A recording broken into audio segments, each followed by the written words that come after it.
my fan like hell, now we in this den.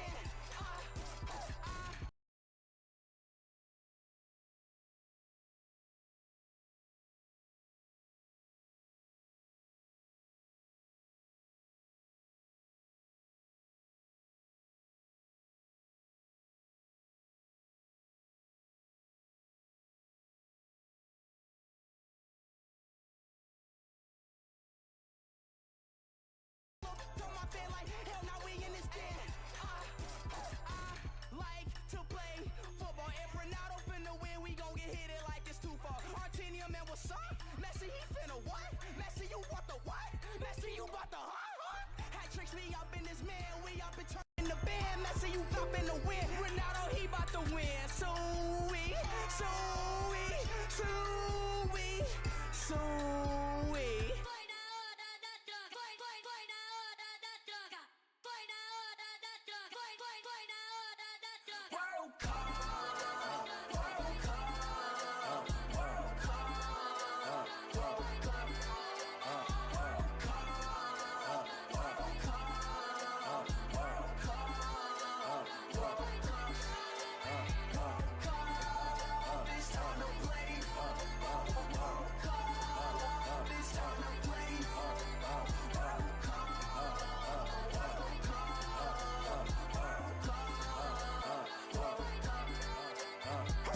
Let's play football. World Cup, World Cup, World Cup, World Cup, World Cup, World Cup, World Cup, World Cup, World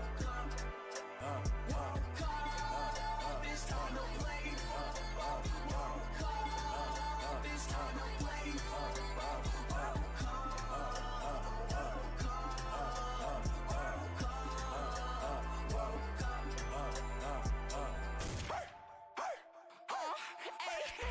let's get right, got Portugal with the come with the nightlight. Mexico, we come with the right. Italy, we come with the right. Like Cameroon, we came with the pipe. Mexico, we coming right like World Cup time. Fight till we die. We up in the field, we finna hit till we die. Kick till we die. Hunt until we die. Headers until we die. And like hat tricks, we finna try. Hey, hold on, we finna win. 22, we on the bend. World Cup in that you turn, you know we up in on the jet. Mexico, we up in man. Gotta look on my fan like hell, now we in this den. Like to play football. If Ronaldo finna win, we gon' get hit it like it's too far. Artinium, man, what's up? Messi, he finna what? Messi, you bought the what? Messi, you bought the Hat tricks, we up in this man. We up and chirping the band. Messi, you up in the win. Ronaldo, he bout to win. So we.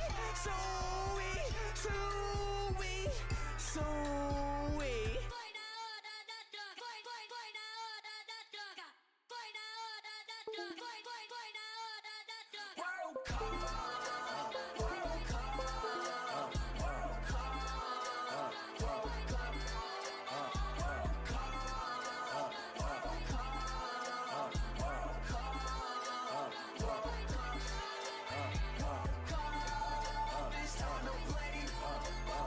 World Cup, it's time to play football. World Cup, World Cup, World Cup.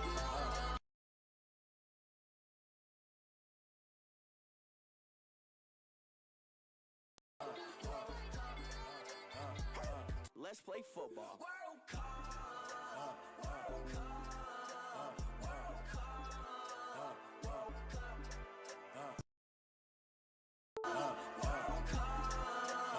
World Cup, World Cup, World Cup, World Cup. It's time to play football. World Cup, it's time to play football. World Cup, World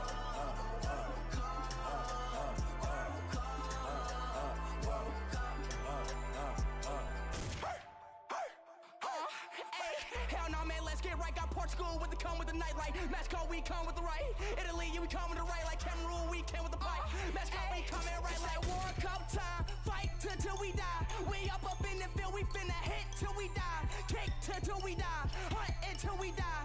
Headers until we die. And like hat tricks, we finna try. Hey, hold on, we finna win. 22, we on the bend. World Cup in that you turn, you know we up in on the jet. Mexico, we up in man. Gotta look on my fan like hell, now we in this den.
Let's play football. World Cup, World Cup, World Cup, World Cup, World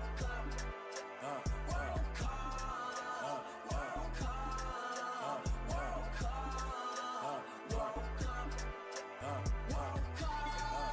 It's time to play football. World Cup, it's time to play football. World Cup, World Cup.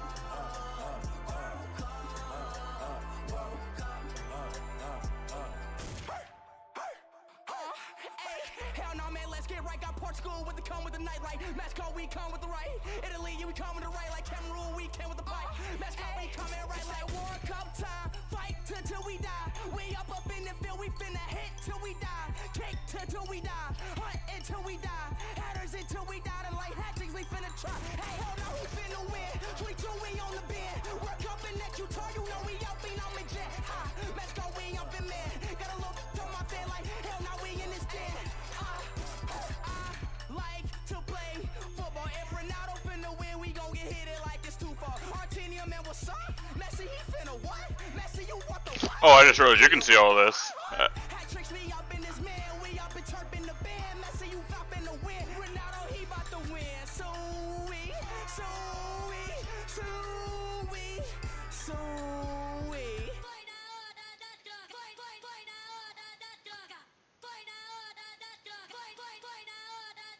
World Cup, World Cup, World Cup, World Cup, World Cup, World Cup, World Cup, World Cup. It's time to play football. World Cup, it's time to play football. World Cup, World Cup. Let's play football. World Cup, World Cup, World Cup, World Cup, World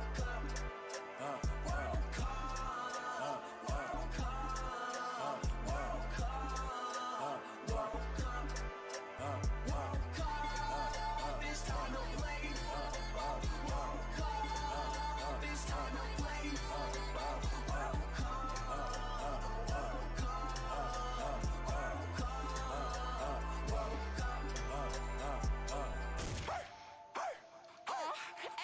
hell no, man, let's get right. Got Portugal with the come with the nightlight. Mexico, we come with the right. Italy, we come with the right. Like Cameroon, we came with the pipe. Mexico, we come in right like World Cup time. Fight till we die. We up in the field, we finna hit till we die. Kick till we die. Hunt until we die. Headers until we die. And like hatchings, we finna try. Hey, hell no, we finna win. 3-2, we on the bend. Work up in that Utah, you know we out, we on the jet. Mexico, we up in man. Got a look on my fan like hell no, we in this den. I like to play football. If Ronaldo finna win, we gon' get hit it like it's too far. Argentina, man, what's up? Messi, he finna what? Yo, what is up, guys? I know that you accidentally already kind of seen. You guys already kind of seen me, but that is fun. Wow. For some reason, it won't let me even get back to my dashboard. What is going on? What is literally going on right now? Every time I click something, it just takes me to a link. Huh?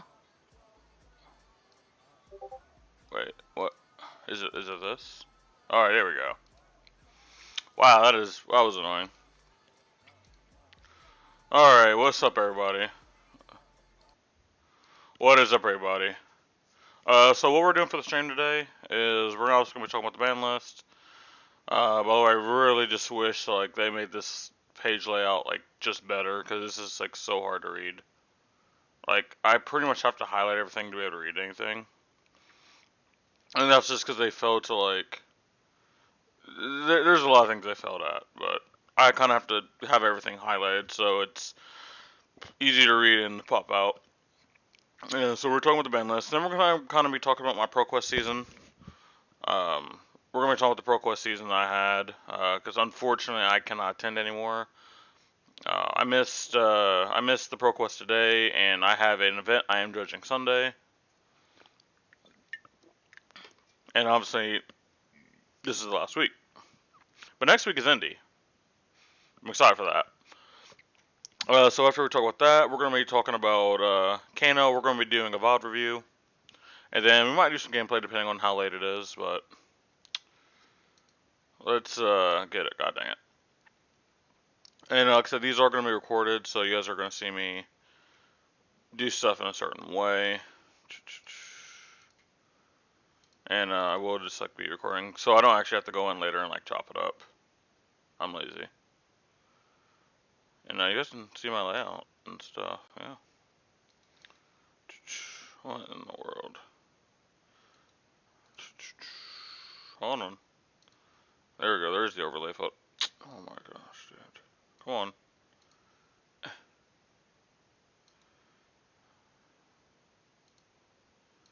There we go. And you guys will see like I guess you guys will kind of see my process of how I go about like doing things. Oh, I need to take this off. And you'll see me clapping. That just indicates I'm, for myself editing, that I'm about to. This is where you actually start the recording. What's up, everybody? It's your boy Sam from Siphon T C G. Got him. And I am here with the ban restricted announcement. Now, this is not breaking news. I am a little bit late. I apologize. The way my work schedule is, I work Monday through Thursday. Pretty much my whole entire day is spent either the few hours I have sleeping, driving, or working. So I only have 3 days a week to be able to really do any content and stuff. So I am a little bit late. Apologies, but I've already kind of seen this. But I kind of want to actually read the article and give my thoughts about based on what the article's saying. I already have my own thoughts on this, but let's go and get into it. This is the boy Brian Gottlieb. So I'm going to skip this stuff. I'm just going to kind of like skim talk about it. So the things that were actually banned. Now, mind you, these will be in effect the 30th. This is the day after the last Proquest. 29th is the last day of the Proquest season, and today is the 27th. So in 3 days, these will actually be legal. What was banned? Belittle was banned. Belittle. And I'll throw a picture of Belittle right here. Winter's Well, right here. Amulet of Ice and Hypothermia are both suspended, which means they are not officially banned. You just cannot play them until Icelander becomes Living Legend. And real quick, let's actually check and see where Icelander is at. We're going to do this live. Icelander is, first of all, third, which is hilarious. 486, and this has been updated for week 2. 486, so we still got a while. And the thing is, like, Icelander's really going to need to win, like, probably one Pro Tour. Like, here's the fun thing. It could actually win Worlds and the Pro Tour, and it still wouldn't be LL'd, because you get 200 points for the CC version, right? Oh, wow, does this mean, like, Blitz is always going to be part of Worlds? Gross. So if it gets 300 points, it is still not going to be LL'd. Wow, okay. So that means I would probably bet we have 8 months to a year of no Amulet of Ice and Hypothermia. And I disagree with these. I disagree with these 4 being what was banned. Now, we will get into. Wait. Okay. We will get into everything later, but again, I do not agree with these, and I'll tell you guys why I would have banned afterward. So, for the Winter's Well ban. Winter's Well is simply too strong for a one-handed guardian weapon. Tales of Var represents a set where boundaries were pushed. As we learn more about Flesh and Blood, it has become increasingly clear that Duskblade was not the only majestic weapon in Tales of Var that went too far. Winter's Well has impacted the game equivalently to, if not greater than. Okay, well I disagree with that. Many two-handed weapons like Anthos, Romping Club, Nebula Blade, Sledge of Anibeltheim, sorry. It brings the output up to the table while also carrying it with a rampart, so the ram head. Stalagmite, Bastion of Eisenloft, and or Arcane Lantern. Which one's Bastion? Oh, it's part of Stalagmite, right. That needs to be a meaningful cost to play a one-handed weapon, given how much your value your offhand provides as a Guardian. In hindsight, the value of shields wasn't priced correctly to Winter's Well final form. It is too easy for my attacker's world to change the swing back damage equivalent by a disproportionate amount. Odom's ability to keep a one-card hand offer 4 damage while potentially mitigating double digits of damage on an opposing turn has been the core of his broadly favorable aggro matchups. Odom without Winter's Well still offers a hardy challenge for aggro decks based on the best in-game defensive options as a bevy of Crush and Ice effects. We expect Odom decks will have to adapt significantly to this change, but no way do we expect Odom to disappear from the metagame. So, Winter's Well is not a card I would have ever banned. The banning feels weird. So, I think the only bannable weapon in history besides Duskblade has been Luminaris. But I guess the thing is, like, Prism kind of just doesn't work without Luminaris. I mean, you could have had the same turns if you would have had certain other pieces on the battlefield. But, like, you were asking people to build their deck around yellow, and then you have this weapon here that you really only get to use when you have blues. And then you kind of have these reds over here that kind of just don't do anything now. So I can understand where Luminaris got banned. It's actually a really big testament to Prism. Never had a ban card. So it's like somewhat fair in a way, but somewhat not fair in a way. Prism is a very unique deck. But banning weapons, I feel, is just... I thematically don't like it if they're signature weapons. And as far as I know, Winter's Well is Odom's signature weapon. I don't believe... I mean, there's no other Guardian, so it's definitely his signature weapon. I just don't like that thematically. I feel like they should just have hit something else. Now, my things would have been like you touch Crown of Seeds. If you want to touch equipment, right? You want to touch Crown of Seeds, because the only other deck that really is just Crown of Seeds is Briar, and that's only very specific versions of Briar, trying to hedge against very specific matchups. So it's so niche to where, like, if Crown of Seeds did get removed, it wouldn't actually affect anything.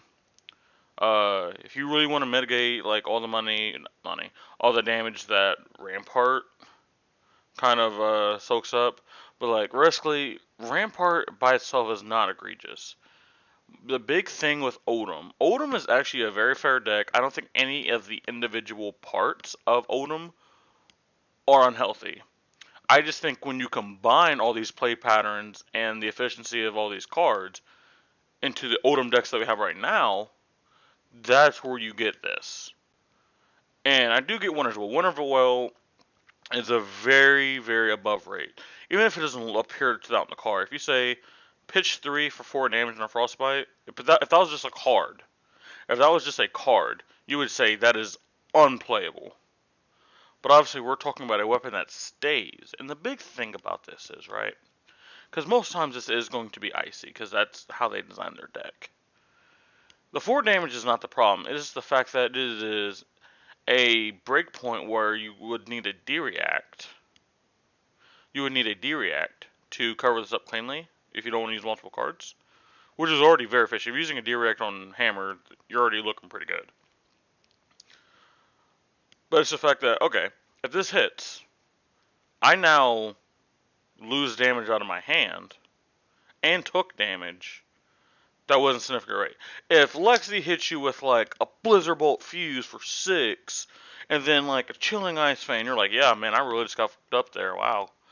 But, like, the way Odom and Winter's Well does it very, very secretly. You don't notice all the damage that you took from Winter's Well and the frostbites, how impactful they actually were, um, for you for Odin to mitigate your damage. You don't notice it because it's just 4 damage and it's not flashy. It's not like something big. It's just Frosty Hammer. You figure it out, and you're like, no, I'm good. I can play through a frostbite. You just take the 4, and he does that throughout the whole entire game, and you wonder why Odin really hasn't hit me that much. Why am I at 12? What happened? Well, every single turn he was Winter's Welling you, and you weren't blocking. So I don't think it's Winter's Well itself. I think it's the play pounds around Winter's Well that enable it to be so powerful. But again, if I was going to hit an equipment from Odin, it would have been Chrono Seeds or Rampart. And then again, if you get rid of one, really how good is the other? Let's say they get rid of Chrono Seeds, and Odin has to play Chrono Providence, like has to play it, and plays Rampart. Well, Rampart gets significantly worse. Like, at that point, I think you would just rather block with a card. Because you're losing a card. You're pitching something to Rampart. So you're losing 3 block to block for 1. Now, unless you're going to hero that breaks the chain, often like Bolton or Dash, whenever they're heavy on the pistol build, you can get rewarded for that. But if it's just like a 1-time, even a 2-time thing, it is horrible in rate. It is, again, just the interaction of being able to pitch a card. Crown Seeds, get a fresh card. Rampart, put it in front. And you've turned that 1 card in your hand into 2 block and an additional card. And depending on what card you pitch, it could be resource positive. If you pitch, I'm just saying hypothetically, if you was to pitch a yellow, it would be resource positive for you. But more oftentimes than not, you're pitching blue, which you can't really be resource positive off of blue. But I think you guys are getting what I'm saying. It is just the play pounds around it. But do I think Winter's Well actually impacts Odom? No. Now, let's say Winter's Well with Odom made Odom at a 90% efficiency rating. Like, 0 is the most inefficient hero, 100 is the most efficient hero, and then like the best hero in the game. Let's say Odin was at 90. I think the banning of Winter's Well takes him down to like an 85 or 80. He is still significantly ahead of the curve with other people. He's better than other people. And he's worse than himself. But he's not bad. He doesn't go down to a 40. I think this is the same thing that I said about Post of Eisenloff. This is the same thing I said about Viserai. Because when I first came to the game, everyone was talking about how Viserai's dead. I'm like, what do you mean Viserai's dead? Viserai's good. They're like, no, he lost his OTK. So I'm like, so instead of OTKing you, he goes, every single turn goes Marvin Sky, Shrill, Rosetta Thorn. And then just does this every turn. And they're like, but you can't OTK. I'm like, cool. So he is just more fair. Viserai went from like a 95 to an 85. That's all that was. But people just see, oh, he's on a 95 or a 90, and they think he's trash. Odom's going to be fine. He is still probably going to win the most Proquest this season. I guarantee you. The only person that now has an opportunity is probably Fi. But we will talk about Fi later. I know there's a lot about this about Winter's Well, but I think it is a lot something to talk about. Hypothermia and Amulet Vice. Wow, that is awkward, isn't it? I don't know why my light just went out. Hey, this is live, by the way. Icelander has not been quite as dominant as Odom this season, but our world champion has proven there is nothing scary to sit across from the table than a great player behind a waning moon and an ice wizard. Icelander has effective game plans virtually in every hero, and it would be challenging to bring back the deck of the field with only a single alteration. Therefore, we are targeting some of her best tools for both aggro and control matchups. With Hypothermia and Arsenal, Icelander feels virtually invulnerable against decks that rely on bestowing go again to their attacks. With a single free blue card, turns routinely stolen from Briar, Dash, and Fi. I mean, Fi had natural go again a lot. I mean, I guess you stop Emberblade, but yeah.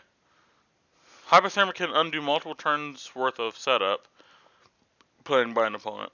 Likewise, Amulet Vice also allows Icelander to sculpt the perfect opportunity in the late game with a very little deck building cost, and almost no output given to free play has go again.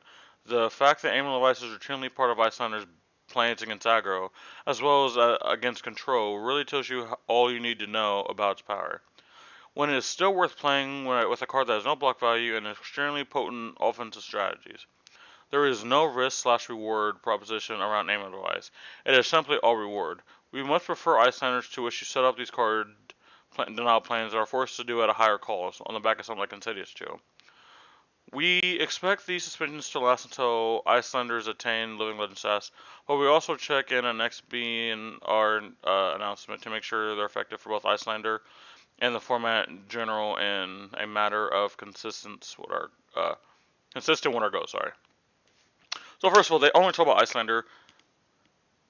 Odom uses hypothermia. Lexi uses both of these cards.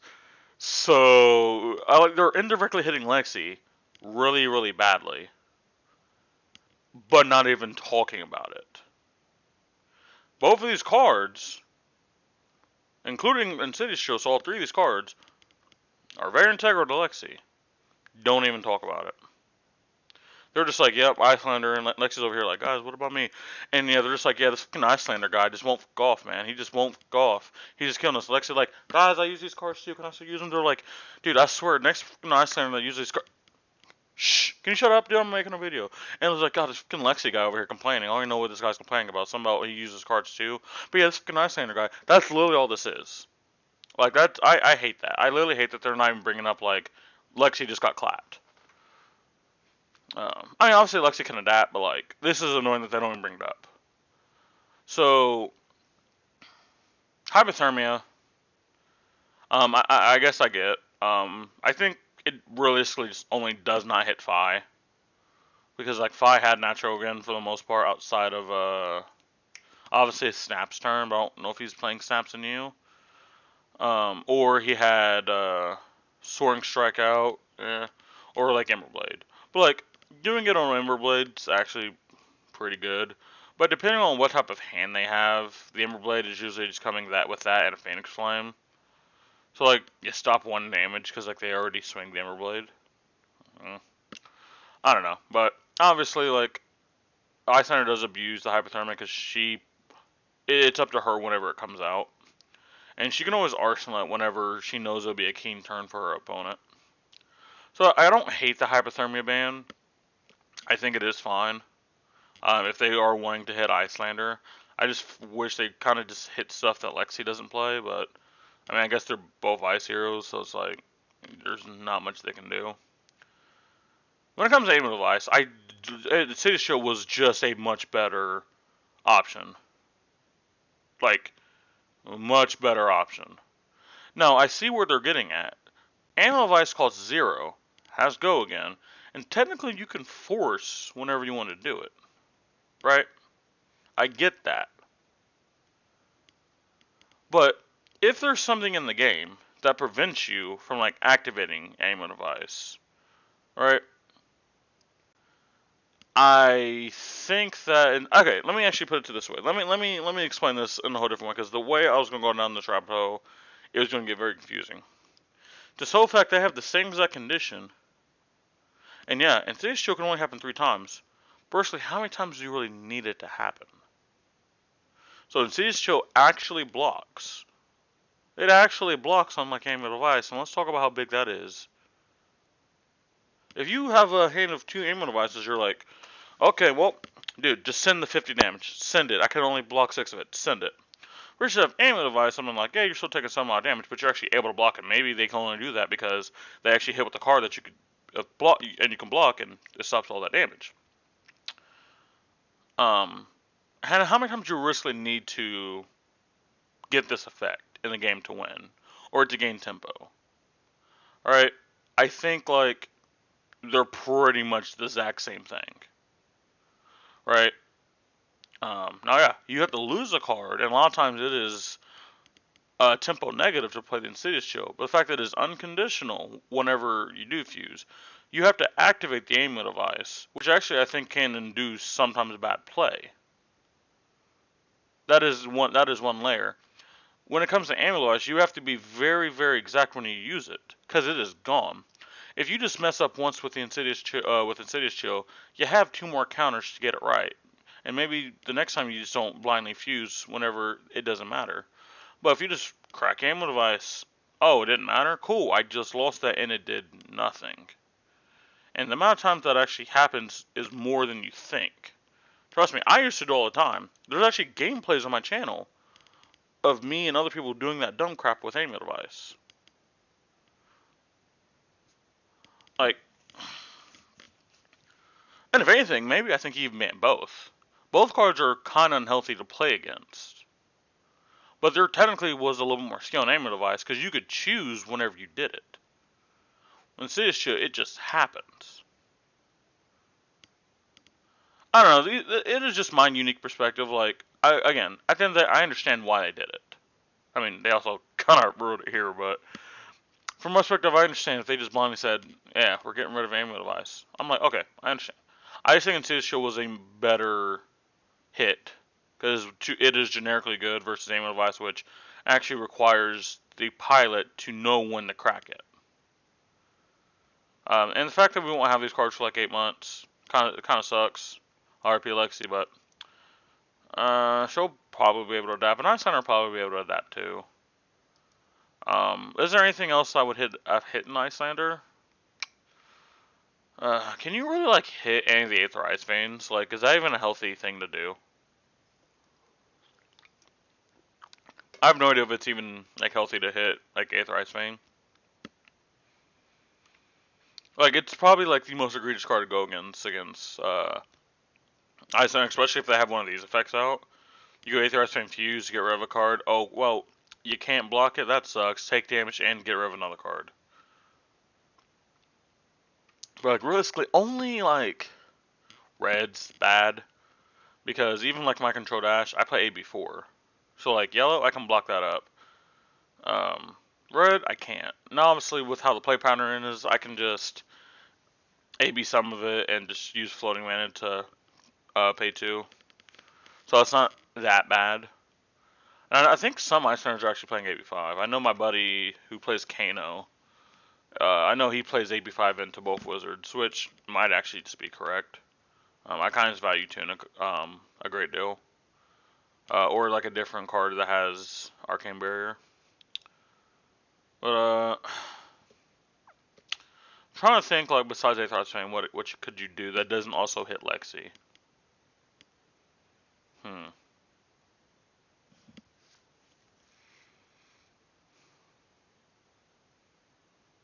Maybe okay. I'm actually thinking about it. Maybe these were the best hits because like every option that I have, either A also hits another hero, or B it doesn't actually.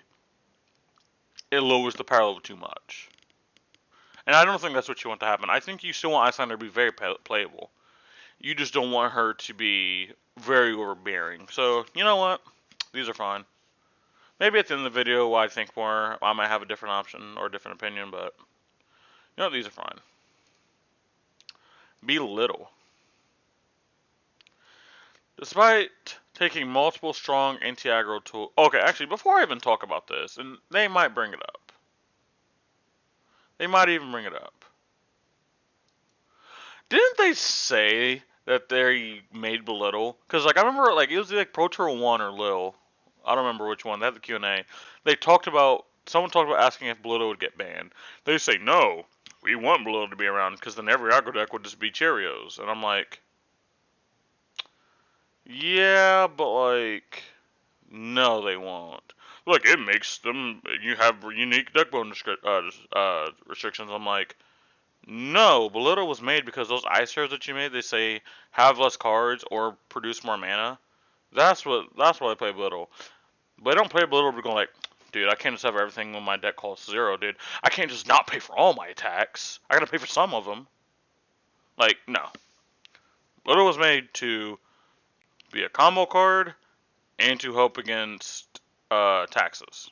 That's all that is. It is not so aggro has to have unique deck boon descriptions. Now, with that, and I actually might, if I remember, I'm going to get a clip of that and put that in here, because that's just against literally what this is. So, Belittle, despite taking multiple strong anti-aggro tools from the format, we have no desire just to hand the keys over the castle to I mean, that's kind of what you're doing by getting rid of, two matchups, but. There may be fewer frostbites than classic constructed, but the absence of Belittle should also mean the ones that do show up or will be more effective. I mean, that's not how that works. If a hero can produce frostbites, they can produce frostbites. That sentence doesn't make sense. Furthermore, removing Belittle lowers the ceiling of 5's output by reducing less virtual 6 and 7 card hands. That only matters with very, very few hands that are very resource intensive. They don't matter on the average hands. I promise you. They don't matter on the average hands. This is also a ban. This is also a ban directed at the long-term health of Flesh and Blood. But they said, I gotta find that clip. I gotta find that clip. I gotta find that clip now. I gotta find that clip of why they said they wouldn't ban Belittle. I gotta find that. As a generic, it is too easy for aggro decks to default to Belittle manualism for the foundation, and when they do, the unique nature of our heroes is de-emphasized. Okay, so then why do you have Snatch? Why do you have E-Strike? The Command Card, these really good generics that like everyone plays because you have to play them. Why don't you ban those? They reduce the nature. That means that there's like 9 cards in like almost every single like deck besides very few decks. And heck, dude, I was playing CNC in my fucking Lexi deck up until a while ago. They're good cards. It's fine to have good cards. Now I understand. Thematically, it'd be much better if each hero had to rely on like their class cards. I'm down for that. If they want to de-emphasize people using generics, that's fine. But like, don't just act like it's just belittle minimalism. It's not. It's not just belittle minimalism. It's more decks, and it's like 6 cards in a deck. When like every aggro deck runs Snatchy Strike.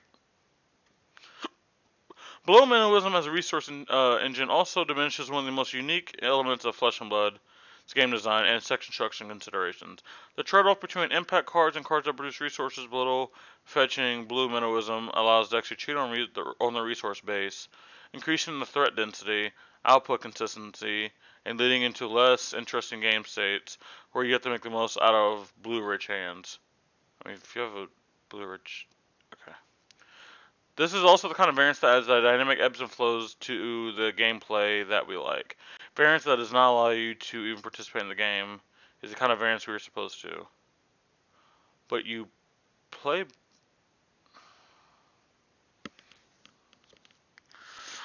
Oh, just get through this. Just get through this. Belittle has featured prominently in 5 Viscerai, Briar, and Katsu, and countless other brews over the history of our game. Belittle Engine deck won both Pro Tour New Jersey and Lille. We are excited to see a more diverse world where Go Wide heroes are forced to explore other options.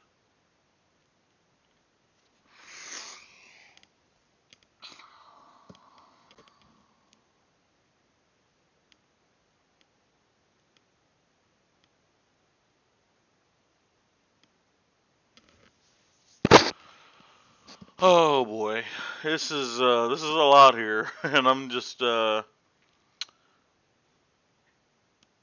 know what? Since we're live, and I don't want to, and I want to have a good relationship with LSS. This is great. I enjoyed reading this portion of the article, and I agree with everything.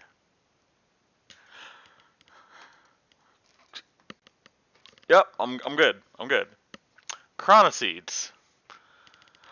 Notable for its absence in this ban restricted announcement, Chronoseeds deserves its own discussion. We are not blind to the fact that how tremendous portion of Odin powers lies in this card filtration and damage prevention of Chronoseeds.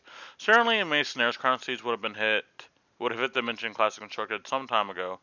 But much like it has in the Blitz format, however, we recognize what legendary acquisition process means to a Flesh and Blood player. Many of us at LSS. Okay, first of all, no, there's legendaries that are complete cheeks, by the way. I also want to point that out. Many of us at LSS look fondly on the first legendary we ever opened in a pack, and we use them in our decks happily and proudly, taking every opportunity to share the card's history with our opponent. We take the bond between player and legendary seriously. This is not to say we will never ban legendary card, but you have banned a legendary card. did you not remember what happened last year? You banned a legendary card. What if it was my first ever legendary? No, no, they're saying like legendary like rarity. I know, so like, but like I'm kind of making a joke. But here's the thing, right? I'm not gonna read the rest. Um, here's the issue, right? With this statement, you're saying I value a player's feelings more than I do the gameplay, which is what the ban and suspended announcements are. These are these are not healthy for the game, so we're going to touch it. Not, hey, I really care about your feelings. Now here's the thing: I am glad that they do care about player security and players feeling good about their cards, and it really like thematically like having the legendaries are really cool. But saying that's more important than the health of a game, and I'm not saying Crown of Seeds is something I probably would have banned, but not to say Crown of Seeds is just unhealthy or toxic. I don't believe it is. But to say we care about little Timmy over there that just got his Crown of Seeds and he's playing in his okay, who can Odom belittle whatever UPF deck.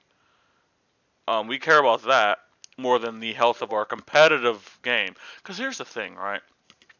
LSS, and again, unless I have just misread stuff in the past, this has been a while ago, they say CC is our premier competitive format. Blitz is our premier kitchen table format, our very fun format that everyone can pick up and play. And then you have like things like UPF and then PV when it comes out as like these like really just like multiplayer like fun games. So you're saying they are using their Blitz casual mindset for their competitive portion of their ban list. You see where these things don't mix.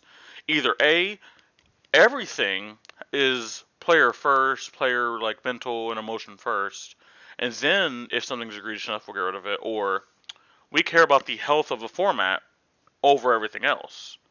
You can't have it both ways. You can't say premier competitive format, dude. Whatever must be done will be done, and then in the next breath be like, I really wanted to do that, man, but like, dude, look at that kid's face. He is just so happy he just got that. Man, I can't ban that card from him. He's just so happy. Look at him. Man. Yeah, that winner's well, though. Let's get rid of that winner's well. Like I said, I don't have the problem with the decisions. It is just the way they talk about it is just infuriating. Because they contradict themselves literally all the time. Briar, Warden of Thorns, and Living Legend check. The reason that the Ben Strickland announcement was really scheduled for January 30th was so there was a Living Legend check at the conclusion of the Proquest season. In the unlikely event that Briar or Annie the Hero happens to cross the 1,000-point threshold in the final week Proquest, she would attain Living Legend status as if the announcement was made the 30th. So they're saying like the reason it was at this point because like ProQuest season ends, they would have updated the list. If somebody would have got like Briar would have got 1,000, they can make adjustments accordingly. So makes sense. Blitz, no changes. Aetherized Fane. Oh wait, what?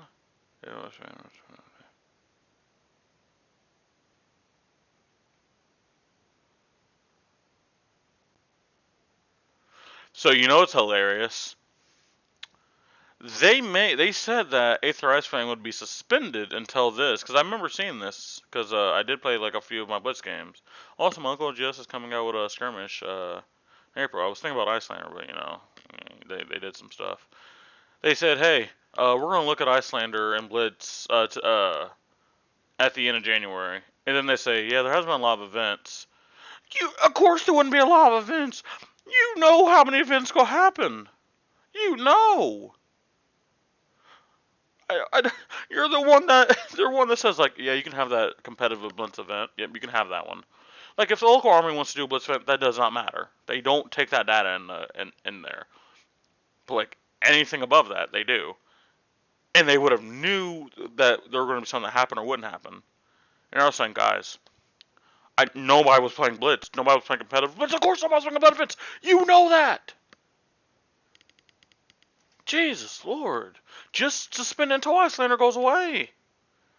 Then you don't have to worry about it.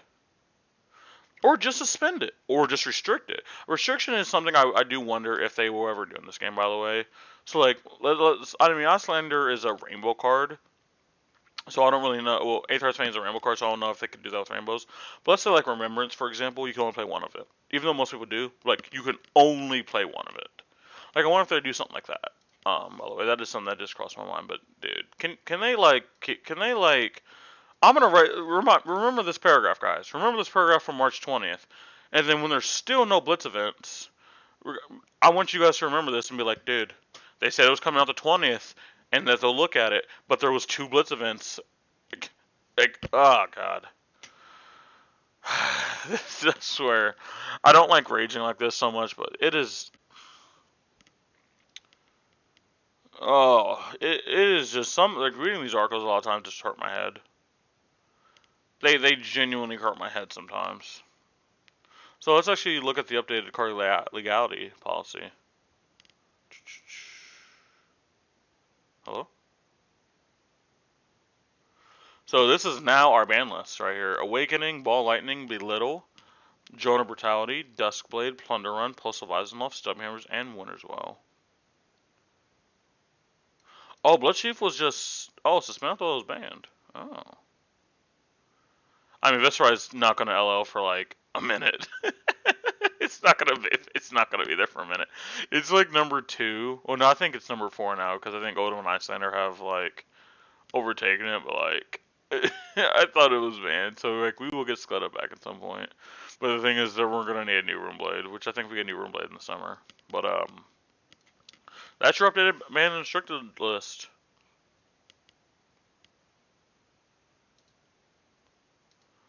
Jesus Lord, I was getting so stressed out reading that. Hello, King. Well, as a one card play, Ice Encounter is 2 cards. That doesn't matter. Losing Amulet is worse than having Amulet for Lexi, but whatever. Lexi is not better.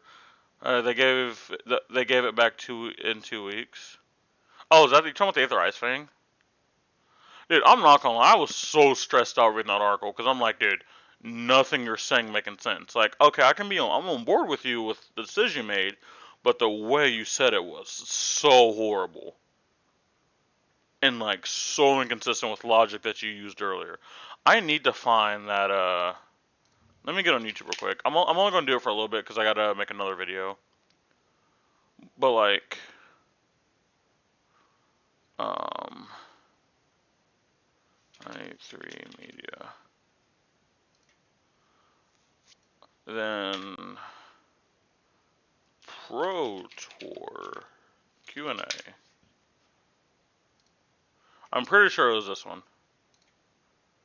Wow, that's oh. All right, I think someone in the comment section like broke down the questions.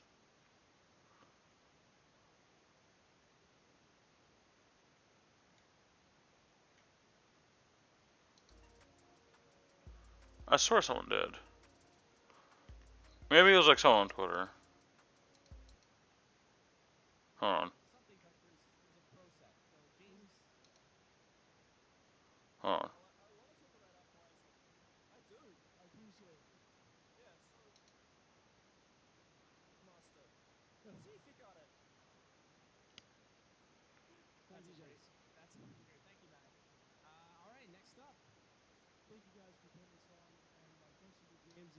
Can we expect a appearance from a 4th hero in the upcoming design innovation in Uprising that I'm very proud of?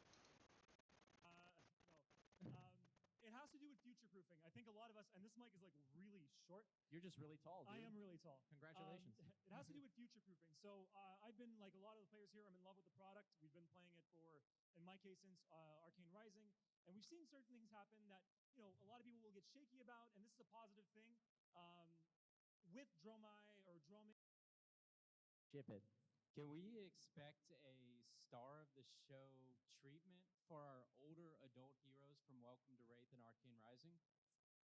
There's a timeline of release for more reading material. Okay, so at this point in time, with Starvo is the release came out earlier this year, and Starvo's already getting to get released personally, do you feel like there's a appropriate length? I want to. First or second? In recent kind of this metagame, to be honest, right? So you've got Prism, Starvo. These are decks that really benefit from going first. Is this something you're kind of aware of? To I mean, most decks like go for. Chigo's obviously removes all of the light illusion stuff. So I kind of want to know what your plan or timescale is for replacing that. Curious that has any relationship to the gameplay and or to or the lore of this character. I'm gonna find it. I like that question. I swear it was from this. And I wanted to ask if you had intention to make it a talent in like a metric set coming up. What? Like the Biomancer. I think it's the hardest one. Really? It's about competitive play in some of the premier tournaments. Okay. Wait. Plays the upcoming World Championship in New Zealand, and are we playing in the Shire? Are you saying like quick enough or such, or like because right now I think is a very sort of influx time. You know, I'm gonna find it. Into it, Fab 2.0. Excellent, excellent. Million questions I could ask. When's Necromancer? When are we going to metrics? But the biggest question I have is, it seems like there's a long time between Uprising and the next draftable set. Oh, there is, by the way. Is there a future where maybe we see an expansion set, a draft set, an expansion set, a draft We set, are, but in it's still like year 10 hours. just to keep Hey, card guys. Yeah, so like Uprising came out in like what, the summer, and we're just now getting our next. Well, no, we got Dynasty. All right, never mind. Ignore me. up here. Hi, James. How you doing, my man? Do I know you? Jesus. Okay. You might not know, but you do have a background as a tournament organizer yourself. Oh god dang. Come on. Where's the? Across the world to make that happen. And Will Garbage Lord Kano beginning an uprising split? I'll leave now, thanks. ship it. Ship it. All together now, everyone. So I'm mostly a social gamer from pre-pandemic for Magic, a lot of Commander and stuff. And I kind of came into this game looking for something fresh and new because my Commander just fell apart. And when I heard about PvE, I was super excited about that because I love. Okay, hold on. Is it maybe? Is it not this one? Hey, it's the boy. Marvo, what the hell were you thinking, man? Really? You just started it up, do you? So look, we have reflected and he ended up. Briar was not errated, and Plunderun was not banned. True. And look, actually working on heroes that are After ever microphone. I know you've played a few Pro Tours in Magic. I was wondering, I've got a spare PTI. If I gift it to you, would you be interested in playing the Pro Tour tomorrow? That's very generous of you, Matthew. I'm a bit rusty. I'm too busy running the company. don't I put don't have yourself time down, to play man. this game. I wonder what James Bob will play. See if you got it. Can we expect a appearance from a fourth hero? Okay, so hold on. I'm gonna find it. I am so determined to find it. Fab Well, Pro Tour Lil Q&A. There's no way. Where was this? It wasn't a Q&A session, I swear. Was it Worlds? Was it Worlds? Worlds Q&A. Okay, maybe it was this one? But I feel like there was only like 4 questions, though. I mean, oh, whoops. Am I just high? I swear these things happen, but like, I swear it was in the comment section. Questions for the panel? You got questions specifically for Brian Gottlieb, who didn't want to do this because he's shy? Absolutely not.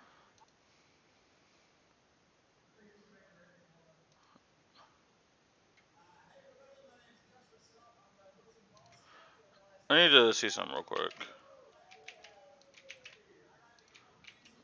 Search, I can. Alright. I'm gonna dox people real quick. Just give me 1 second. I'm actually gonna just switch everything off real quick. I just need to find this. I don't want to dox anyone though.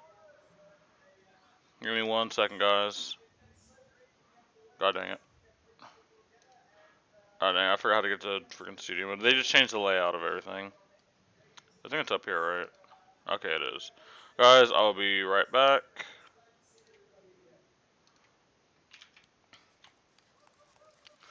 I just need to find something.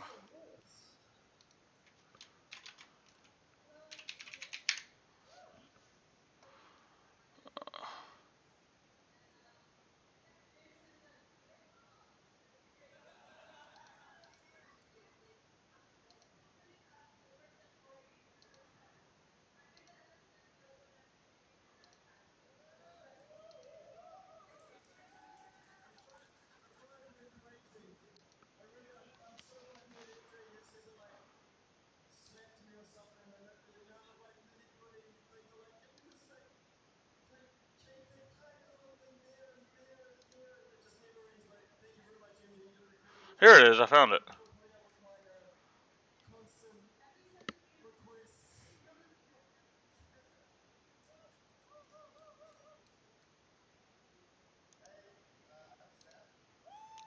Alright guys, I found it. Wait, hold on, I gotta...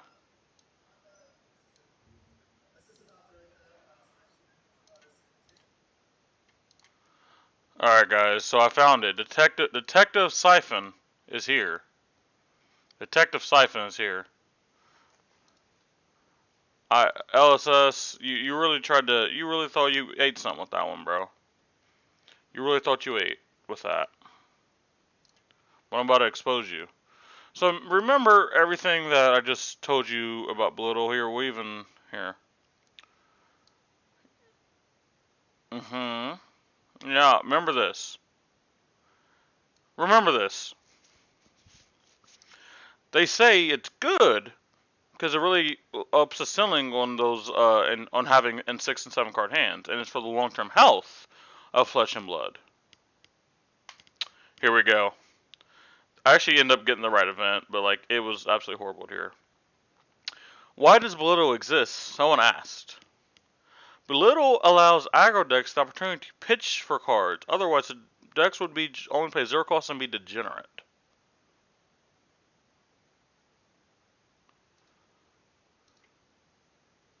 Here, I'm gonna record this. Alright guys, so we just got done with the BNR video. And I just want you guys to like see what they talked about Belittle. Basically they said just, it's a very efficient card, it's really good against taxes pretty much. And it really just lets you have those 6 and 7 card hands and be very explosive. And all that stuff. And allows you to cheat on your resource base, you know. You know what? Cool. I'm in there. But let's look at what they said in November. It's been 2 months, 2.5 months since this. 2.5 months. Why does Belittle exist? Belittle allows aggro decks the opportunity to pitch for cards. Otherwise, aggro decks would play 0 cost and be degenerate.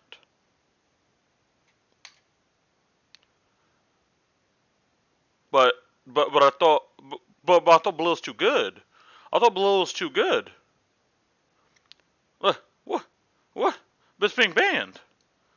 So you just want these decks to go back down to 0 being degenerate? You want every deck to be Cheerios? Is that what you're saying? Yeah, see? LSS, you don't think about the things you say. You just contradicted yourself. And this is not me trying to slam LSS.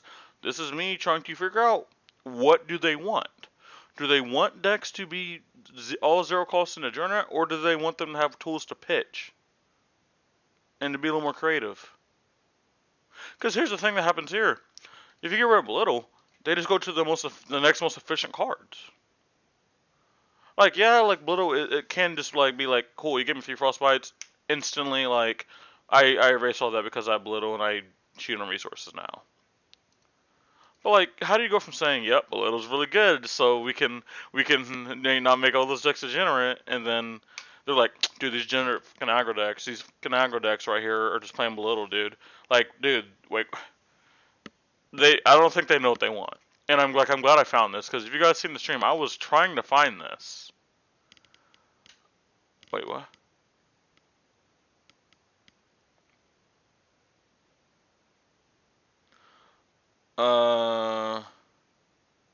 What?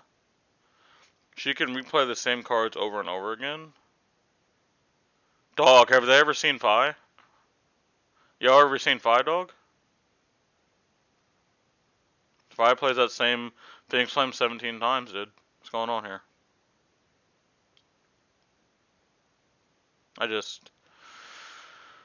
LSS, man, y'all gotta figure something out. Y'all gotta figure something out.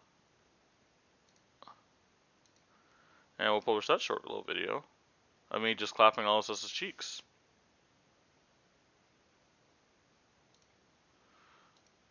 Alright. I'm so glad that I remembered they said that. I remembered. Alright, whoops, didn't see that. Whoops, wrong page. Ah, okay. So what did I say we were going to next? We were going to talk about my Proquest season.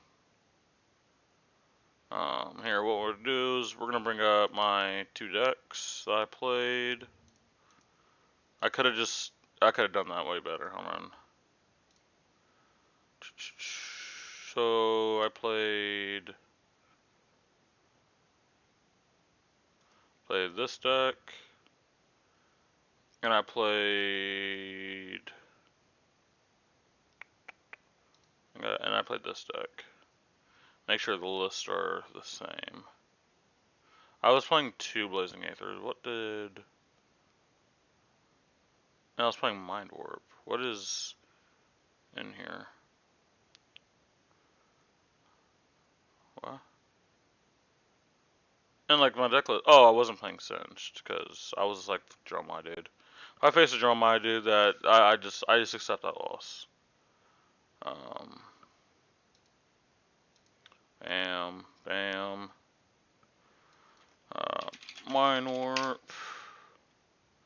We were playing 1 in the side. And then we were playing... I literally just said it too. What else was I playing? Crap, what was I playing? Wizard.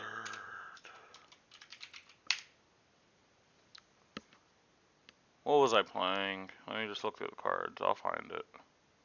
Oh yeah, I was running Blazing Aether number 2. No, Blessing of the Aether number 2 is what, one more card. I know it was on the side. These are my side deck cards. We'll accept that. That is not. Dampen is a card I am going to be trying out, by the way. What was it? I don't know if it was red or blue. Definitely wasn't yellow. We know that part. Looks like my warp is technically blue. But it's technically. Shut up. What is it? What was it? It wasn't Centering Foresight. Oh, please don't let it have not even been a wizard card. Oh god. What was it? I've legit already like changed the deck. Is it maybe the third Aether Quicken? I think it might be the, oh god dang it. To Reverberate through Tome, Chain Lightning, Lesson, Sonic Boom. Third Tome's there, Blue Aether Dark, Gaze, Prognosticate Sap, Scalding Rain. The thing is, all this looks like everything I played. But I know I had a full deck. Oh god. What was it? What was it? Oh, Starfire? Okay, so like alternate headpiece. I always play Ragamuffins. Constella's Tunic Cloak. Metacarpus, Waning Moon, Crucible, Storm Striders in every matchup. Here we play the third one there. If one harm Blazing Aether, play that, yeah that was good, that's good, that's good. Third one is in there. That's good, that's good, that's good. That's good, that's good, that's good. Oh no, I lied, I did play one Blue Singed. Cause I forgot. I didn't have an eye for that event. because I was borrowing an eye. So it was one blue singed. I remember now. I now remember. Okay. So that one's good. I don't believe this one. This is a deck that, so I ended up making this decision and I actually ended up liking it. This was only because I didn't have a third blue one. Heart has been cut for something else, by the way, and I will talk about that. Okay.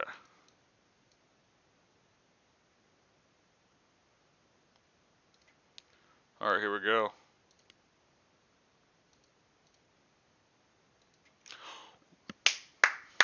What's up, everybody? What's up from Siphon T C G? Oh no, I'm looking at. But we're going to be talking about my Proquest adventure this year. Unfortunately, I was only able to participate in 3 Proquest, and which is way less than I thought I would do. Is just my scheduling and distance.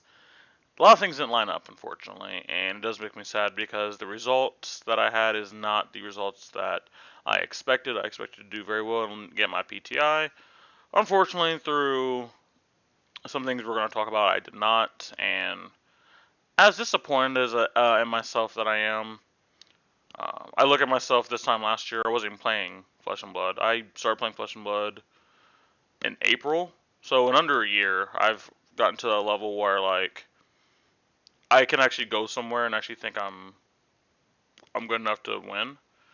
Literally just late last year, I was still going into a tournament going like, God, I hope I get like a win or two, even when I was making some videos. But now I go into an event going like, I should probably top 8 this. I think I'm better than a lot of players in the room.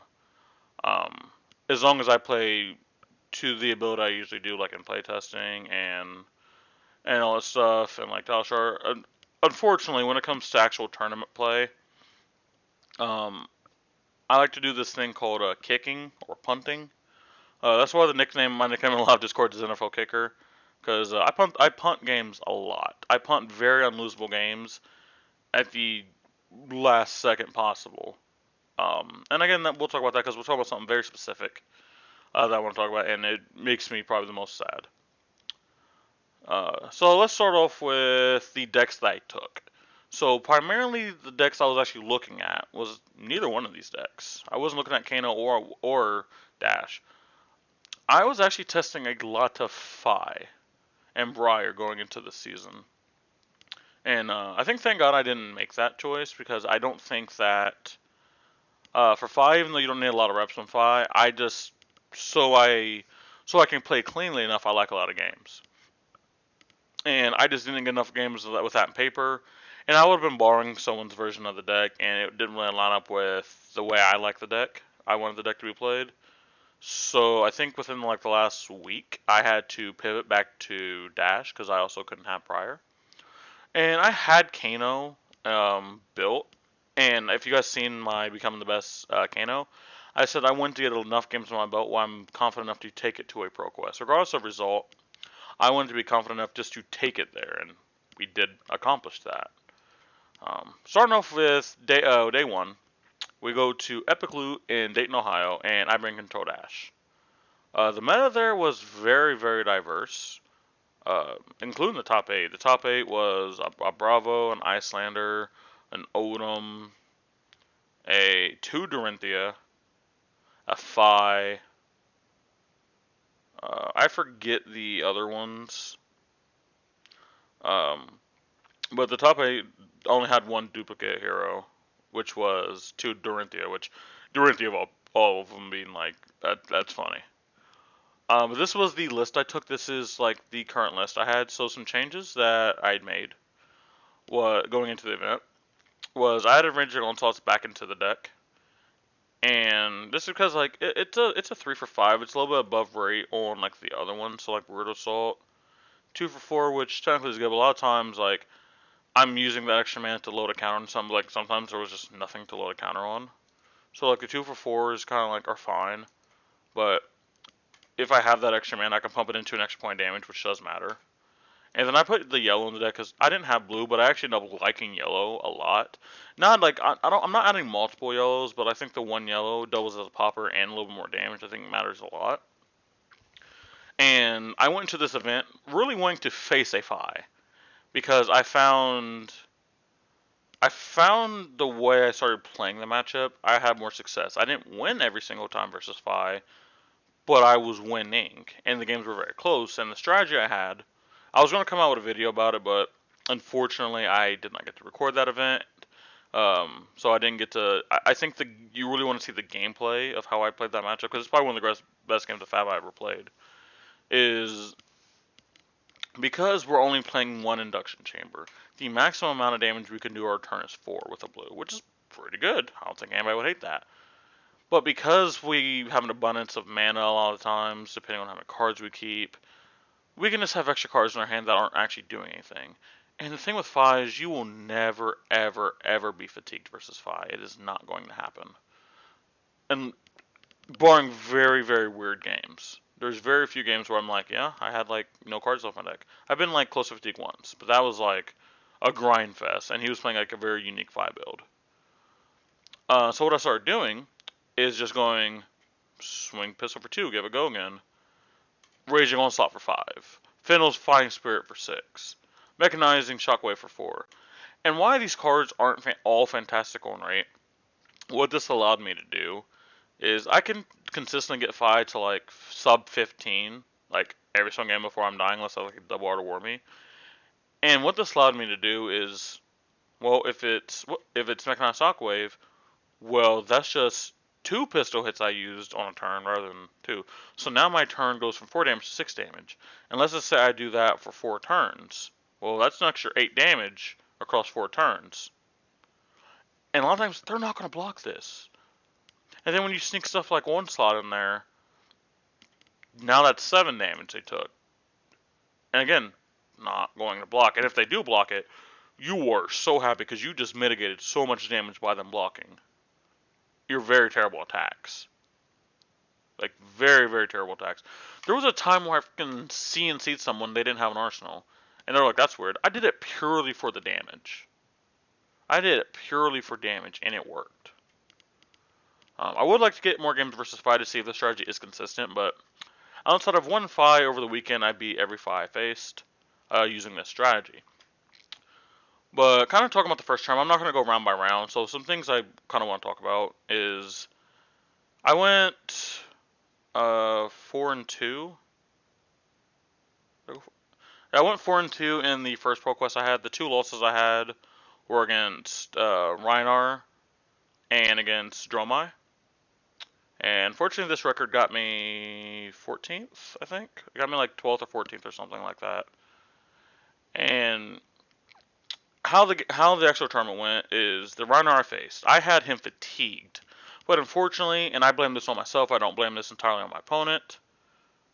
He was fully fatigued. He had no cards left in deck. He had 2 cards in hand, but time was called on his turn. And I even said, like, when we had 10 minutes left, hey, can we speed this up a little bit?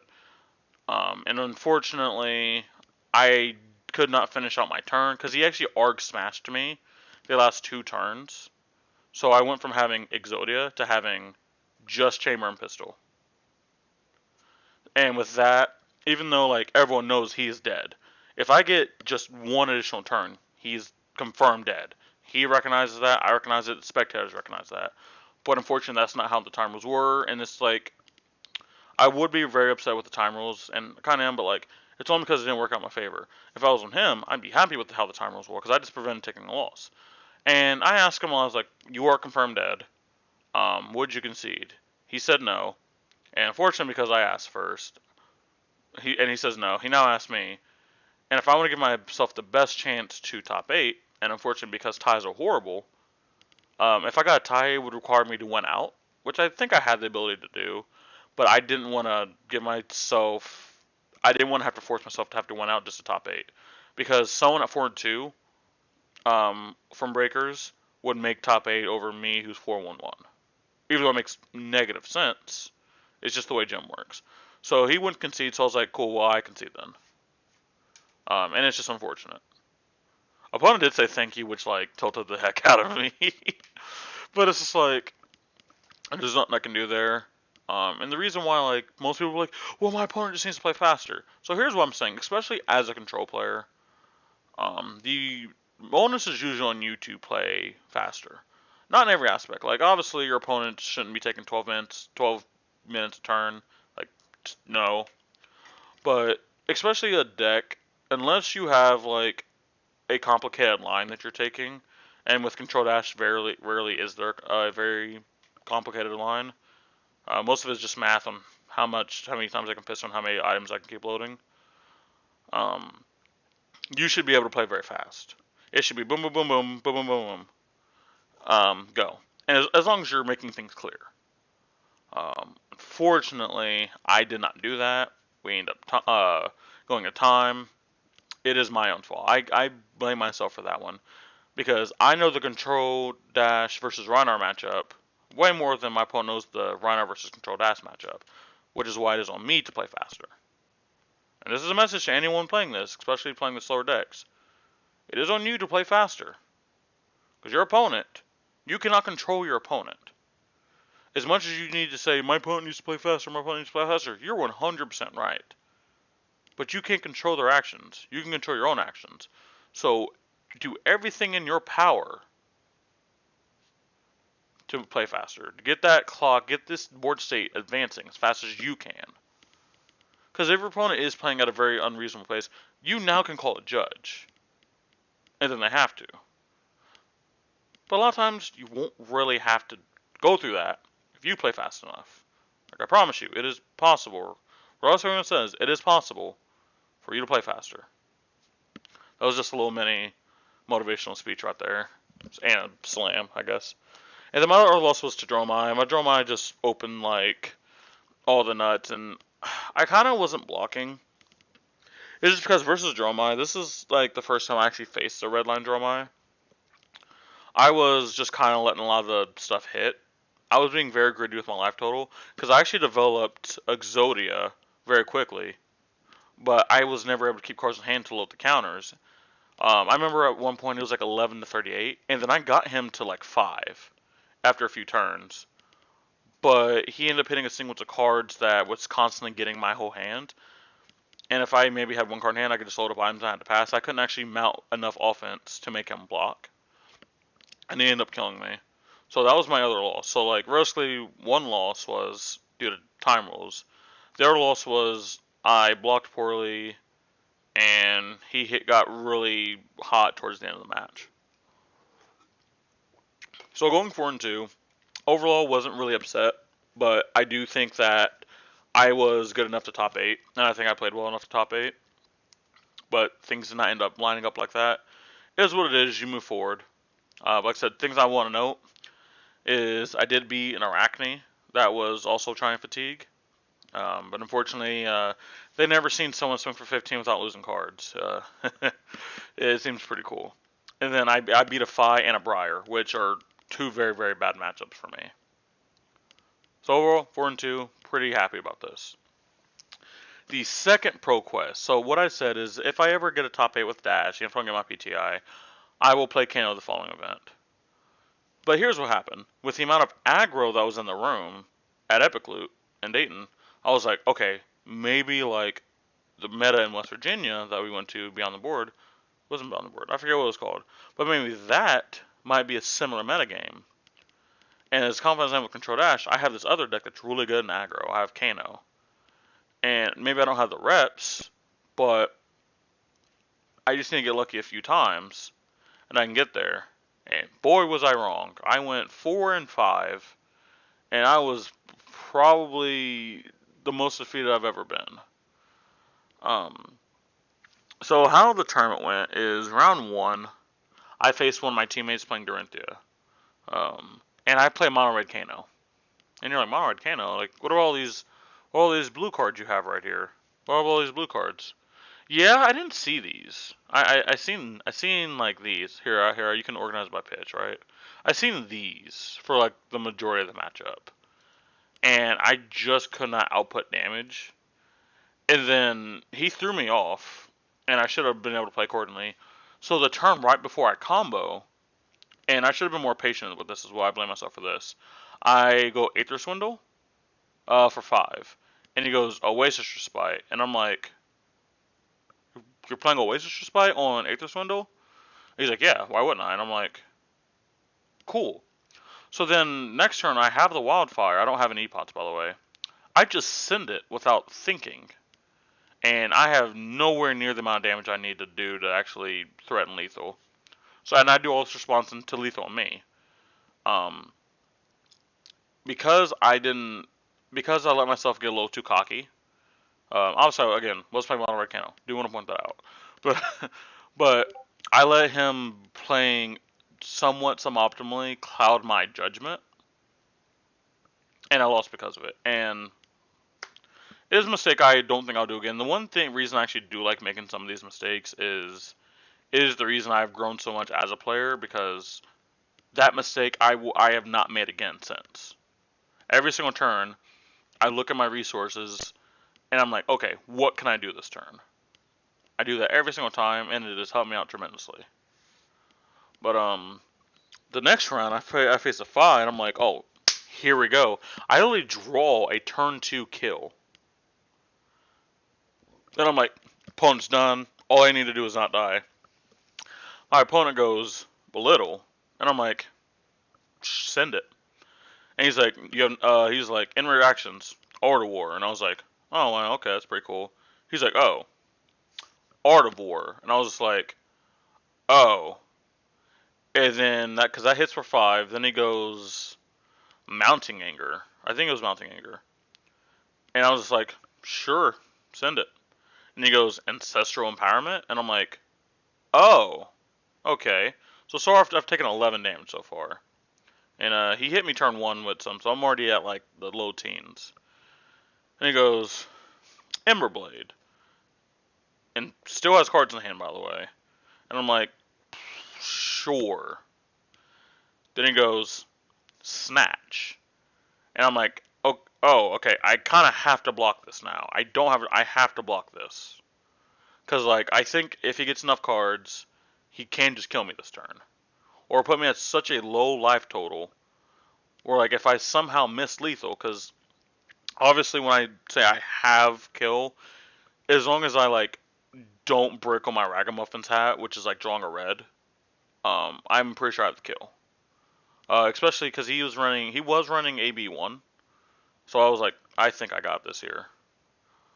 Unfortunately, I would have drawn a red, and it would not have. I actually wouldn't have killed after I did all the math. After all, because obviously he was at 40. I failed to chip in on his turn 1, which was very bad on my part. I block out the Snatch. He goes, okay, give it go again. And I was like, sure. And then he throws, I forget what he throws. It's something with go again. Then he breaks Mask, the Pouncing Links. And then he goes Salt the Wind for lethal. And I'm like, huh. Block? So I go down to like less than 10. And I've had one turn. And unfortunately, I have to pass it back to him because he got my whole hand. And then he goes,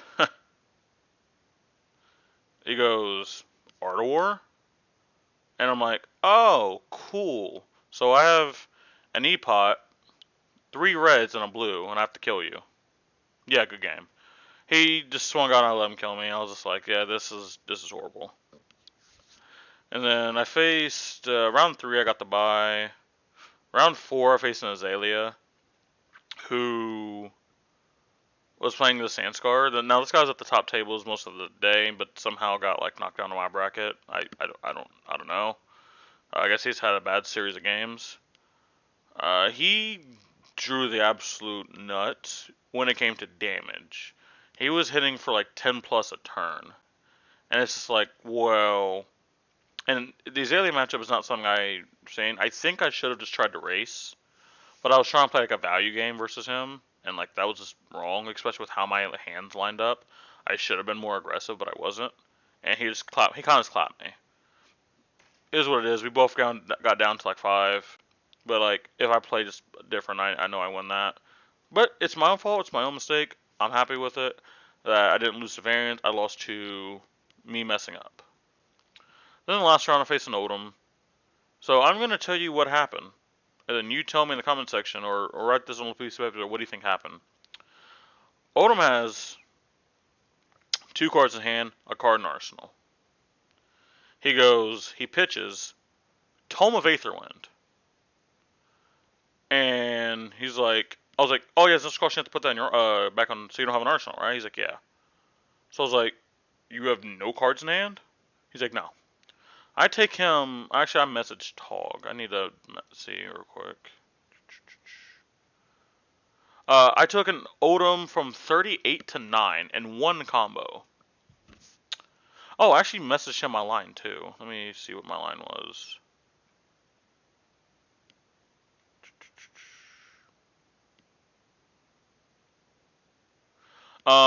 It was. I do even tell him. I only remember part of it because I told Tog and he was just like, "What?"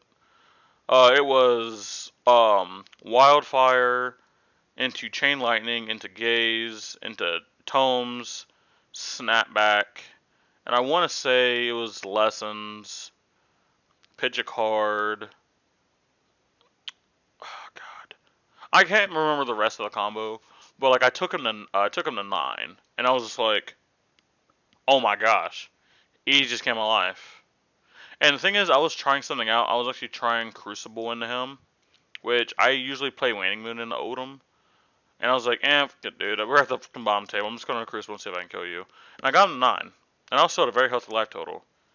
The issue is, I went from playing mono red Kano to playing mono blue Kano. And you're like, whoa, yeah, you wanted the blue so you can activate Kano. I'm like, yeah, I'm going to activate Kano. I'm going to pitch this Reverberate. And then on top, I'm going to see an Aether Dart. Or, how about this? I'm going to pitch the Gaze of the Ages. And, Aether Flare for 1. That was the rest of the game. I was never able to output enough damage. And I just died, unfortunately. And it made me sad because, like, that, in my opinion, is an unlosable game. Unlosable game. And I lost it somewhat due to variance. But I wonder, like, so, like, obviously, if I was running the Waning Moon, I wouldn't have done as much damage on my Crucible turn because the Crucible pumped Aether Wildfire, which pumped the rest of your turn. But, like, Waning Moon would have been just, like, consistent damage throughout the whole entire game. And I wonder, with that chip damage, at certain times, I wonder if that just gets him. I don't know. But I got him down to like 4 presented lethal. He blocked it, swung with hammer. And I drew like an E-pot and like 2 blocks. So I kind of just wasn't able to mount offense at the end of the game, and I kind of lost. That tournament was a massive tilter. I was somewhat upset on the way home, but you live and learn. You gotta move on. Broncos Nation, let's ride. But for the last PQ I went to at the Realm Games, this was a tournament with a lot of big players, and we seen Odom and Icelander were the 2 standout decks from the season. So I'm like, what's good in those decks? And what is my signature deck? What is this deck I am known for high level players? What do they know me for? They know me for Control Dash. And unfortunately, I'm going to look it up while we're live. I was on camera twice, and this is the first time I've ever been on camera at a major event. I've been on camera, obviously, for locals and like a few different events, but like this was like there were some big players. There were some big players here, and wow, wait, what? Realm.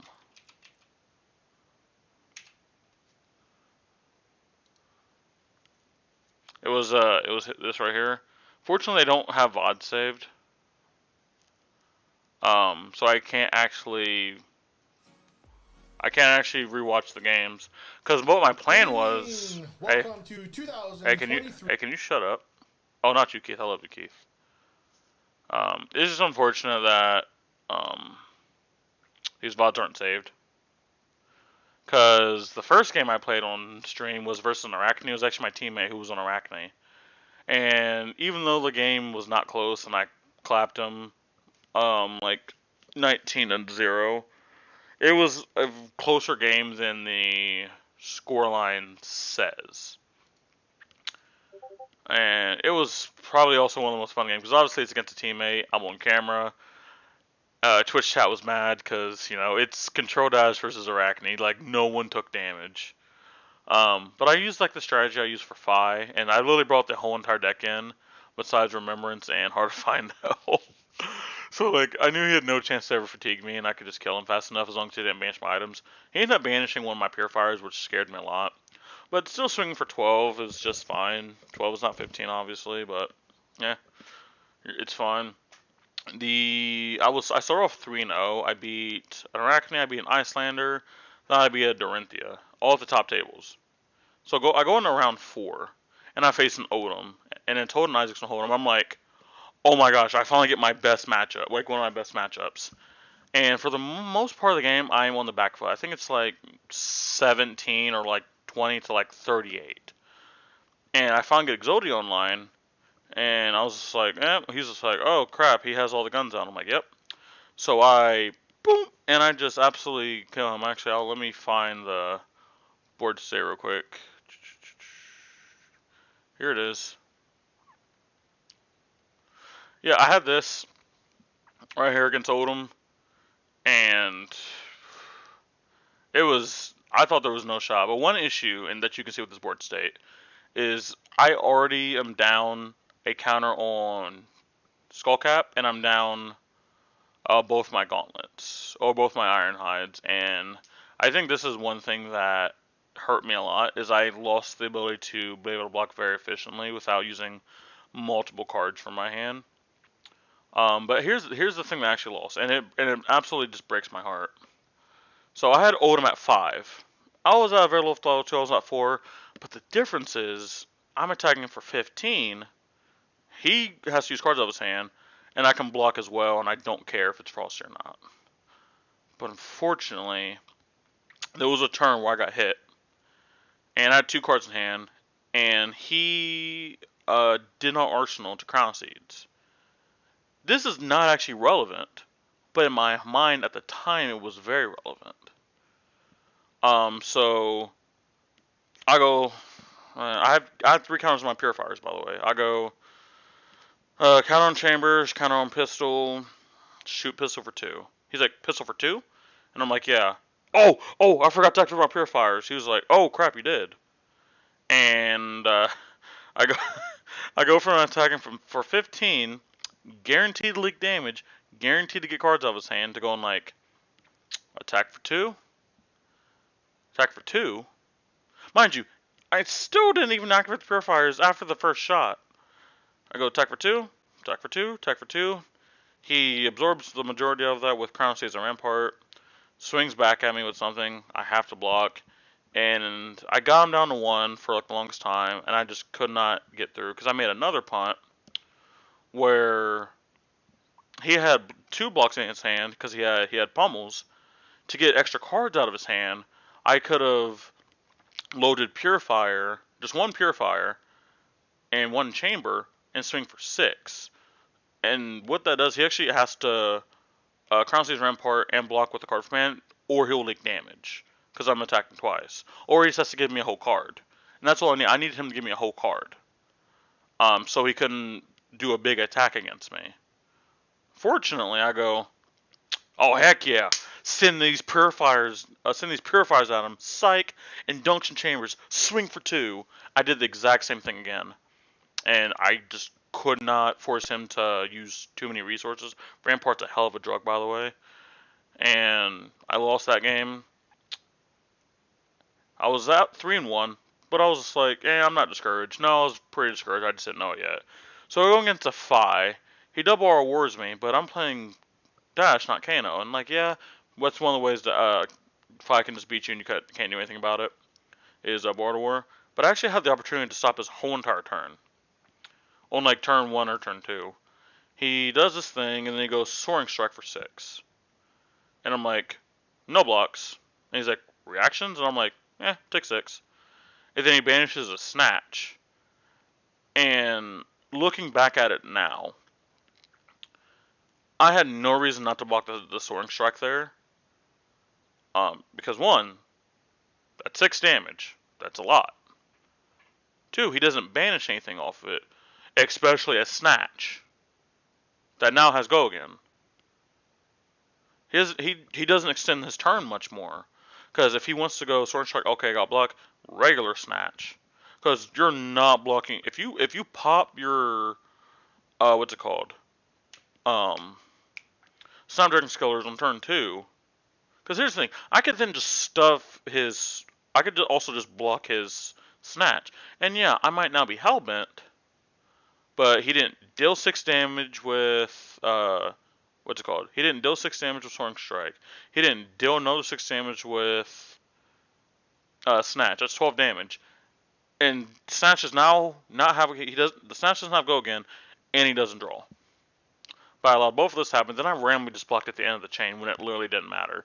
He still salted winded me for like 10 or something. I don't even remember. It was something ridiculous. And I lost the game solely based off that turn. And I looked back and I didn't go in that match thinking I was tilted.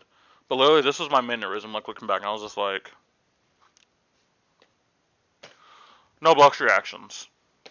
No blocks reactions. Pistol for 4. Pistol for 4. No blocks reactions. When usually I'm like if you ever played against me, you know I'm usually like making jokes. I'm laughing. I'm usually upright. I was just, yep, And then I was 3-2.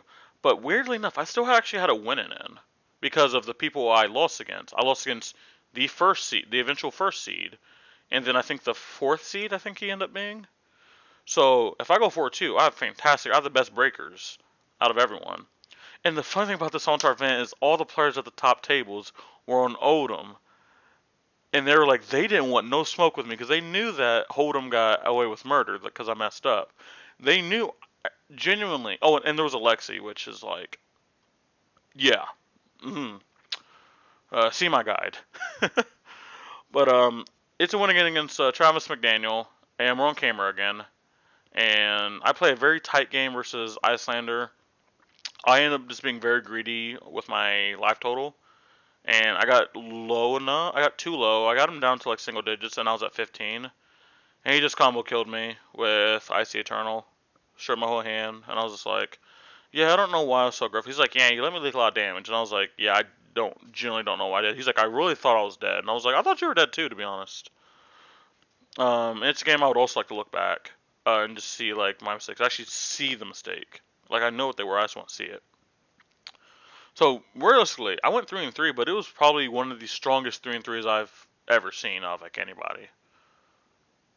There were two of the games, actually all 3 of the games, are very, very easily winnable. If I just don't make a very game-losing mistake, that is very, very uncharacteristic. Now punting is uncharacteristic, but like, dude, I've been playing Dash for a long time. Dude, sometimes I overly send them with purifiers. This time I didn't even touch them. Against Fi, dude, I am so down to block if it means like you don't get to do something like really cool. I don't block. That's not very characteristic. I'm Dash. I love conserving my life total, dude. If it means I get to be, dude, like one of the jokes is I have 80 health and I stay at 40 half the game because how much I block. But against Icelander, I was, and I played an Icelander earlier in the tournament, and I did exactly what I should have done: conserve my life total until I got enough combo pieces out, and then I sent it. Against Travis, I was just like, dude, you're doing 10 damage to me? Rookie numbers. I'll take 10. And he was like, okay.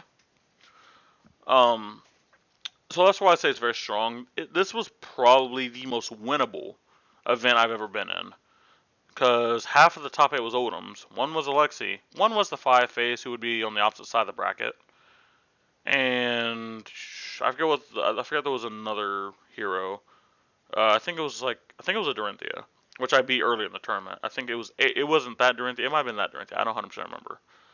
But I strongly right now say that like that was a very, very winnable tournament. Like I'm talking not top 8. I could have won the tournament. All I gotta do is play cleaner, and that is something I'm going to be working on going forward. Is just cleaner because my pace of play is something I was working on, and my turn-to-turn decision making was 2 things I've been working on. Something that goes kind of along with the turn-to-turn decision making is cleanliness of your play. But it is not something I realistically focused on. I'm like, okay, Let me make sure, like, do I know what the right decision is? That's what I worked on. But now it's actually just doing the right decision and making sure, like, you check all your boxes before you do an action. And I failed to do that, and it cost me a PTI, a gold foil Luminaris, and money, bragging right. It cost me a lot, and it hurts. Because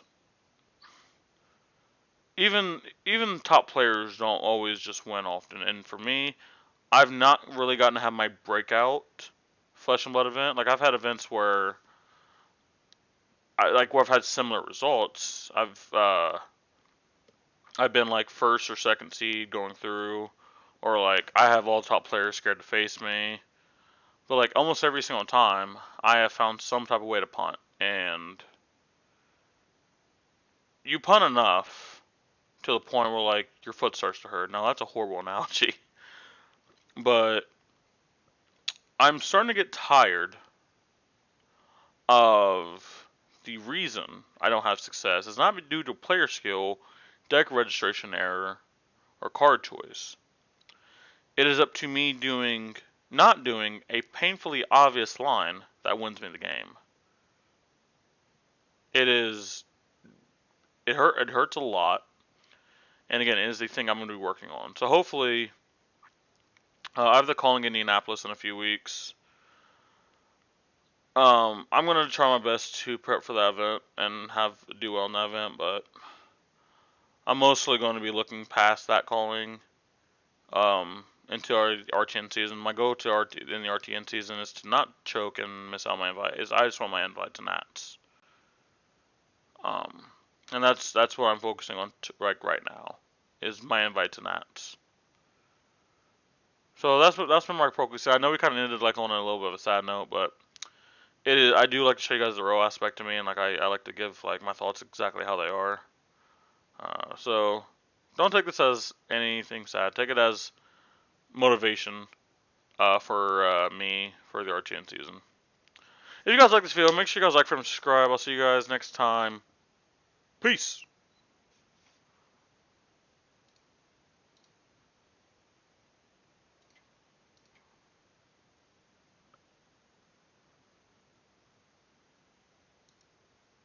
Wait, what?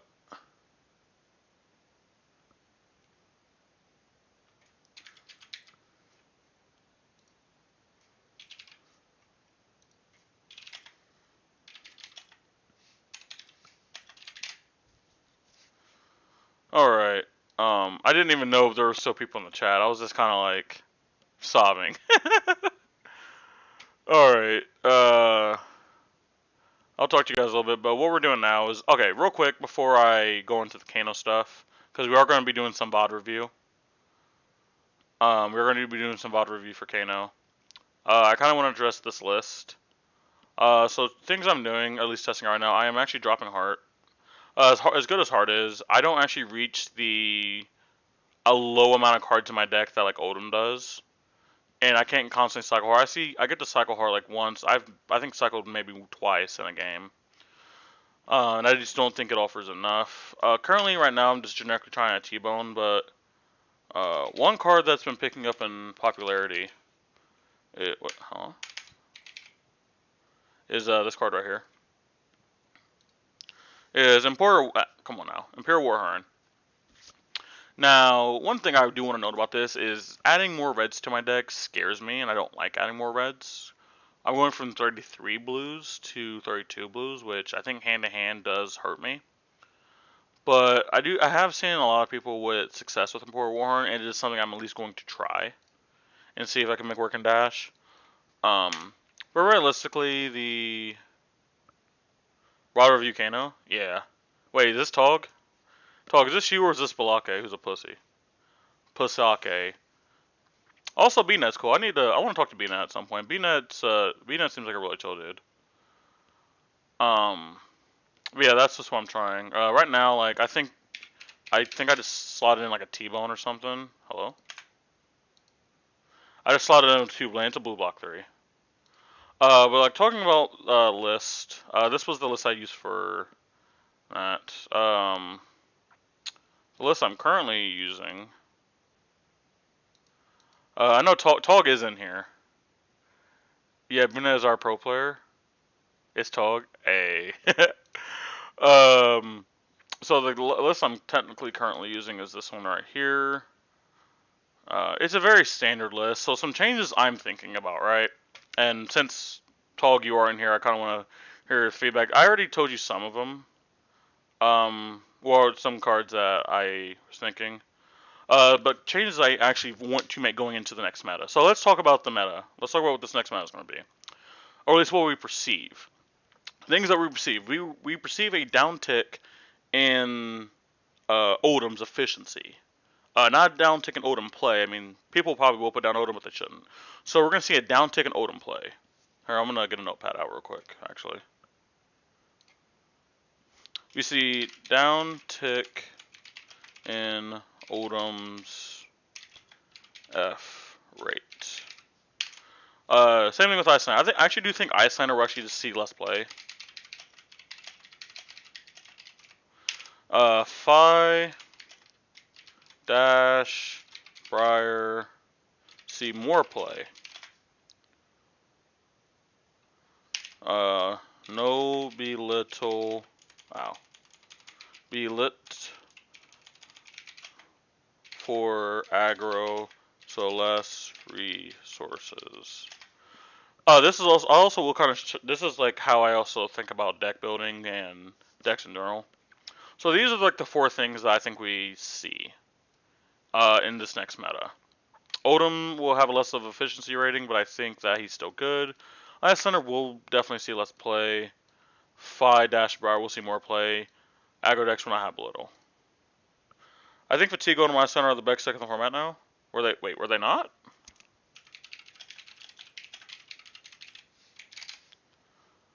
I thought they were already the best. By the way, Tog, you want to subscribe, dog? You want to subscribe to the channel? Here, let me show you how to do it real quick. So you're gonna go on YouTube.com. Let me show you real quick. You're gonna go to Siphon TCG. You're gonna type in Siphon TCG. Dear God, I can't type. You're gonna type Siphon TCG in.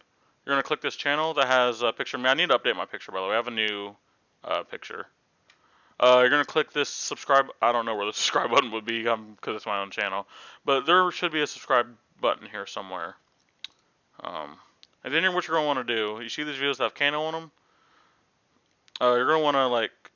By the way, this video is silly as heck. Freaking brainstorm Kano. I would love to work on that deck actually. Like I'm pretty sure the deck is cheeks, but like that deck's fun. But as far as Kano videos, I actually do have. I have this Becoming the Best Kano series is just my journey with improving with Kano. This is Alexander Vor versus Yukili Bender at Pro Tour 1. It's probably one of the greatest games of Flush I've ever seen. And I think is that all? Is that literally all? But yeah, I'm gonna need you to hit that subscribe button. Wait, what? Huh? No, that's cat. That's cat. I'm finding you out right now. That's cat. Ain't no fucking way. Ain't no fucking way.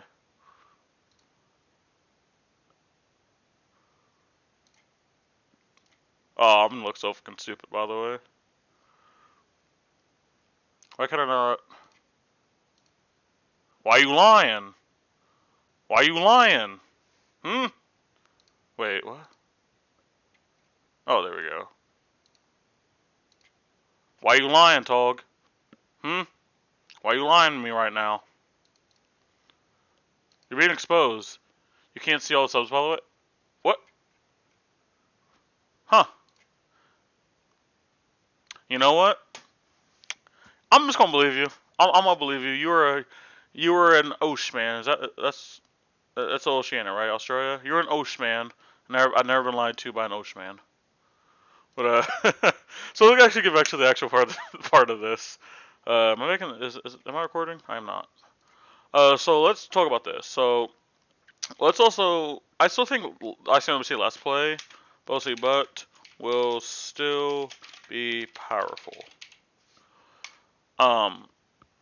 These are the four things I think we need to keep in mind when we look at the deck. and then going into my current list. So some things I am interested in getting rid of, and I have one of the best Kano players in the world here to bounce off of. So one thing I'm thinking of is dropping Nourishing Emptiness. I do see obviously the Nourishing Emptiness. I think has a lot of upside, and there's a reason that we put it into the deck. Largely, you can always just cast this. You can keep a 2-card and cast it. This is probably one of the best 2-card hands you can see, especially when it comes to damage and then efficiency wise, because it's 6 dominate. No one brings in equipment against you, and if they do, I mean, it was by complete accident that they had equipment that could block and a D-react usually. Most of the time this hits. Most of the time this hits. The only fear that I have is if I'm ever forced to keep a 1-card hand. This is a very horrible 1-card hand. And this is not something I really want in my arsenal, because now I am forced to play this card on the following turn, or I just lose so much value from my arsenal. Also, seeing this off the top is horrible. Like, already, I missed a game to go undefeated in my armor yesterday because I seen Iva Fade off top of my library when my opponent was guaranteed dead, as long as I found a 0-cost spell. Now, one thing is, I do think that these situations come up less often than not. But I think that the value that we have with Kano and the current Kano is how consistent it is. Like, I can go to draw 4, and almost every single hand I have here will be playable somewhat. Like, you have Pitch a Blue, Crucible, Aether Quicken for 3, or you can Tome, well, you can underpitch Crucible, then do that. You can just play the Tome, draw 2 cards, which would be these 2 blues. You have like very rarely will you just see a hand and be like, wow, this hand could not do anything. Like, even like this hand does something, this hand does something. Well, maybe not this hand, but this is probably just some Kano activations or blocking, which you're blocking a lot in Kano right now because all your cards block 3. Like, I think the average is 2.7. That's only because there are a few no blocks and like very few 2 blocks. So Nourishing Emptiness is one card I am going to cut, but here is my logic when it comes to cutting and adding cards. If I was to cut Nourishing Emptiness, if I was to cut this card, I need to be able to bring in a card that is better than what this card does. It's just like trading a team in like soccer or football. What value does this current player have to the team? What do we lose? Before you even look at what you're adding, what do we lose by getting rid of this? Now, what are we adding? Is what we're adding more than what we're losing? Do we actually improve? Right? So for me to actually end up cutting this card, I need to have enough good reasons to cut this card, and I need to add something that is good enough. Now, Tog, you still here? No, 1 card to burn. Don't cut Nourishing? Actually, Tog, I don't think a ton of people will see this live stream. Do you actually mind if I bring up your deck list? Because I didn't actually get to read your deck list. Do you mind if I bring it up? I'll wait for you. But I'll kind of just talk a little more why I'm waiting on his response. I would like to add more Singe to the deck. I think Dromai is seeing enough play to where I think Singe is necessary. And I think why just having these Singes in the sideboard is better than like having like one in the main. Like having one in the main is like sometimes you accidentally see it against Dromai, or you go Lessons in Lava, deal 1 damage, put Singe on top of my deck, Singed. Like that line, stuff like that is cool. But I think just adding like 2 red and a blue to the side, so I can naturally see it more, and also still be able to do it. I think it's pretty good because like I think Ashwings. Let me actually talk about this real quick. Wow, let me see if Talk said something. Yeah, do it. I'm about to delete that list anyway. Okay. So one big thing I see when people talk about Dromai, I think people are they misunderstand why Dromai can be really good into Kano. Again, this is from my perspective. People are going like, dude, Dromai has so much AB. And I'm like, okay, she has AB10. And I'm like, no, she doesn't. She has AB4. And they're like, what? Dromai has AB4. It doesn't matter if she has 50 Ashwings out on the board. We're talking about purely for the Arcane Barrier perspective. If she has 50 Ashwings, you're going to lose that game. But the big thing is she is a largely red deck. Let's look at Dromai real quick. Let's look at the average Dromai list. Not Iris Dromai, because that's just, oh baby, I can't wait to get that video's coming out soon. Let's look at a red line Dromai list, like the most popular version of Dromai, and let's just look at her red count. Here we go. This is one that look, how many reds does it say? That's 50 reds. 50 reds. I can't even see the blues on the screen right now, dude. The odds that she draws like just 4 of these on a turn. Actually, I can do you one better. Where's stats? There's a hypogeometric. Wow. Yeah, I tried. There's 9 blues in this deck. I don't even know how many. Let's just say all blues are in the main, and let's just say for you to have 1 blue. Look at the percentages that you have 1 or less than 1. The majority of the time, you're not going to have multiple blues. And yeah, it can suck when they actually end up having a multi-blue hand that can actually nerf a lot of your damage.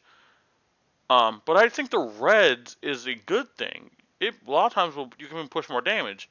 The actual problem with Dromai is they have 3 Oasis Respites, freaking Eldamri's Prayer, and where's it at? Where's the Sand Cover at? Do they not run Sand Cover? Does this person not run? Okay, this person doesn't run Sand Cover. Probably because they're running Prayer. But that's the issue. They have 12 copies that flips off your Aether Wildfire. But it's the reds. So like the Arcane Barrier argument's so horrible. It is so horrible. And now there is a instance where it does matter. There is an instant. If they play like a red card on their turn, and then you respond to that, they can Flame Skull Furnace on top of that to get resources. So they turn that red into a yellow. But that's still a yellow. That's still just a yellow. More often times than not, you can leak damage every turn.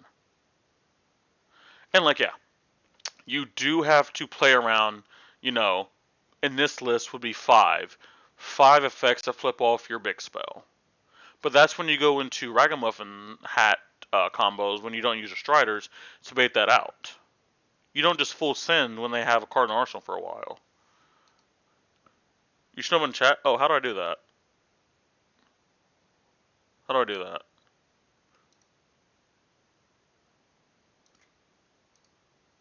Oh, wait. Oh, did I just do it? Hold on. Wow, dude, I didn't even know I could do this. Huh. Hi from the pop-out chat. It goes away as soon as I click, though. Is there a way to stop that? Is there? I assume there's no way to stop that. Is there?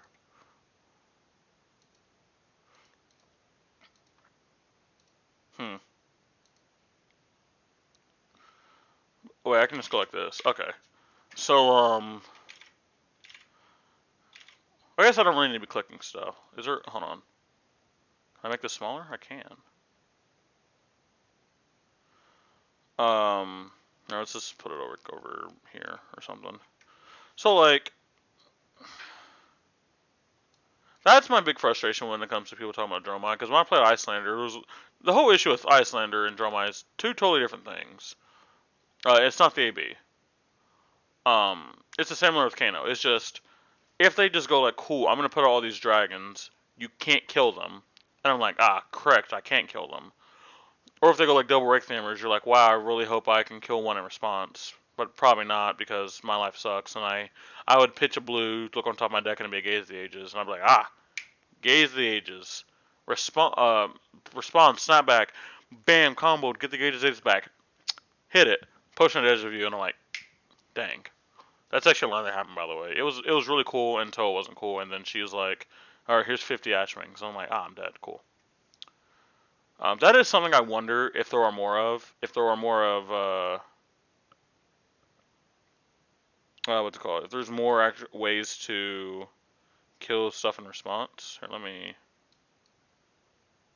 8-8 pop. Let's go. But, actually, Tog Wire here. I was talking to people in the Kano chat. One thing I would like to do, this is different from the coaching that I talked to you about. And I don't know if you charge a rate or what you would want to do if you're even interested in doing it.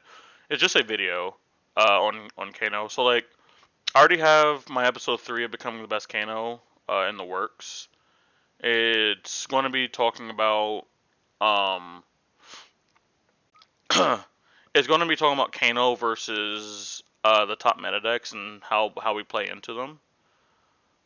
And I might attach a video onto that, but I would actually like to just do some type of video with you. I don't have like a video idea in mind right now, but just I would love to like work with more people in the community, and you're one of my favorite personalities in the community. Not with Block A though. I don't like Block A. Never met him, but don't like him though. But uh, dude, I don't know why. It was after one video, dude. I just can't wait to clap Block A's like verbally. No, if you're interested in working and you have like an idea of like how you would like to be compensated in any way, you just let me know. But going back to these pillars right here, this is what we want to decide. I'm gonna need you to convince me that Nourishing Eminence needs to stay in the deck. Like, I don't know, man. Like it just feels weird, man. It feels really weird. Like I might just be remembering the times it's hurt me more than it's helped me. We can just make a coaching session video. Oh, okay. That's actually what I do with. Well, that's what I did with my boy Peyton Laufenberg. He was coaching me on tall ice lexi, and I kind of made it into a video. But yeah, that's totally fine. We just gotta make sure our schedules line up and stuff. Actually, what's today? Okay. I'm gonna be in Indianapolis all of next week. Nourishing is always 9 plus value. Okay, are you considering because you get the extra card? I assume that's where you're saying it. But I'm gonna be in Indianapolis next week. But like the week of like the 5th through the 11th, we should work. Maybe before that, maybe because I might actually be taking Kano to Indianapolis. I might actually do the coaching video because I kind of want to take Kano next week to the calling. I'll need to get a lot of like IRL reps in. But oh, actually, I got an uber super idea after the VOD review. It just hit me. Ooh, I got a good idea. Okay, I'm gonna keep that to myself though. But okay, so nourishing. So I like Blessing of Aether in the matchups that you play it. You use it so you can actually start leaking damage. What's that? Wait, what? What's what? You said what's that? I don't. I might have to put you in timeout real quick, dog. You know what I'm saying? But crap. This is scuffed. The idea. Chat is lagging. Oh, so the idea I had, right, is so one of the biggest ways to grow with Kano is just gold fishing. Now, I obviously probably will do games tonight. I don't know if they'll be on stream. But I was literally just going to put my camera in top-down mode and just goldfish for like 30 minutes on camera. Just goldfish, goldfish, goldfish, goldfish, goldfish. And then just look at the hands, what can this hand do? Look at the hands, what can this hand do? Look at the hands, what can this hand do? And I kind of want to do it physically, depending on how the lining and all that stuff sets up. I might just do it on Talishar against like a bot or something. I don't know, but like I think that's where I can get like the most growth is literally just learning my lines. Because there was a line I found out yesterday. It involved like Tome of Aetherwind. There was a time where, because Tome of Aetherwind in this current meta all the time, right? Primarily as a draw two. But in this specific situation, because of how things lined up, the best play was actually draw one, pump one. So that my spell could go over the top by one, get its own hit effect, and I could go from there. It was I really wish that like I had a camera on that one, because it is a line that it was super hyper. It was so unique. But yeah. Singe, I would like to find room for another Singe, at least one blue Singed. As far as equipment go, I think the equipment layout is solid. I see no issues to ever change the equipment layout.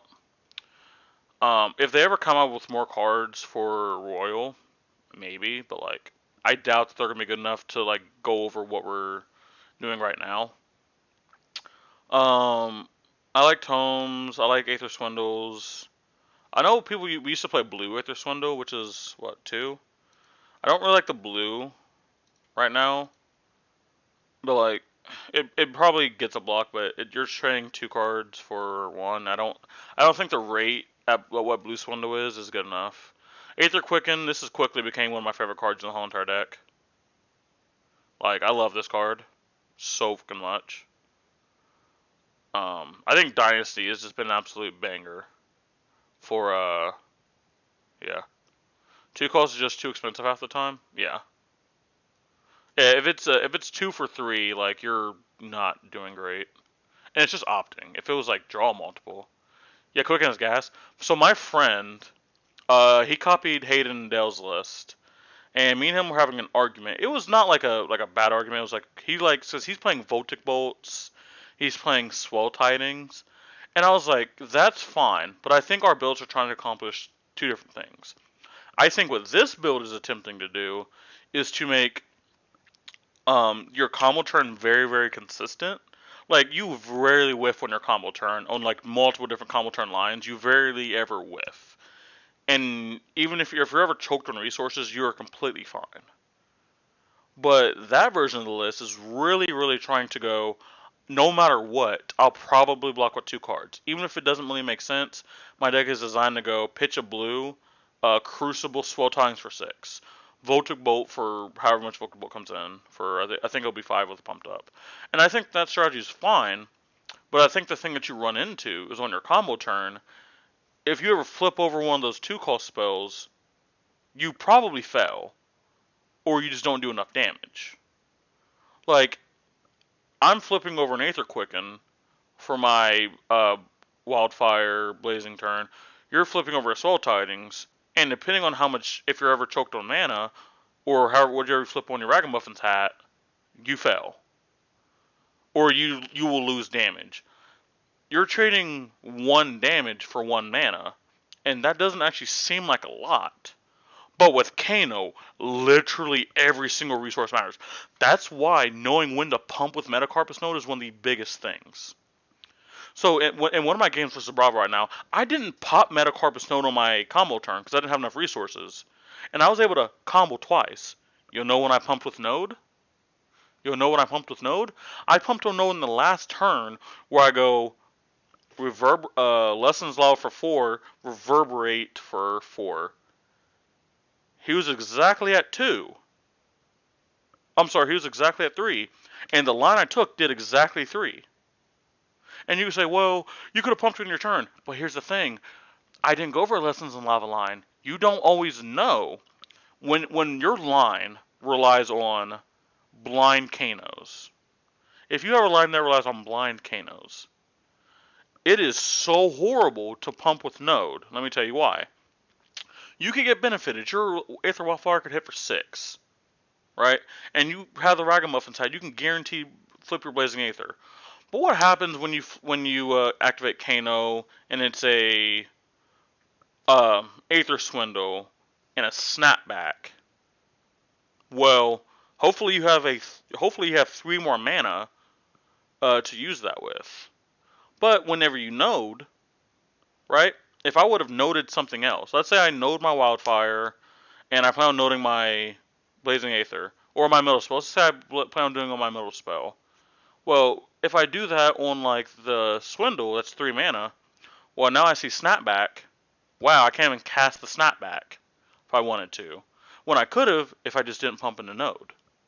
And Snapback specifically, I think, is probably not the best example because I think Snapback is usually worth more than a node on a Wildfire turn. But I'm just giving as an example. You don't know what your resources are going to look like on blind Kano turns. So it is very, very unsafe to do so. Now, you might play out the whole entire line and be like, wow, I had 2 extra resources. That was 2 Metacarpus Node pumps. You didn't know that when you started it. You didn't know. Now, the time that's on your like Lessons in Lava lines, it is very, very consistent. You know exactly how much mana you have because of how you construct your combo. But these aren't blind Kanos. This is, I intentionally put Lessons Lava on top of my deck. I intentionally put Blazing Aether on top of my deck. So now I know how many resources I have. I know how many Metacarp Persona pumps I have. And Talk puts a very big point in the chat. 1 resource equals 5 damage. Versus your 1 extra mana that you're costing is 1 damage. So you tell me what's more. 5 or 1? Here, I'm going to put a poll in the chat. I know only one person can, only one person can do it. Well, what's worth more? Is 5 more than 1? Alright, check this out. We're going to find out 5 is more than 1. Alright, in the chat, is 5 more than 1? 5 more than 1, guys. 5 more than 1. Oh, damn. Well, well, never mind. Never mind. I guess, never mind. Just blindly node on your turns. Is Balake the one typing that? I feel like it's Balake math right there. It's definitely Balake math. But that's tough. That is tough. All right. But I got away from like primarily what this was supposed to be. It was more just Kano discussion. But all right. So like so far, the only cards I would like to cut is I would like to cut a Nursing Emptiness, which I don't think Tog's gonna let me cut. I would like to add 1 Blue Singe since Drumeye is picking up in popularity. Let me see if anything else sticks out. Like for the most part, I think we've gotten the Kano list down to be very, very consistent. Chain Lightning is a card I personally like, but I see not in a lot of lists. I think you have to understand what this card is meant to do. I think this card is meant to be like Strider's number 2, rather than Chain Lightning. Like I don't think you can read this card as Chain Lightning. I think you need to read this card as this with 3 damage. Alright? But obviously, you want something to combine with this. You don't want it to be like, haha, Chain Lightning. Plays that for my hand for 1. No. Dude, if you Chain Lightning so you can zap for 1, there's a massive, massive error. Unless that zap is lethal. Which, if they're lethal to zap, then there's a massive issue. But, I think you just truthfully treat this as Strider's number 2, which is why I personally like it. Now, on like an average hand, it's not great. But let's say we go pitch a blue, right? We have 3 cards in. We pitch a blue, Chain Lightning, hold priority, snap back for 1. Or snap back for 3, I'm sorry. So now, before this result, snapback's going to hit for 3. You've filled the thing for snapback. Now Chain Lightning is going to hit for 3. You have 1 resource floating. Now you can be like, cool, my next word is well non-attack, I can go an instance. Cool, Reverberate for 3. Obviously, Aether Flare at the end of the line is not as good at the start, but in this specific way we had to do it. Aether Quicken for 4. Even Blazing Aether, like a mini Blazing Aether combo, like that's going to be a 12 damage combo, and sometimes, basically you only need the 1 Blazing Aether, and if that's just your hand and you don't really have a way to filter it out naturally, you can just Blazing Aether there. Like, it's not the best all the time, but there. Tome of Aether win. Cool, you can 1 floating, Lessons in Lava. There's a lot that you can do there. You can gaze the age, dude. You can gaze the ages off of this line. Do you understand how powerful this card is? By the way, anyone that's watching, do you understand how broken this card is? This card is so fucking broken, by the way. This card is unbelievably broken. Like, my God, is this card disgusting? And you can do that off of this line. But, so if Tog's not gonna let me cut Nourishing Emptiness, if I want to add Blue Singed, is this, where's his list at, by the way? I need to pull up his list. Let's see, because I do think we have different lists. Trying to find the differences. Okay, so he's down a Reverberate. He's on 2 Blue Snapback. That's interesting. I know they used to play Blue Snapback, but like, I guess it's another Blue Block theory. And if you have, I need to be sold on Tog. If you're still in here, can you sell me on Blue Snapback? Yeah, yeah. Gaze is the best card in the deck. Thank you. That's what I said. Dude, see, look at this, man. I'm just a genius. All right, Tog. While I'm talking, I need you to. Oh, wait. What is my latency on? Hold on. Oh, I had on low latency mode. That's why. Aha. I was wondering why you were responding so fast. I have on low latency. But blue snapback since I run red flare into enemy matchup. Okay. By the way, dude, I keep getting told red aether flare is not good in every matchup, and I'm like, when is it not good? As well as decent late game when you're alive, when you have alive spots for combo. Dude, literally Gaze the Ages is literally how I win a lot of my games post combo. It helps me fix my deck, especially if I have an egregious pitch stack. Gaze the Ages to fix that, especially if I can get it back in my hand. Dude, for anyone that doesn't understand Gaze the Ages, here's what I want you to do. I want you to play like Kano. See, Gaze the Ages on the top. Play it and then Gaze the Ages from your hand. Play 2 Gaze the Ages, opt 4 pretty much, and have them both back in your hand. Then you'll understand. Dude, that card is fucking cracked, by the way. Gaze the Ages is fucking cracked. And it is probably the only non-damage spell besides Epot that's not a whiff. Like, Tome technically isn't a whiff, but like, depending on what I draw, I don't always like playing Tome. Like, I'm obviously never gonna not Tome. God, Gaze the Ages is so fucking good. Alright, so let's see. Blue Snapback is since I run red for every matchup. So I guess if Aether Flare hits for 1, so let's say you pump up the Aether Flare for 1, and it hits for 1, and then you snap back for 2. Technically at instant speed, because otherwise you probably wouldn't be able to do it if it was like the Aether Flare from hand. How good do I feel like that is? Because you're gonna have 1 mana floating if you do that. So that's usually I think 6 damage for a blue. No, I think that's fine actually. Because that's genuinely what we're trying to do anyway, but usually we're threatening like 5 damage with like Aether Quicken and stuff. Okay. And it's a blue block 3. A blue block 3 is never bad.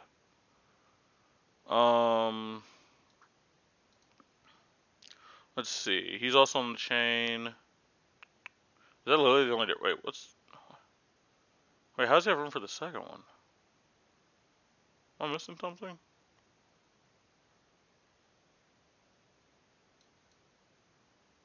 Oh, okay. No, Potion's in my deck too.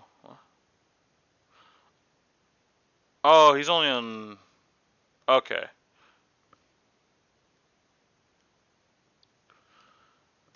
So the difference is I have 2 Singe, he has 1, and he cut a Reverberate. So he cut Reverberate and a Singed from my list, not from my list, but like from my list for 2 blue snapback.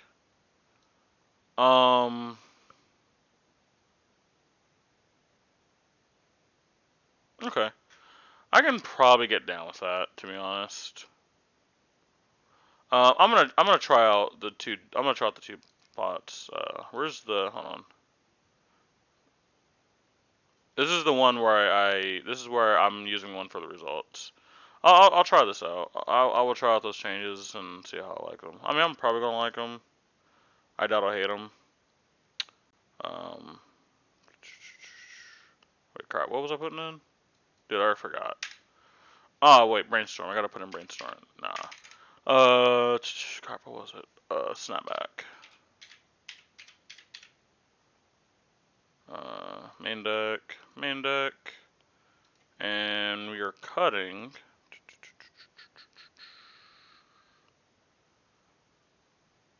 Wait, what?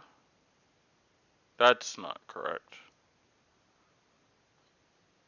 I actually might just put all these in the main, by the way. Put these back in the main deck. Oh, I have to cut the Singe, don't I? Well, we cut a blue Reverberate, right? I think. Or was it red? It was a red Reverberate.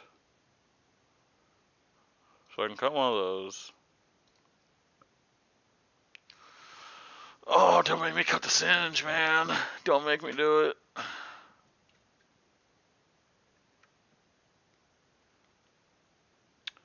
Come on, there has to be someone I can cut. Please, no.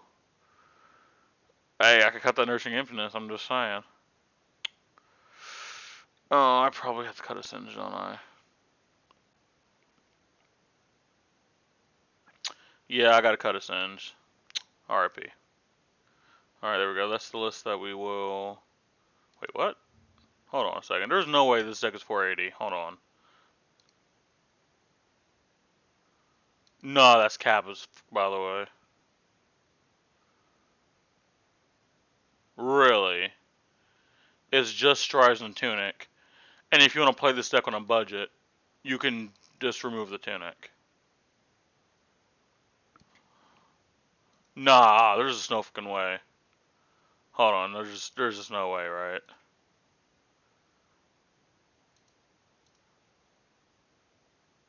Just put us into the let's put us into the main. Over Blue Reverb. Yeah, probably. Wait, so do I cut Blue Reverb? Hold on.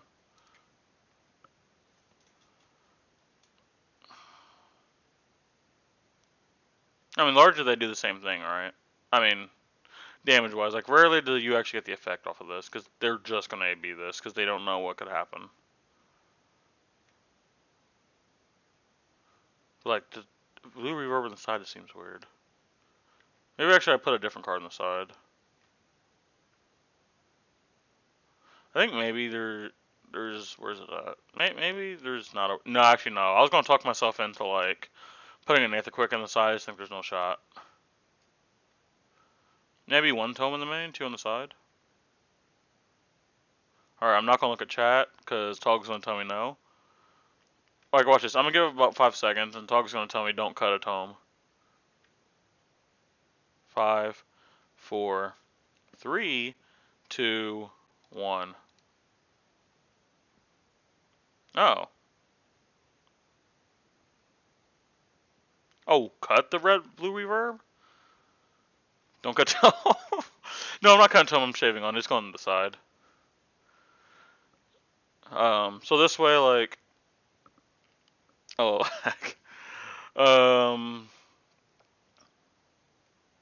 you can't stop me. You're all the way in Australia. I'm in the United States. You can't stop me.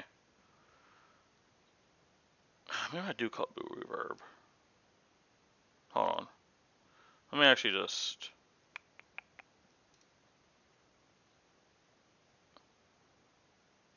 Actually, real quick, because I seen someone. I think let me see the name. I seen someone was playing this card. Is this card any good? Like, it just seems horrible. Like, yeah, it's a free opt, which is probably why they're playing it, and into block 3. But, like, this feels so bad. Like, and it does the same damage as the rest of your 1-cost blue spells. I mean, I guess you have the... Not really. It's not bad? I mean, opting is super important, don't get me wrong. It's super important. But, like... Wouldn't you just rather actually have something that threatens? Just you draw 4. Ah, true.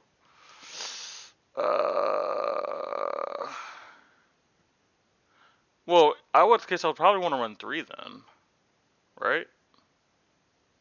Like, is just a one of Forbidding Bolt even like necessary? Like, do I just? True.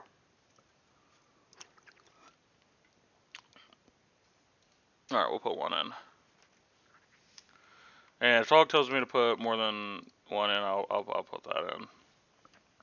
Actually, maybe I go like this. Boom. Boom. Maybe I do that. Sideboard wise, I'm trying to get my satisfied with all this. I need to put a card on the side. What's like the most meh card? Actually, I think I can actually not put that back on the side. I'll work on sideboard plan later. After like off stream. I recommend 0. What? I thought you were just. I legit thought you were just saying Forbidding Bolt was fine. God dang it. Why are you doing that? I thought you were selling me on the card. Crap. Now I gotta add what, 2 cards back? God dang it, man. I mean, I'm telling you, I could always just, you know, I, I mean, you never know. I could just, you know, send it. Well, I guess routing after the reverb. Just fucking add it back, I guess. Since Tall can't make up his mind.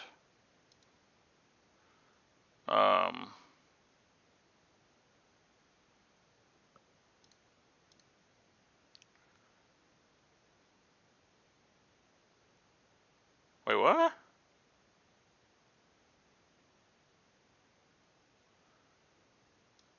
I thought I said, maybe I misspoke. I thought I said isn't Op 1 bad, and you said not really. What? Dude, I don't know what's happening. I feel like I'm being gaslit right now. I'm not gonna lie to you. I'm pretty sure I'm being gaslit. You know, just because of that, bam, sideboard, clapped, and we're clicking it off, so you can't stop me. All right, but let's get into the VOD review I was wanting to do. God, I'm trying to remember what game it was. Oh yeah. It was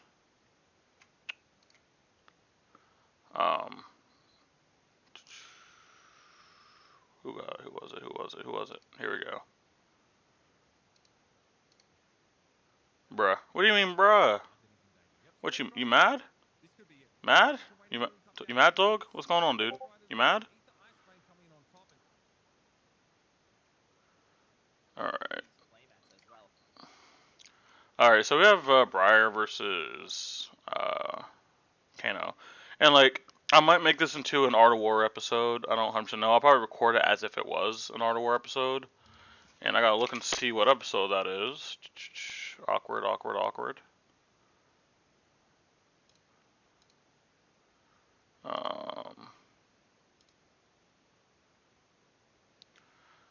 This is Art of War episode 11.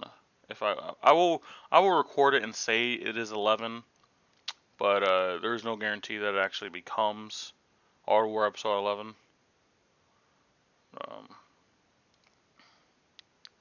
But before we start, any Kano never seen that game with that. What?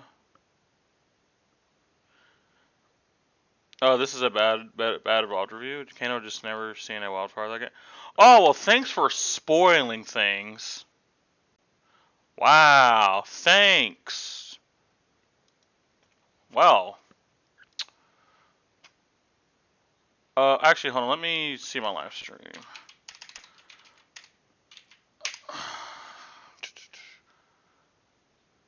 I think I should have. I don't know if I have. I know I have the Dorinthia game as an Art War, so that's the Dorinthia game. Guys, it is. My hands hurt. My arms starting to hurt. Wait, why is? Oh yeah, I let them play one. Is this versus Dromai?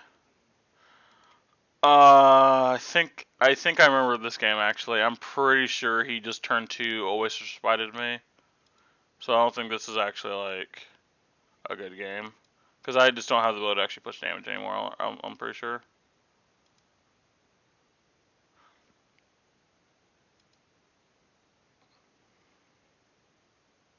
Yeah, the game's already over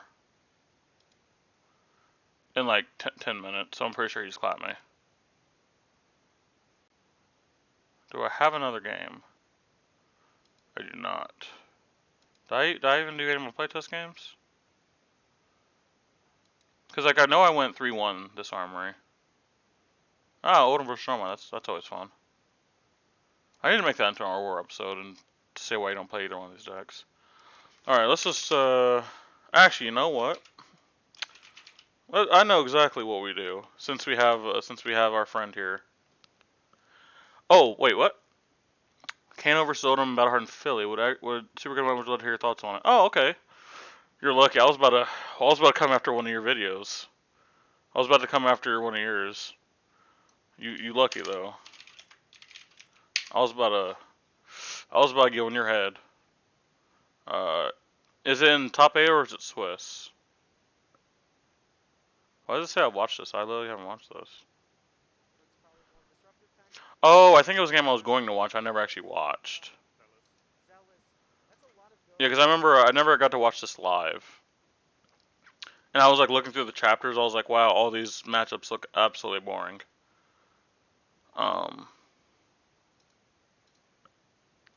Round 7 round. Yeah, actually, it was already there. So yeah, I think I was just going to watch this, and I never did.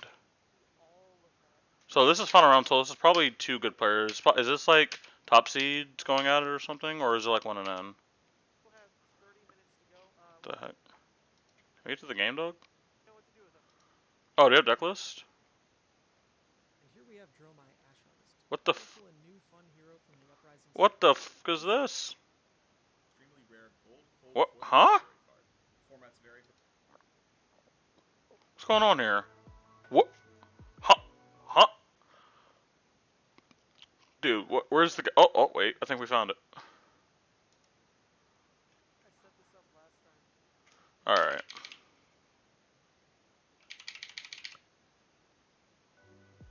Bruh. Wait, what? Did I miss the game?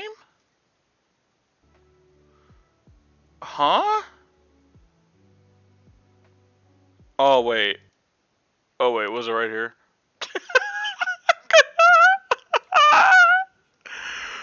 Oh, it's running blockades in round 7? Oh, we might look at that game then. I didn't know I was at the end of the match. Wait, how was I at the end of the match? I haven't watched this though. I'm so confused. Alright, so is there a way we can what what I don't know what's happening.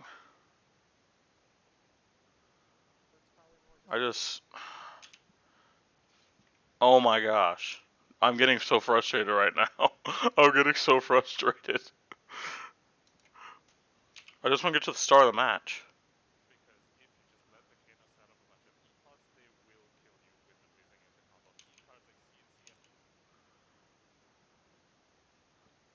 I'm getting trolled right now. Jump into the game.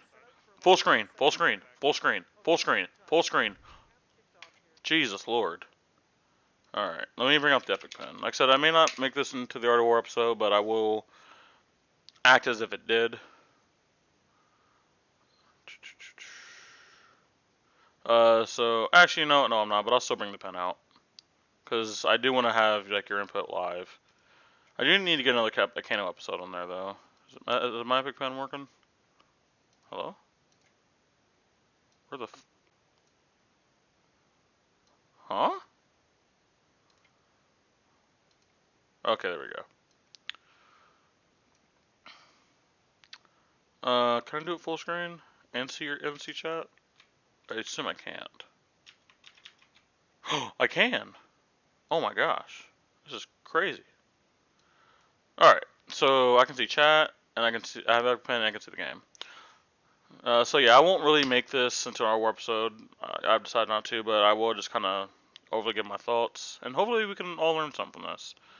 All right, so we have Odom at 6-1, Kano 6-1, so very very good records. This is a win and N, so there's lots of pressure. This also has been a long tournament, so we want to keep all these thoughts in mind on why certain decisions have been made. We do know off the rip that Odom is going first. I think usually this is good for Kano. Because this is usually never bad, right? Like, would Kano be able go first and go like E-pop pass or Kano pass, just a filter? Like, yeah. But I think the advantage of your opponent like losing cards out of their hand and you being able to punish on the back end and start hitting them, because like there's no Crown of Seeds, he just running still. Huh?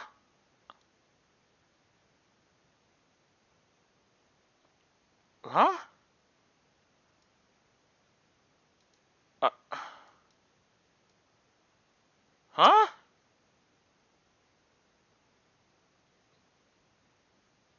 Uh, you know what? The he 6-1 I'm not. Never mind. So we're running into AB 2.5 here. This says that lantern list. Okay. I mean, I feel like you just always should have lantern. Like against Iceland, you don't need it, but I think against Kano you do. But maybe he's relying on just a lot of pressure. I don't know. Hey man, he could soak one damage. All right, hear me out. Block with stalagmite. Staunch response on nourishing emptiness. Bam. Actually, I think the staunch just covers it up. Actually. Shit. All right, whatever. So we see the Odom's going first. Kano, very, very usual setup. One thing that I believe, I don't remember who started this, but I actually have been trying Waning Moon in Odom. I go back and forth with Waning Moon versus Crucible. I think Connor sees blocks. They block. Ouch, true. And a frostbite. Think about that. But I've been trying Waning Moon into Odom, and it has upped my success rate. But it just feels so bad into Odom because of how much he can freely block. But I think outside of specifically your combo turn, Crucible largely doesn't do anything. Maybe because the opponent's running less AB than usual. Like the Odom I go against is running all the Odoms and the Bravos are running AB here, AB here. If it's the Odom, they have Lantern and Robe. So like I'm never doing damage to him. But maybe because he's only running AB 2.5, you're more guaranteed to be able to leak through damage. So maybe Crucible's actually fine. I don't know if maybe he knew this going into the match that the opponent didn't have. This is how much AB they had. Maybe. He's running more AB than Starvo did. I'll tell you that much. But let's go ahead and actually start the game off. So we do see that, again, the Odom is going first. Alright, we see Rouse the Ancients, revealing 2 blues. Like, the actual attacks don't matter. We just see that he has 2 blues. Still in hand. So let's look at each time an action happens, and is there a window we can have a response? Unfortunately, I can't really see the hand fantastically well. But I think in this spot, there's no actual reason to respond to anything. I think we just simply block. Blocking with 2 cards and taking 1 is much better than praying, sending prayers to the heavens, and asking that we get like something really good off Kano. And like unless we just absolutely explode with like multiple tomes and like we get any pods, I don't think we benefit largely off of Kanoing here. All right, so we see Blazing Aether, Sap, and looks like 2 blues.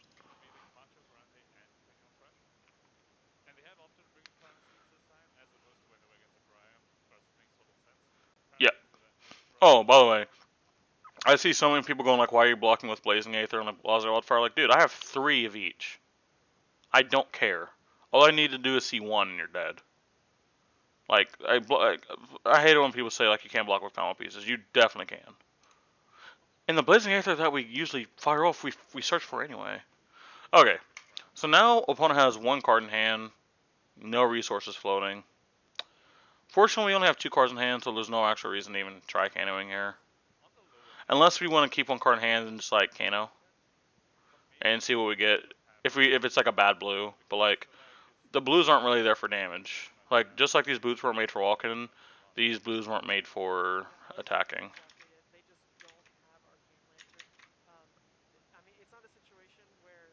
But Tog, if you have any input on the match, let me know.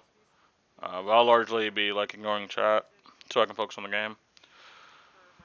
So we start off with Kano getting an E-pot. That is amazing. Kano again? What do we see there? What do we see?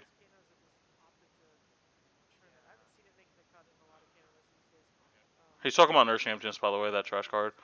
Ooh, Wildfire. Okay. So pushing a Wildfire for 5 on his turn, I think, is completely fine. It's guaranteed to leak at least 2 damage here, which I think is fine. You're still doing 2 damage. That is true. We didn't keep Nono's pitch stack, so he starts off the pitch stack. God damn.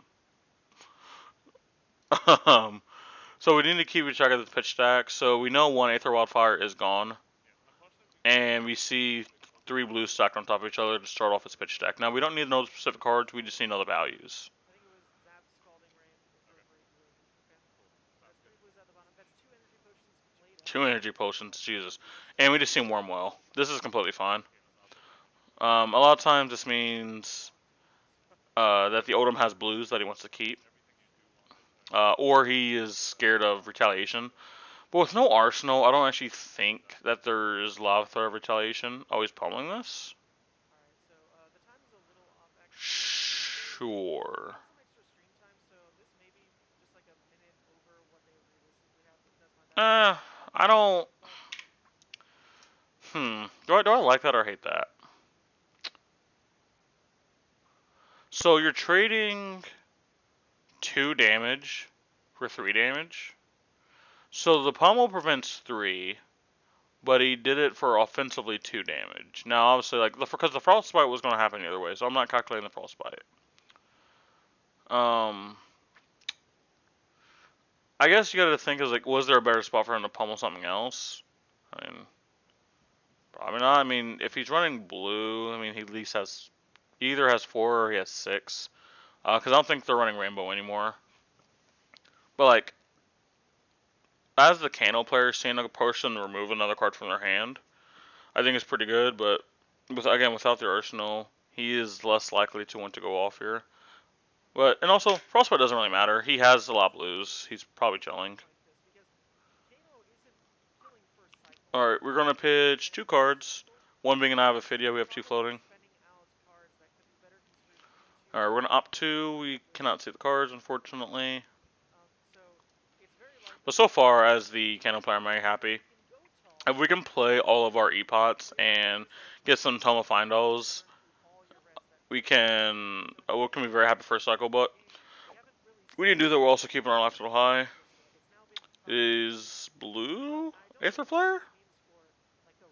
Blue Aether Flare? Alright, we're gonna Kano again. No, he doesn't know what these 2 cards are. Is that also blue? See, I can't really tell because the lighting isn't fantastic. No disrespect to Manson, but this I can't really tell the colors. Like the E-Pots I know are blue because you only run blue. Like if a card costs 1 color, it's easy, but.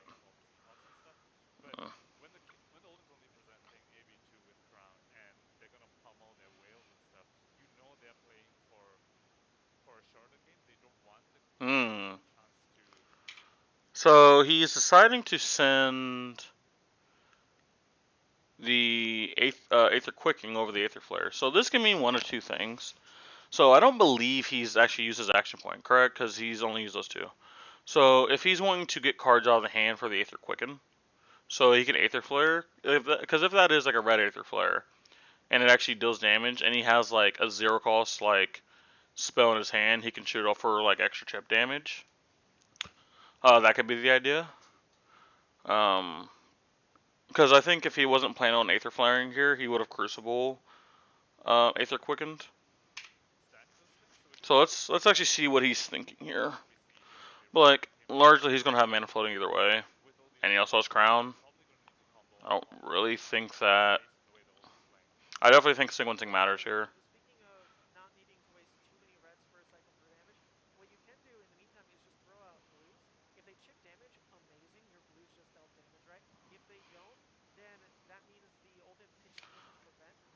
I do want to mute the commentary. Not that I don't like commentary, it's just I kind of want to focus on the gameplay here. Oh yeah, I might also do 2 times speed. I'm gonna speed this up, by the way.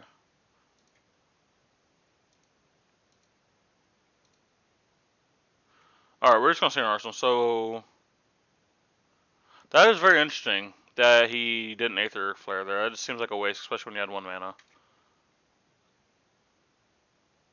Or wait, why is it in graveyard? Did he end up doing it and just get a beat or something?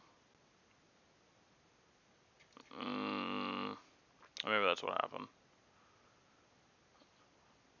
If not, that's just an illegal play. Alright, so we're seeing a Frostfang coming in. Doesn't really matter the value, but I believe it's red, so it is 5, I believe. The unfortunate thing about this is, like, if it hits, we have to lose a card for 2.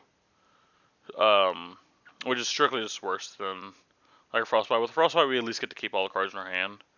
But now we just lose a card going into our turn. And, like, if we respond with Kano here, right? Because our opponent has 1 floating, 1 card in hand. If we respond with Kano and don't do significant damage, and then we lose a card again, that is more likely for our opponent to be able to keep more cards in hand. And we really just want to make a prod our opponent. So one big thing against Odom, and again Tog is here, I know Tog can speak to this as well, is we really want on our turn to test the Odom's hand. Oh god, I see the opponent reaching for that. He's reaching for that tin. I think he's about to pummel, which is like an absolute blowout. But on our turn, we really want to test the opponent's hand. If we send like 5 damage to our opponent with an on-hit effect and they don't block, well, we now know that our opponent has a good hand. So most likely it tells us we are most likely going to be on the defensive on our turn. But if our opponent does block, okay, well, cool. They lost cards in their hand, so that means they're probably going to be offensive on their turn. I'm sorry. We can be a little more aggressive. Or just significant damage is not coming our way. But unfortunately, we're about to get Frostfang pummeled, like one of the most toxic interactions in the whole entire game. So it is going to leak damage here, unfortunately. It's going to leak 1, so we're going to get the on-hit effect of pummel, just make you discard a card, and the on-hit effect of Frostfang. Please don't Poppy Pot. Wait, what? Oh, okay, I see. What I believe he did here, which is very smart, because he had another combo piece in hand, so he discarded the card that didn't really matter, and then he activated Crucible to scare the Blazing Aether. Largely okay. Like, there's not much you can do about that interaction. You'd rather just keep the cards anyway. He's looking at the card. The only consideration I can think is it's an E-Pot. Or like a Tome of Aetherwind. To gaze? Okay, you know what? I don't hate the gaze. I do not hate that. It's just setting up the next part of your deck, which is very important. Literally the worst thing possible is your opponent's going to have a 5-card hand. With Crown on their turn. So he's going to offensively Crown. Opponent does have a 1 to respond, but there's no way you respond to that with your opponent having 3 cards in hand. Like, there's no shot. So we're probably seeing E-Struck for 5 go again. It is weird to block this. I would probably just give him 1 card here. I would definitely just give him 1 card. So, like, I would either give him 1 or 0, because the 0 would be if you think he has an actual devastating effect coming after this. Like a CNC, like another problem, which I don't think that's possible. Well, actually, no, it could definitely be possible. Because how many cards does he have in his hand, actually? I can't tell if that's 2 or 3. I think that's actually 2. If he thinks that there could be a disruptive effect, that's what I'm going to say. If there's another disruptive effect after this Enlightened Strike, I could see wanting to not block this. He could block with 1 card if he just wants to soak a little bit of damage, but still be able to block that other disruptive effect, and then still be able to Arsenal card. But blocking with this with 2 cards just seems like a losing strategy. But I kind of feel he's gesturing that he's going to do that. Because I think you need to get a card in Arsenal at some point. Especially if it is a combo piece. I think Kano going without an Arsenal for multiple turns is just not threatening. Even with E-Pots. I mean, there's times you can probably combo off without E-Pots, or without an Arsenal because of the E-Pots, but I would much rather just, like, not. Alright, so he's going to Icy Hammer. I guess, okay, you know, he ended up not getting, like, his back blown out. Pause. Wait, didn't he pitch an Earth? Okay, no, that's the Hypothermia, I'm sorry. I thought it was an such. Oh, he's on the Swell D. He's on, like, the Hayden, like, kind of build. Okay. So we're just going to simply Arsenal card here. Perfectly reasonable. So right now, we're just waiting to chip him further, because we need to get Odom either to be very greedy and have no cards in hand, which is not possible, unless the opponent just plays absolutely horrible, or we need to realistically get Odom under 30, which is also going to be hard. We need to get him under 30 before we're under, like, 10. But if our opponent keeps having hands like this, where he goes E-Strike go again, and something else, That strategy is going to feel much, much harder.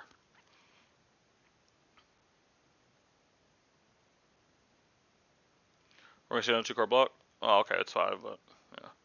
Well, so efficient, gets to keep an arsenal. It's not a warm. It is warm, sorry. So there's a chance that Nick just takes this and tries to mount some offense on his turn. I don't think he can go another turn without just doing anything.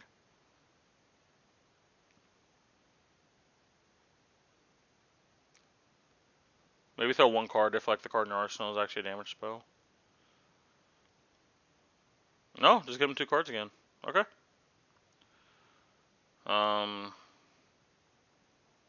I guess Nick is just holding out on finding a tome or finding another pot and just kind of keep his life total, which I think is very fair.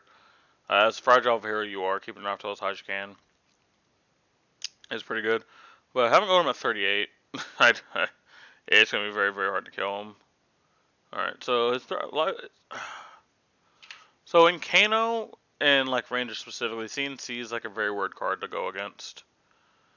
Because the most common play pattern here is CNC with a pummel to guarantee the arsenal and a discard and the damage, right? And if he does have a combo piece in the arsenal, like a Lessons or a Blazing Aether or a Wildfire, there's a very large chance he gets the backbone out pause. We've already seen 2 blue pummels and he's most likely on red, right? So, and with the way he played his turn, we can suspect he has one. He gets to have one and have an arsenal, and he can even crown, depending on how his opponent blocks, and try to draw another one, because he does have one floating. Because you still have multiples of each of those cards, it is fine if you do lose it. So I wouldn't hate him if he just blocked with 2 cards here and just hope he didn't have the pummel. Because you would obviously want to keep your card in your arsenal. I don't think anyone's like, man, I really hope he gets rid of this card in my arsenal. But if the card is very important, you kind of just have to send the whole hand and hope you don't have 2 blocks. So let's see what he decides to do here. How he blocks will indicate what's in the arsenal. He could do a very high level thing and just bluff like it is a very good card and overblock. And then his opponent might try to commit extra resources to killing it when it's not actually impactful. So, I believe our opponent did just pass, and he is going to blue pummel, and it was a Wildfire, which is again one of the things we suspected, but that is fine. We still do have 2 more in the deck, and now our friend does get to actually play on his turn and do some stuff. It's also Chain Lightning. That's unfortunate. Crucible, Aether Flare, Aether Quicken for 5, and has the ability to Arsenal card. I think that is very good. He's choosing not to crown right now, which I think is very smart. I think crowning on your turn is a little bit better because that's how Kano likes to play. But he is going to now crown here because he is saving himself with damage. I think in that very specific instance, it's fine.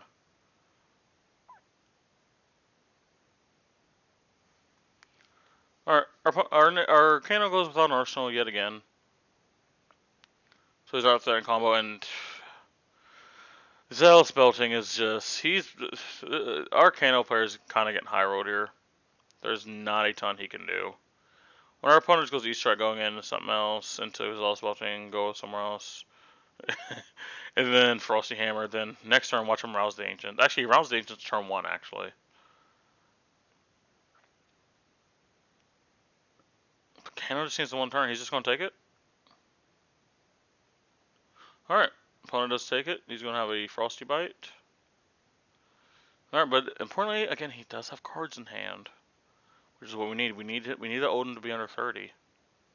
He's just going to come in for 4 with the Aether Quicken. I think this is fine. At least one of it is guaranteed to hit no matter what. Unless we see like a Respite, which unfortunately Odin also does play Respite. He plays Crown and Respite. That's another thing that Nick has to go through is his resource. So my philosophy against Guardian or any hero that plays a Respite is one of 2 things. Either 1, I need to pitch stack a double Aether Wildfire, or I need to get very lucky and draw the double Aether Wildfire combo. And usually from there, I can probably either kill him or do significant damage through a no Respite. Or 2, you need to bait your opponent into using their Wish Spite, hoping they can't draw another one in a certain amount of time, by doing a Striderless combo, which is just with your Ragamuffin's Hat. Now, the amount of lines that you can do purely through Ragamuffin's Hat, I don't think there are a ton that actually can make your opponent Wish Spite, but there are a few. Most of them obviously do involve Aether Wildfire, Aether Swindle, Lessons in Lava. Like cards like these are the cards you're going to really want to see on turns like that.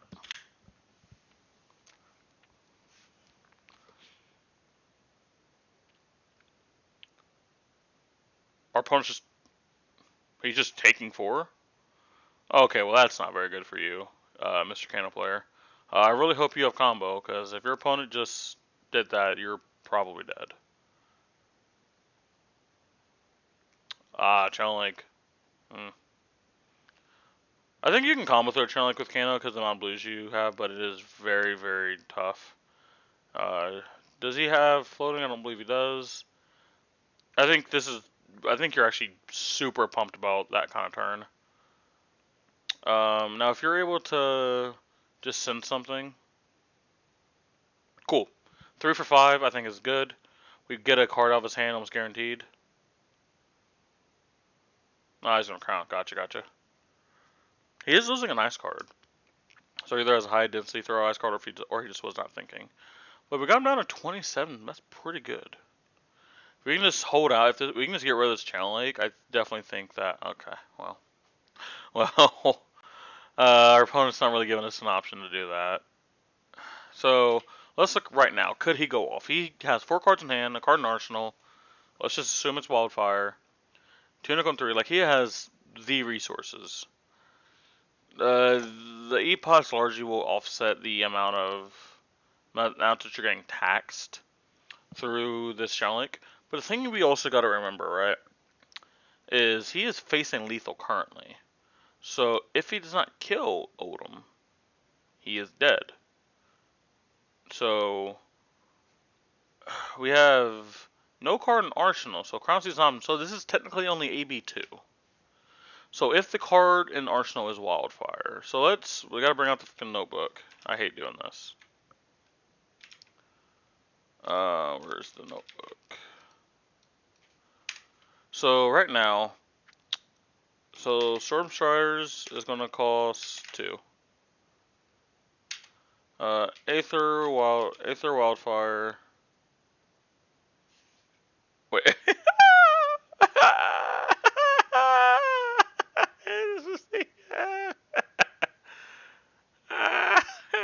What's up, dog? That's funny. Aether Wildfire costs 3. Every Kano. So let's say it's just Lessons. And I double Aether Wildfire. Lessons in Lava. 2. Blazing Aether costs 1. Every Kano we equal 4. Times that by 2. By the way, it's super late night. I really hope I'm not butchering my math. So double Kano will cost 8.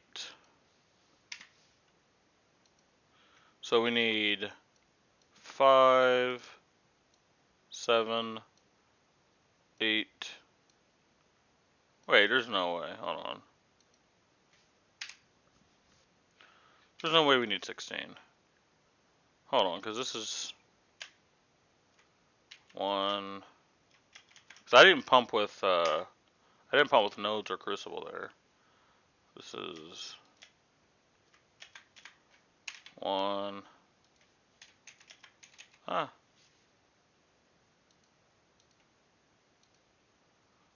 in the world? 0, 6. This is 6, 7, 9, 10. That's what I'm saying. This math is wrong somewhere. No, it's not, because 1, 2, 3, 4, 5, 6. Never mind. Yeah, never mind. Math checks out. Because we're doing 6 activations. It was like the number doubled, and I was just like, wait a minute. So we need 6 additional resources We do have 2 E-Pots. So this is how, if he just does a no E-Pot, he would need 16 resources, which he kind of can't do. But we do have 2 E-Pots, so if he pitches let's just say he pitches a blue 2 E-Pot, he'll have 2 floating, it will resolve, he'll go up to 4 floating, he'll activate 1, go down to 3, then go up to 5. So a blue turns into 5 resources, so these 5 resources cover this part. God dang it. Oh, I forgot Ragamuffin's hat. God, Jesus. Hat equals 1.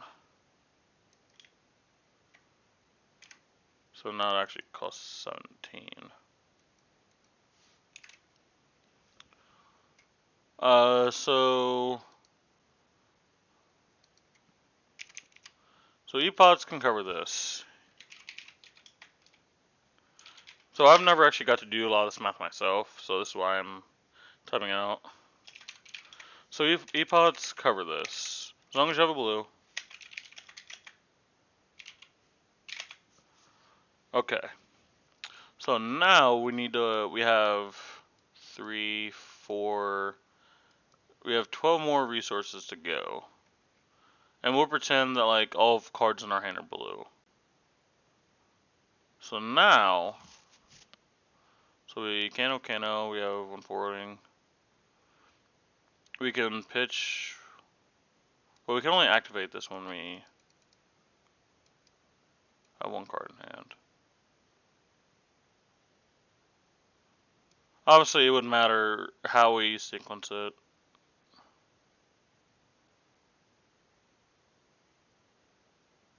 Hold on, I know an easy way to do this. Because my brain's hurting, I can't mentally do it. Let me just physically do it. Let me physically just do this real quick.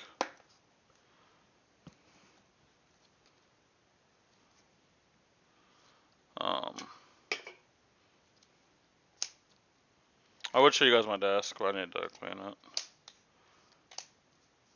Just give me 1 second, guys. Wildfire, Arsenal, blue, blue, blue. Where is me lessons on lava at, mate? Oh, Aussie. And okay. I just want to put a blue on top of my deck just to give us the most resources possible. Okay, I have no reason actually. And I'm just gonna make the second to top card of my deck Blazing Aether, so I don't actually have to look. Okay. So if I have Channel Link out against me, oh crap, I need the E-Pots, god dang it. This usually helps me out more than just like the Word doc, the notepad always does help, but I think this helps out a little bit more. Where are my E-Pots at? E-Pot. So we had 2 E-Pots. Okay.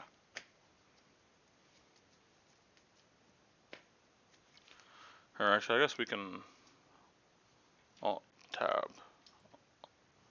Alt-Tab. Which one has just, oh, what in the world?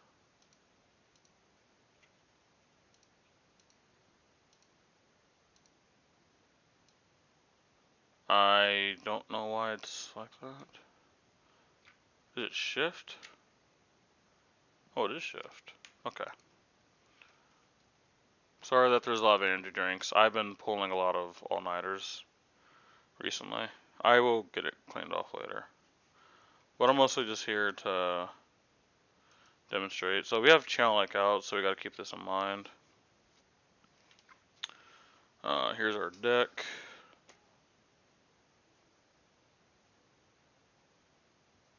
Let's just put some cards in the graveyard for representation.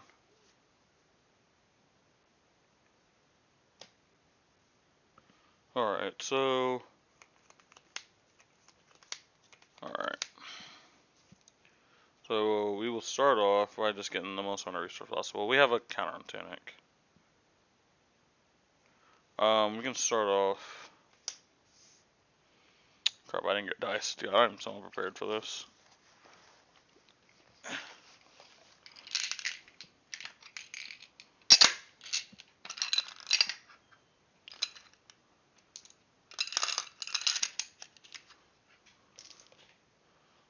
I lost my traditional dice. They're somewhere in my bag. Jesus Lord, you understand how unorganized I am. Alright, we'll just use this dice. Whatever, send it. Send it. Alright, so we'll pitch this. We'll have 2 resources. We're going to activate an E-Pot. We will go up to 4 resources. We will activate E-Pot.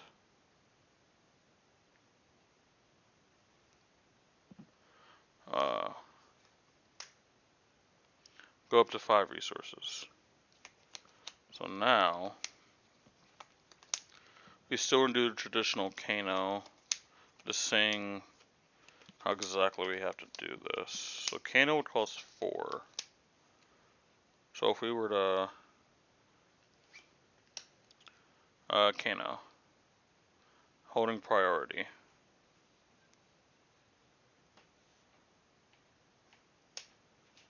Activate Kano.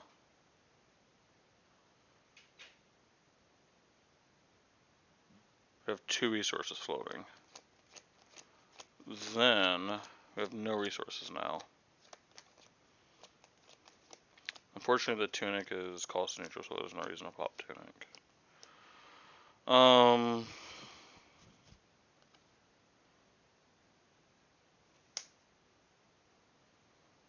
think we would Storm Striders here. We'll have 1 floating. Hold priority. Crack Ragamuffin tap. We'll draw this blue. Put this card on top. Okay, so now we have no floating. The Storm Striders can resolve. We can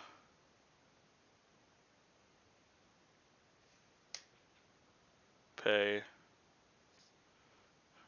Nope, because we are missing 2 resources. We cannot combo. We cannot do a lesson combo with Channel Lake because we're going to be down 2 resources.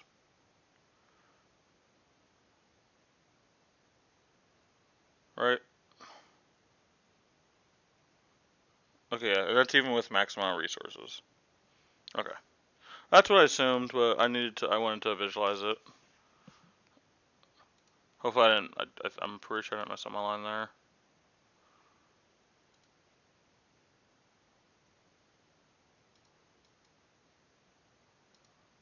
I don't know what happened to my chat, by the way.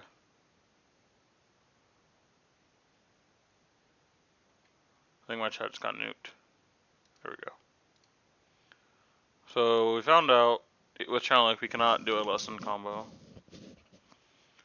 Now if we were doing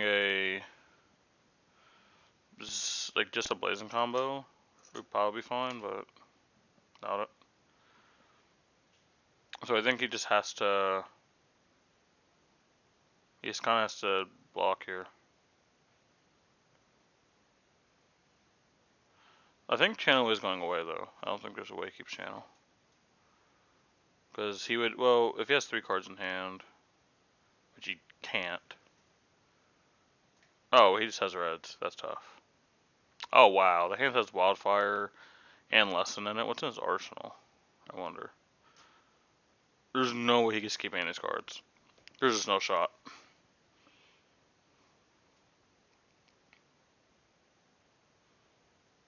No shot. Oh, looking through a graveyard. Okay.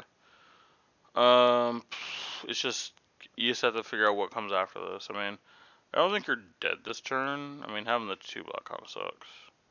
Like, you throw a 2 and a 3 in front of this. Now, the only way it would suck is if the card I don't know about is also a 2 block. Because we know he has Wildfire, Lessons, Tome. Wait, is that 2 tomes? Nah. Lessons and Tome. Alright, where's Will? Are you... You can't... Yeah, you kinda... You have to block, right?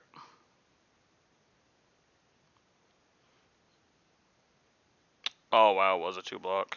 Jesus Lord. Sound like it's going away, though. Which is what you needed.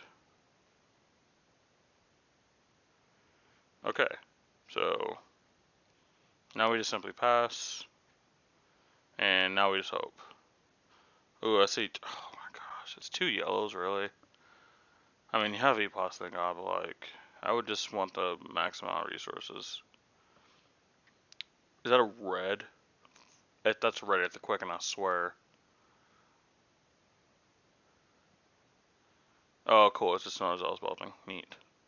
Actually, unfortunately, we have to go off now. We don't have any more choices. Our opponent's just going to present go again, unfortunately. And because we're at 2, we're probably just dead to anything.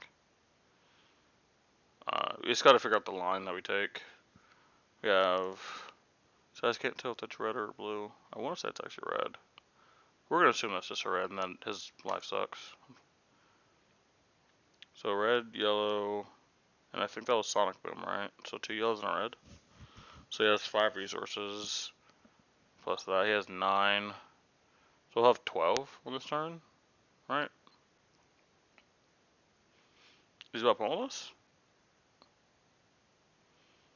Is he? I think he's looking to pummel it. Okay. So he does get to live to fight another day. Dude, big brain, that's still pummel in his hand because he has Tunic. Oh, please don't. No, no, no. Okay. my heart was beat, I'm not gonna lie. Alright, so Kano's at 1. That's where Kano likes to be. No, hopefully we don't see a go again attack. Our opponent has to also know, by the way, that there's definitely a Wildfire in hand. Or like he would just like cycle the Crucible in his turn or something. Just to get rid of it. Or like in response to the Frostbite. Is that Lessons in Lava? I wasn't the one that drew that, but I'm not the one drawing. It must be something important if they're drawing. It's one of your 2 big cards.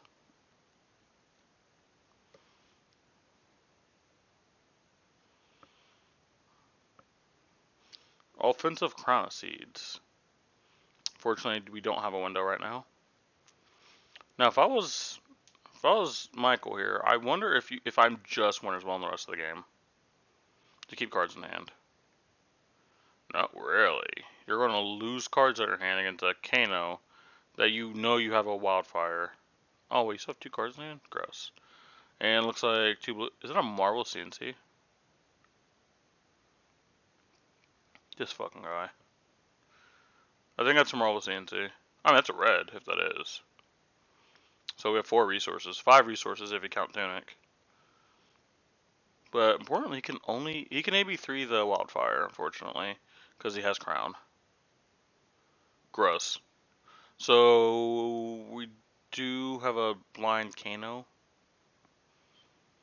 It's a blue Reverberate. Absolutely disgusting. We're gonna see Kano activation, hold priority. We're gonna put that. Did he just draw red? Did he just draw red? Did he just draw red? Did he just draw freaking red, dude? No. No. He did not just draw a red.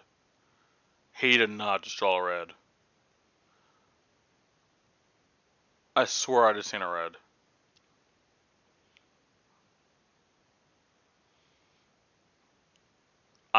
I'm gonna baby rage if it's a red. Alright, Platoon goes up to 5. So, he has 6 resources.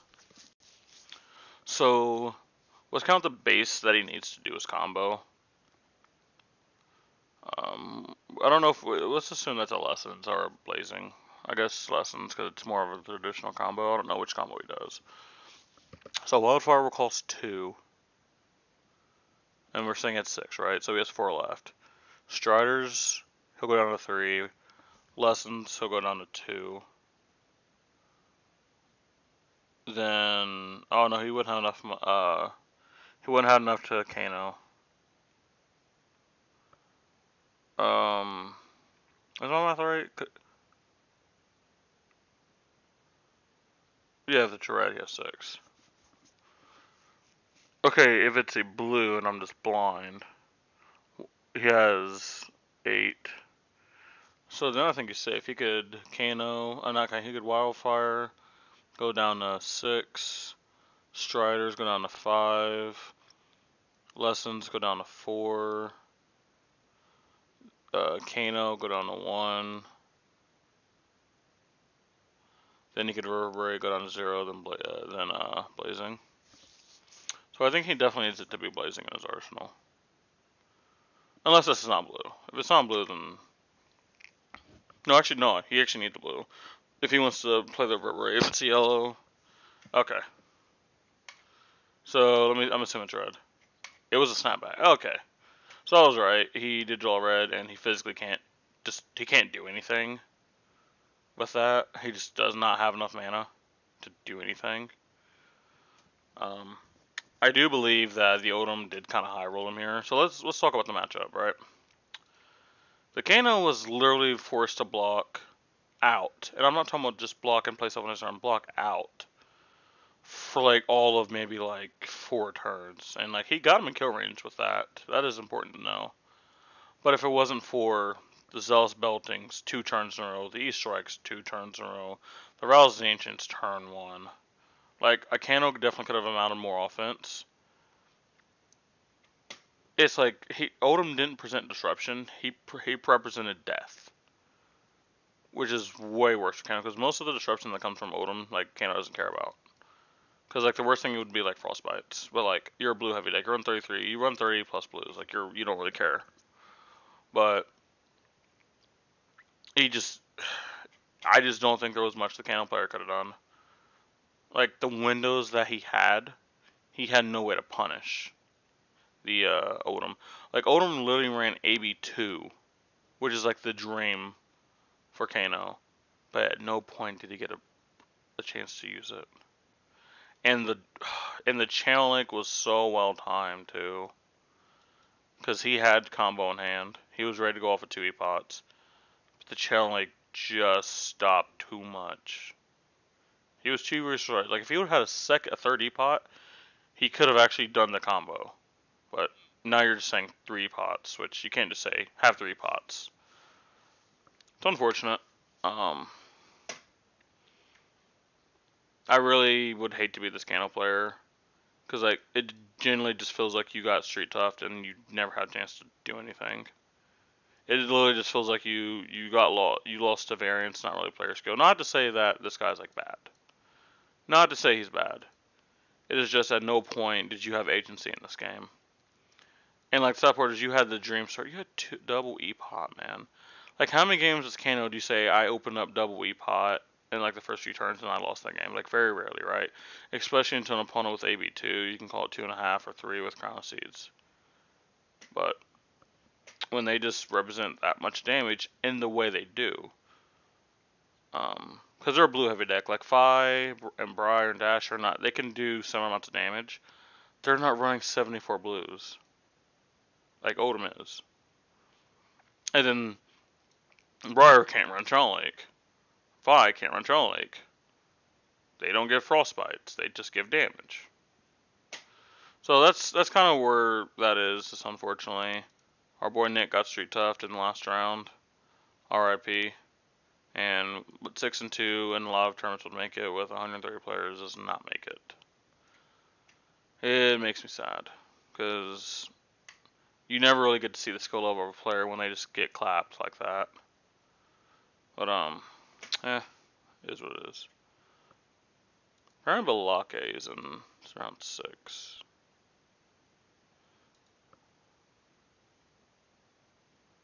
No, he's not. Oh, hey. Hey! Hey, revenge. Actually, didn't Balake go undefeated? In Swiss. Alright. Balake won undefeated in Swiss, right? I'm not smoking. Am I smoking? Oh, I think Dog went to sleep. RIP Dog. Yeah.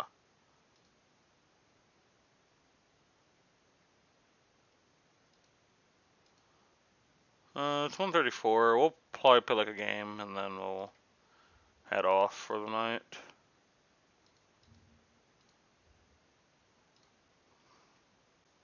That was an interesting game to see though, because if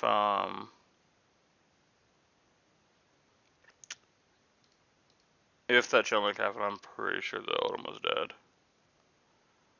Because like he really rarely ever played conservatively. But I guess the argument there is he's not. He's using his defense as offense. Okay. What? Huh? Oh, I hate this game so incredibly much, by the way. I just want you to know that. My keyboard's sideways, so I gotta like. There we go. Like, I'm probably gonna play a game and then I'll probably just go fish for like 15 minutes and then I'll go to sleep. Even if I have absolutely nothing to do in the morning because I'm off.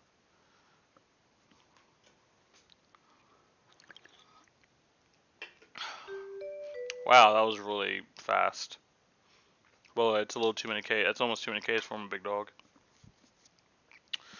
Please don't type, please don't type. So I have to type back. Please don't type, please don't type, please don't type, please don't type.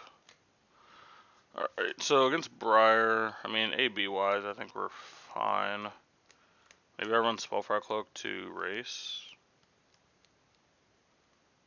I mean,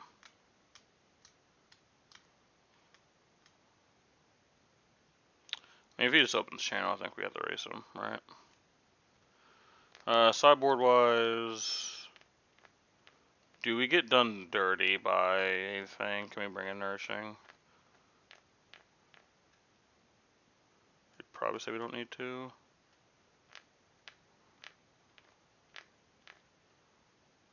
I think we probably bring in Aether Quicken.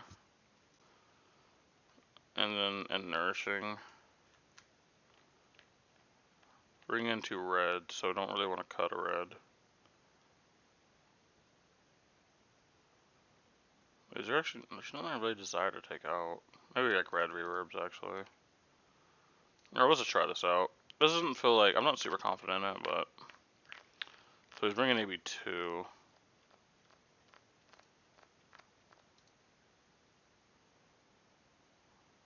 Oh, we got rid of, how do I need to get rid of Epic Pen. Crap, I forgot to, oh, it's down here, alright. Alright. Oh, what the fuck is this hand, by the way? Jesus. Nothing was revealed. So he's just coming in for 7. I mean, sure. I see no reason to like damage here. No reason. Oh god dang it, man. This game fucking sucks.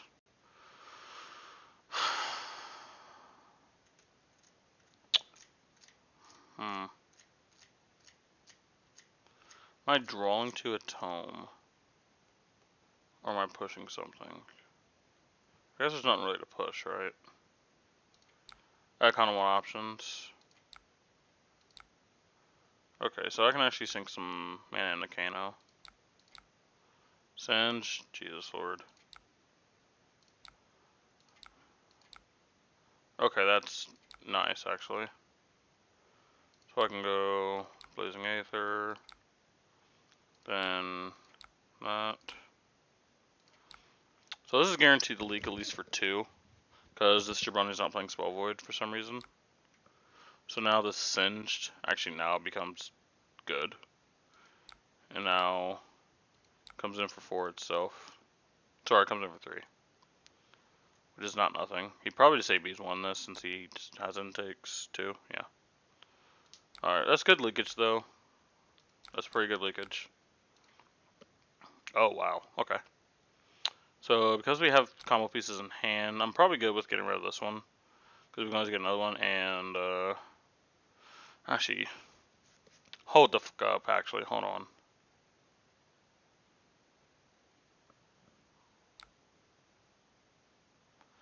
Do I just combo here? Like, I'm not gonna kill him, but do I just combo? I think I just combo. Like, I don't know why he did that. I have to Crucible instead of Storm Sharding here, by the way, which sucks. I hate it. Wow, that sucks.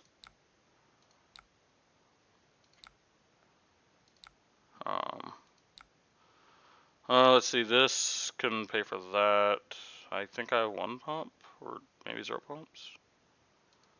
So if I pump this, I cannot combo. So yeah, I have to just let this hit for this much. Man, if I just had a blue, he's so fucking dead.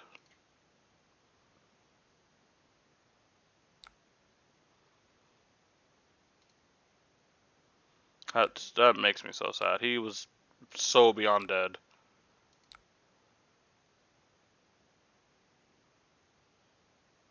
What? Oh yeah, dude. I was so confused. I was like, what happened to resource? I was like, yeah, it's paid for or something.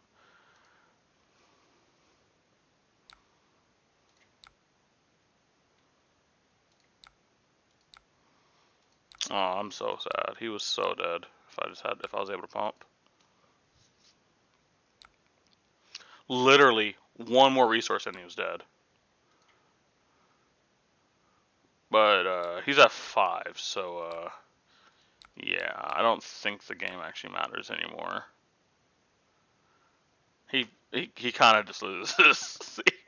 He kind of just loses. I can't wait for the comment in chat.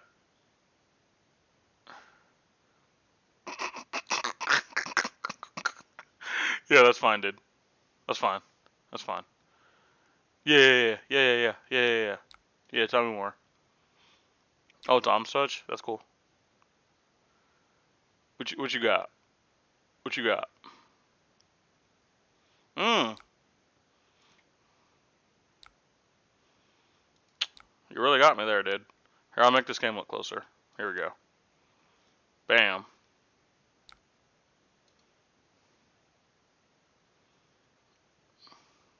Well.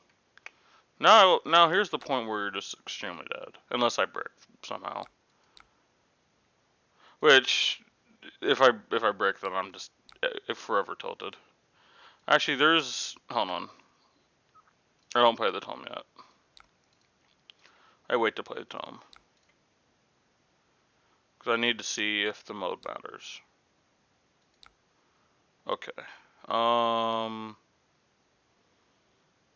I mean, the mode could matter. So I could go Crucible 2 floating, Aether Tome +1 draw card, Flare 1 floating, come in for 4, minimum hits for 2, but then I kind of have to guarantee hit a spell. Or if I just Tome, it's more consistent. Because like Flare is hitting no matter what. I think I just need to ensure that I can actually do stuff on here. Because like if this hits, he's gonna pop snaps and possibly have a chance to kill me this turn. Okay, so now I have a bunch of blues. So now I can just sink it into more activations. And I can definitely Metacarpus Node. Oh my. Sometimes the road just has a way. of correcting its mistakes. Sometimes, as much as the world hates you. Oh, you're trying to tunic me, dog? What's going on with that? What's going on here? It's a little rude, dude. Alright, this is going before you get to tunic, by the way. You jabroni. Okay, so cool. So he's just extremely dead.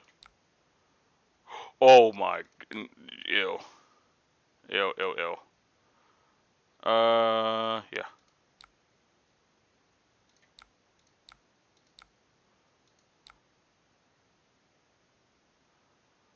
Because this comes in, I think actually I have to Kano here, right? It's 4 damage. I think he's dead, right? Fortunately, I can't cruise, Metacarpus any of it. Oh yeah, Aether Flare. True. Dude, it's landing right. But, that was a easy dub. Oh, I've had this on the wrong. No, no, I had it on the wrong scene. Dude, you guys just missed it. Look. Aw, I'm so sad. You're not screaming. Yeah. No. No. All right, but just so you see, I did this with no epots, by the way. So basically what happened is he for some reason tapped out when I was at like 30 or like 25. So I decided to take him to 5 and then be like, cool, what can you do? And he's like, haha, here's damage. I'm like, oh, cool, you tapped out again? Dead. That is...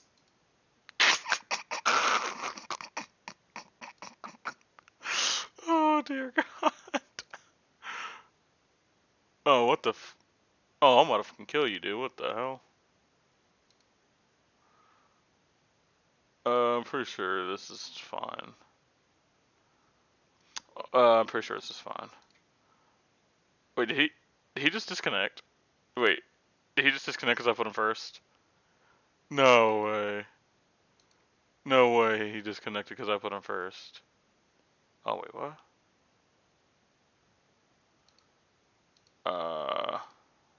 Okay. Oh, wait, what? No. I'm your real, not a clue what happened. But I was about to clap some Levia cheeks, dude. Dude, Tog, leave me alone. I don't want to talk about it. The proof is in the pudding that I won, though. I just want to point that out. I won. I won. I did win.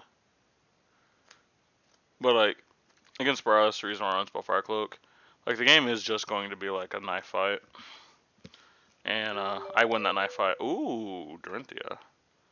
This is an interesting one. God, I forgot how to sideboard against Dorinthia. I kind of forget. Oh yeah, I forgot I have this. Wait. Oh. Okay. I forgot I had this. You can get this by going on patreon.com/wemakebest. You guys can also have this.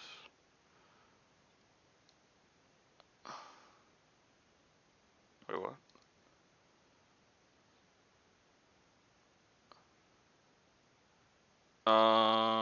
So 1 red, 1 take out eye. Sure. Actually, I don't run eye in my deck because I don't have one in real life. So I put in Aether Quicken and take out. Singe is probably like the most medium card. You can go for a second. We're going to share block 12. Rush this matchup if your edge is keep enough. Right. He's running AB3, which is like really good for me, I think. Fortunately, he's a smart person, has Jubilee Blade. Yeah. I need to pop out this chat.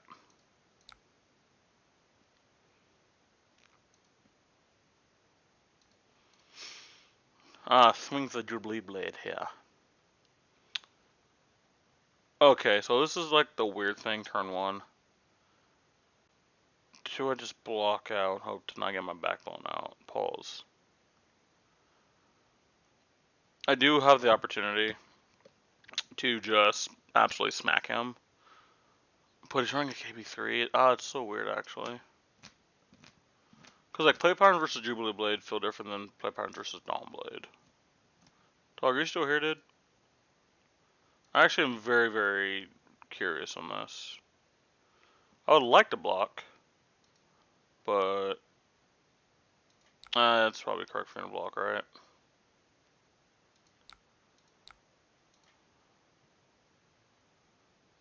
I don't know. Oh, you just route me, dog.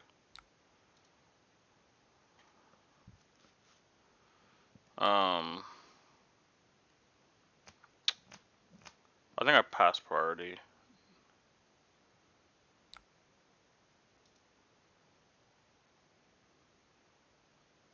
Okay. Oh, I mean, I was gonna respond no matter what, but Scalding Rain. Let's do it again, so we know how many resources. Is that okay? So.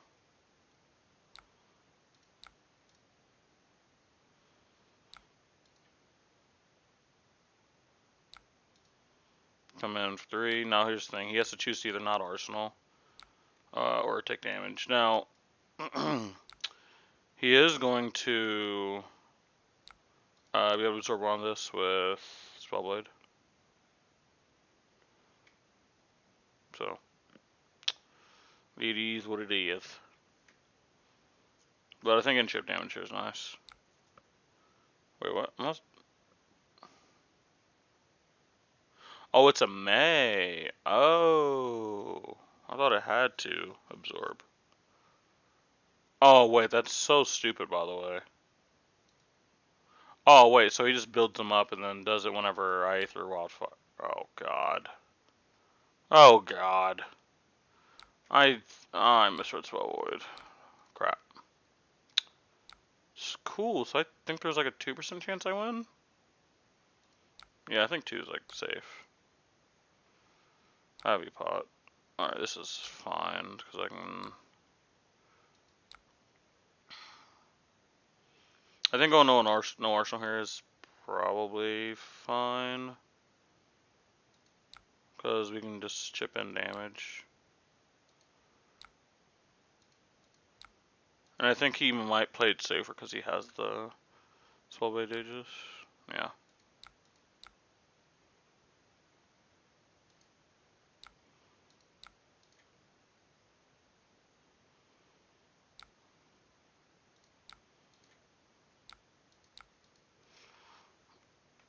Like, I didn't really need to throw the,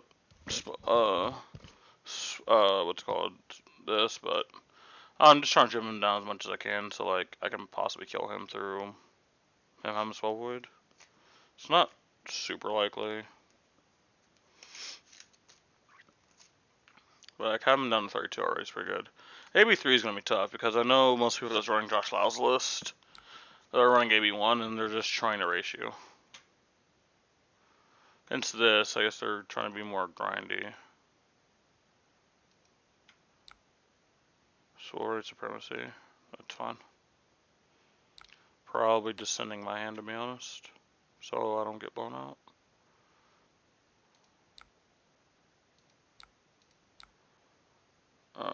He can probably get above that.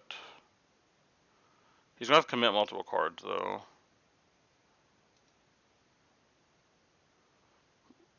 That costs mana. I am just counting on... Okay, well. Yeah, he's gonna be able to go over it.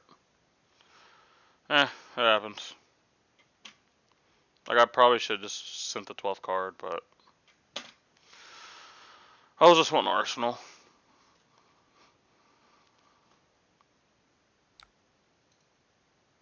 You have another free pump? Oh. Oh, yeah. Oh, I thought he already played that, but he just shown it to us. Oh, I got. Not on purpose, but I got. That sucks. Is he gonna break it? I mean, breaking it now means you get to hit again and get another Swell Blade Digis. So, like, you're saving yourself damage. How do I... I don't know how to combat this. I think I legit have to go for, like, a Many Striders combo. And then just hope for the best. But, like... I think I have to double Aether Wildfire him, I think. Yeah, I think I have to double Aether Wildfire here. So that's what I got set up. I got set up multiple pots and double Aether Wildfire. So, big thing is I need to try to keep a blue in my hand if I can. So, I'll probably just block with this and then let him have it. So I need to chip him down further than I have him chipped down right now. Because with AB3A, I'm pretty sure I can't kill the third two. I mean, I'm far from even having that set up though, but if I can just get him into a good range. Blue Stroke of Foresight, this fucking guy. Currently does not go again, but he's got to filter a card. No, he does go again.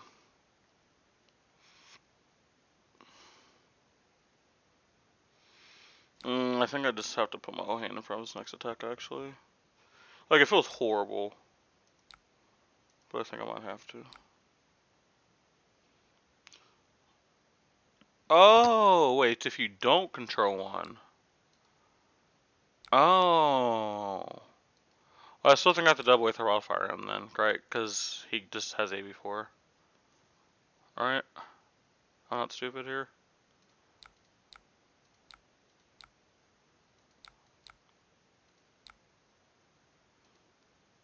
Four.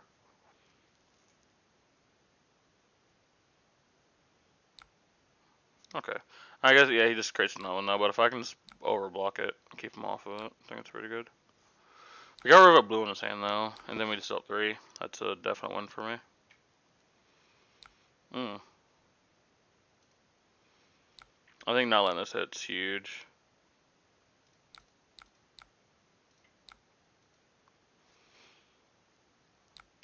I lose to like an overpower there, which he was representing. Like I said, I think it's fine to overblock there. We get the counter off of Spellblade, which is pretty nice. Okay, just has another one. How much are we blocking here? I kind of want to get this Tome in Arsenal, so I might just, yeah. If he can do it, he can do it.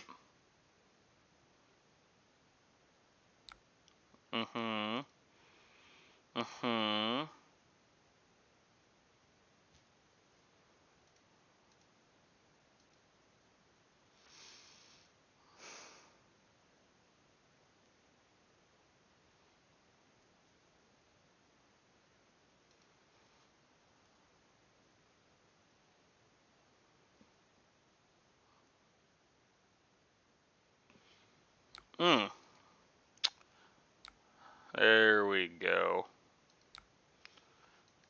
There's the permanents. Oh, I feel so bad, but nothing we can do.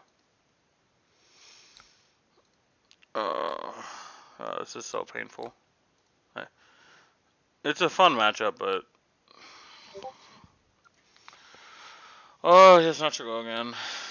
Yeah.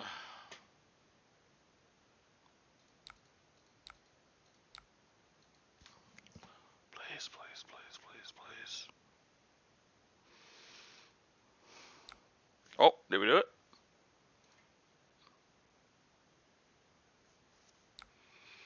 As inefficient as it's going to be, because I think I desperately need to gain life here. I'm going to go without Tunic.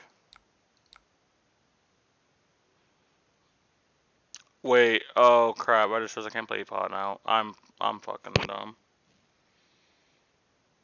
I am actually fucking dumb. Well, no, I think that's actually fine, probably. I can... I'm fucking tilted. I'm uber fucking tilted. Oh. Oh, I have to fucking banish it. I don't want to draw it. It's so bad to draw. I just threw so hard, by the way. Oh, I'm about to get so punished. I'm about to get so punished.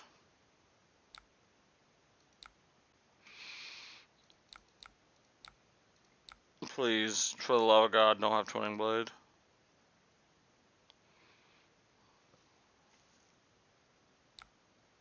Okay, cool, it's worse. Oh, okay, cool, so he's Swing Blades me. Cool. I've gotten blown out literally almost every turn. It's actually just crazy. I don't know why I don't have the Patreon thing, by the way. I just want to see these turn cycles.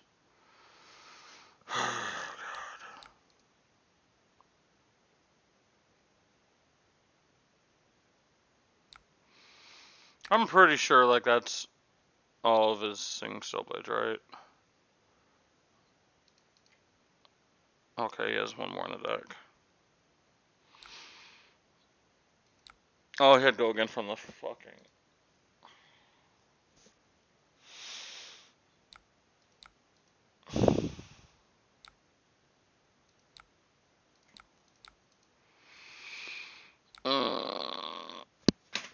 Okay, cool. So I have to just go. I just have to kill him now, right?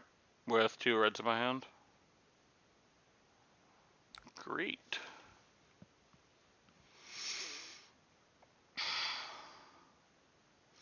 Do I make him overextend? Do I even attempt to block? Probably. Okay, cool. So he has double puncture. That's cool. Sick. Yeah, I'm just dead, so. What? Wow. That's funny. I mean, he's not dead, but that is funny.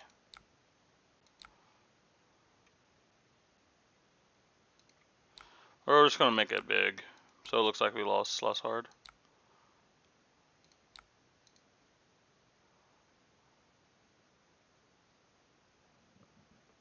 Yeah, we both know I'm dead here.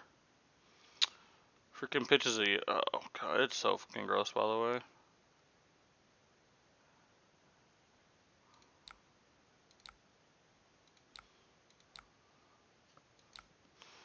Whatever, dude. Superior gamer. So, yep. We got street tough, it is what it is.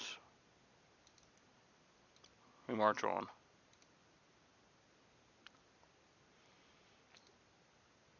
No, I think I got street tough, but if Tog's still here, he's just gonna say I played bad. Oh, thank God, he didn't type. Oh, thank God. I was not looking forward to getting verbally clapped. Oh, I'm facing Kanye West. Dude, sick. Viscerai.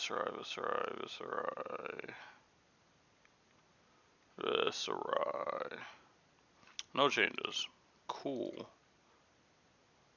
Oh, I think he had Depot in the main at the time. I think.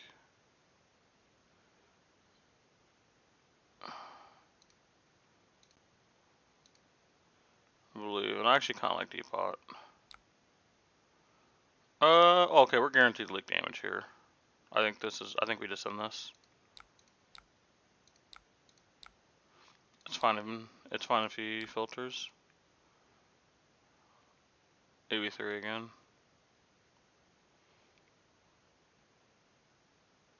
Runs like a decent amount of blues, but it's not like he runs like 50.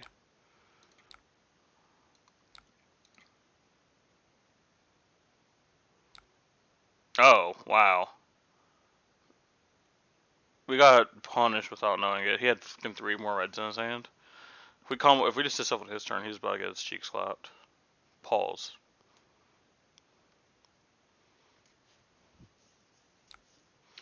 Lead the charge? Sure. Solid salt, sure. I mean, we don't get punished if this hit, so I think we're fine. It's gonna resist me? Yeah, makes sense. What are we looking to even do on our turn? Honestly, we could just like... I'm gonna limit test here a little bit, and I'm just gonna take all this. This will probably be the only turn I do this. But I do think that with on our resources in our hand, we can try to do some stuff. We do need to present enough damage to make him get rid of cards in his hand, which I think Sonic Boom is one of the cards that does that. Because, like, well, I guess as long as it hits for, like, 1 or 2, well, 1, it's beneficial, which is going to hit for 1 at minimum. And we got to blow up his hand. Fortunately, we don't get a massive punish. It's just a zap. Like, that's fine.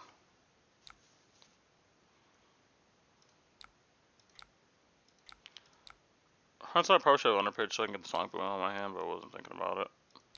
Alright, he's just gonna have a... Oh my gosh, this game sucks so much.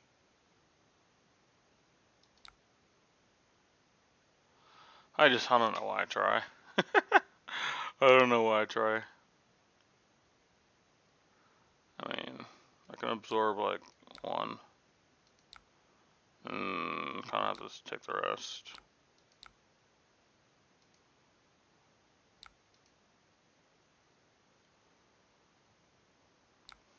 Everybody gets street tough on stream 2 games in a row. I mean, to be fair, I did turn 2 kill a Briar, so I guess I'm not allowed to really complain. And dumb enough, that's the one game you didn't see, is me just putting on a masterclass of absolutely dookie stomping a Briar. Sonic Boom for extra value is pretty good here. Hopefully we just don't see like an E-pot. I want to be able to play something. This is playing Pummel Viscera. Am I about to die to Pummel Viscera? Just because he nutted all over me. Ooh. Alright, we'll see if we can get him to overextend here.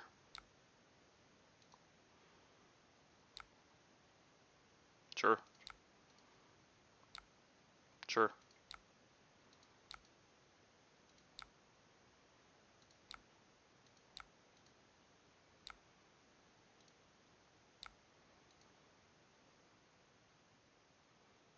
Of course you would have 2 floating, bastard.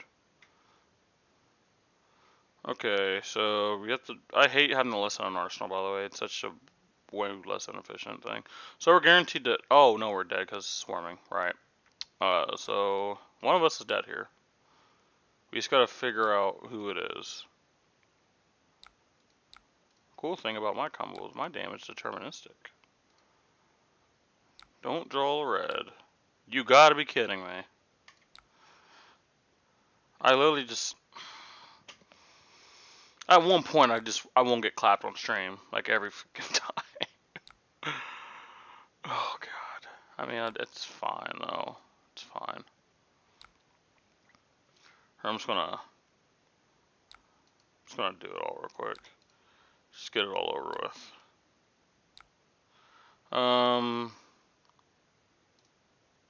Can we pump to Metacarpus?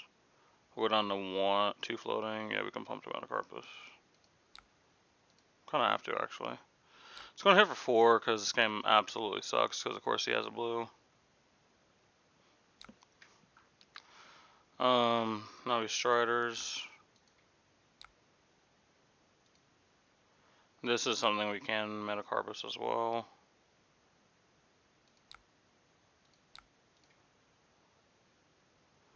And again, we're doing this because we cannot actually prevent damage because of the Swarming Gloomveil. But unfortunately, we do not have the goods to kill him. It is what it is, though.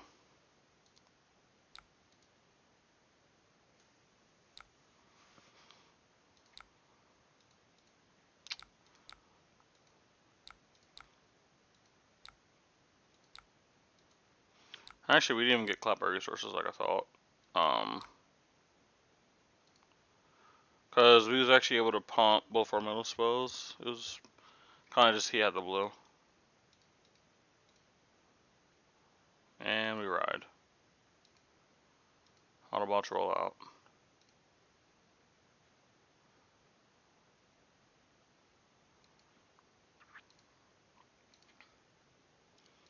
this up to date.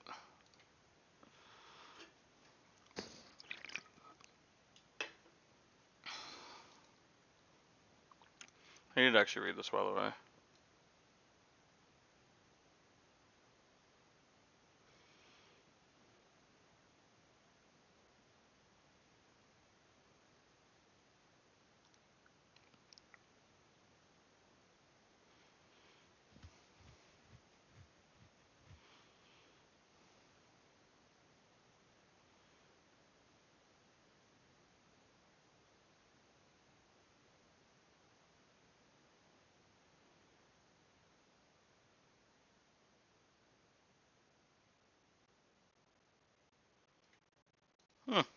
Fair. I can't type because my keyboard's over there.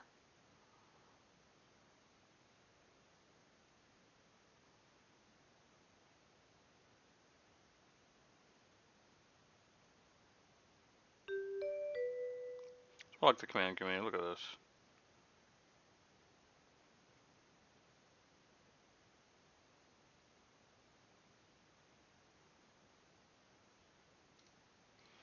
Oh boy, we get to see me lose the game. So this is actually a matchup I really need to play. I'm not okay. I don't get to play against Oldhams often as Kano, and it's a matchup I really want to learn. Cause it's a matchup I'm gonna have to see going forward.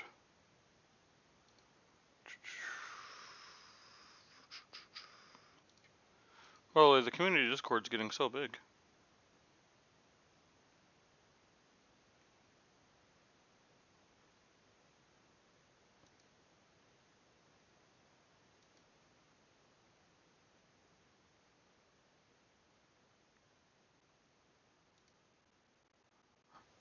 Here, bam, let's get in there.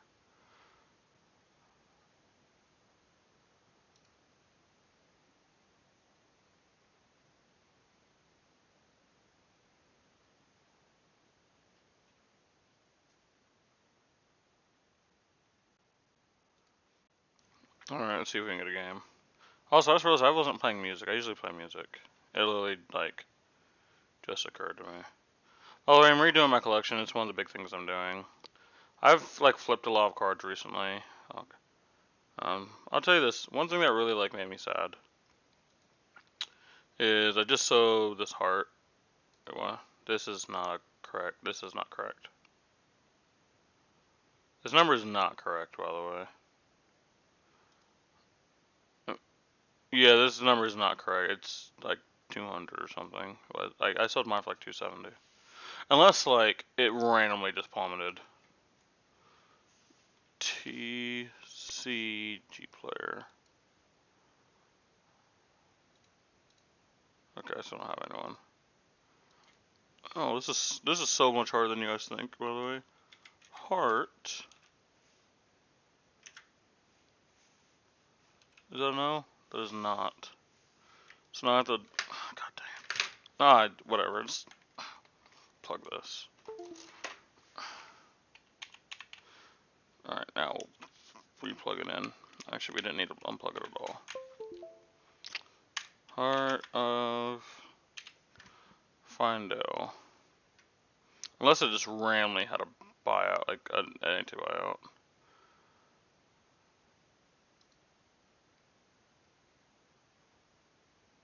Yeah, what? I don't know where they're getting these numbers from.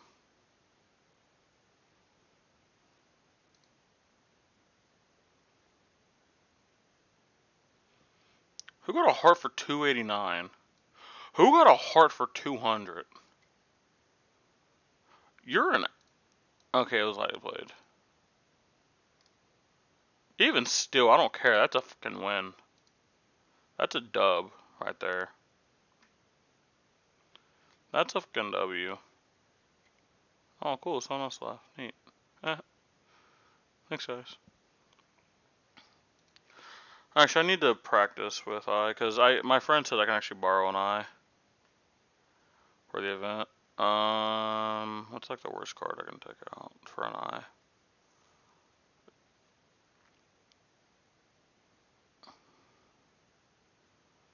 God dang it, do I concede? draw my matchup just so I can put Aya back on my deck.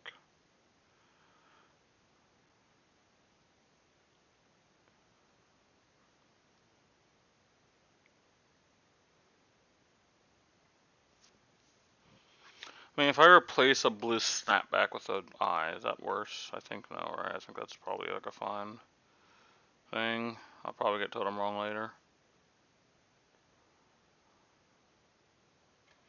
Actually, does Tall Game play eye? I think he plays eye. I'm gonna assume he plays eye.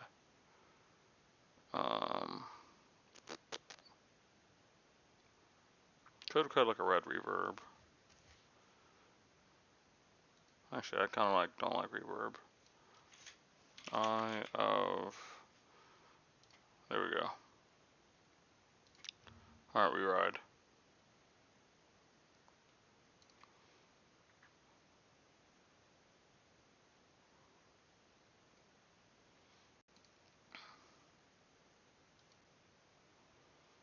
The world's gonna know your name. Oh wow, I still have this down here too. I'm just terrible. I'm absolutely terrible. Oh god dang it, not this fucking guy again. I mean, it's not that guy, but...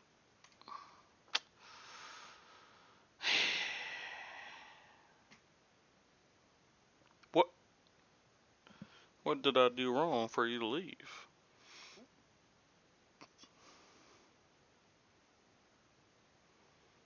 I don't know what I did wrong. Heyo, oh, I know this guy. Well, I don't know him, but I've played him, so I'm pretty sure I just put Spellfire in here. And say one of us is dead. We just gotta figure that out.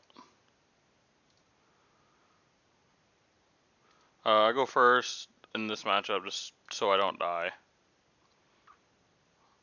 I would prefer to be alive, weirdly enough. Being alive is cool.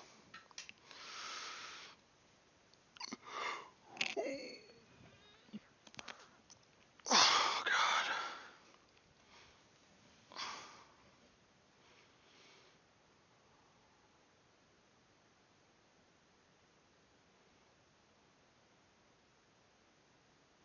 Oh, by the way, I have my move-in day, by the way.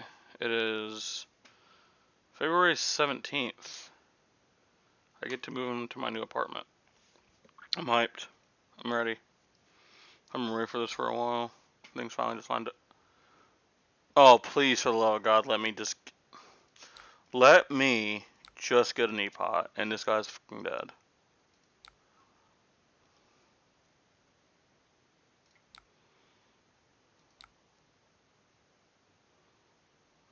Oh, whoops. Totally forgot to...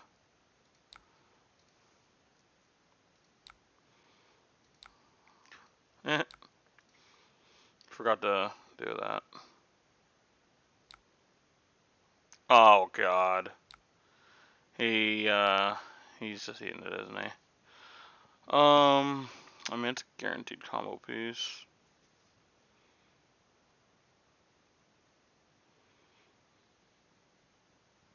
I mean,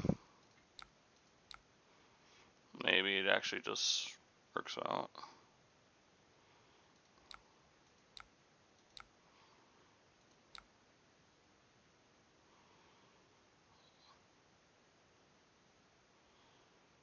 You might just actually be that.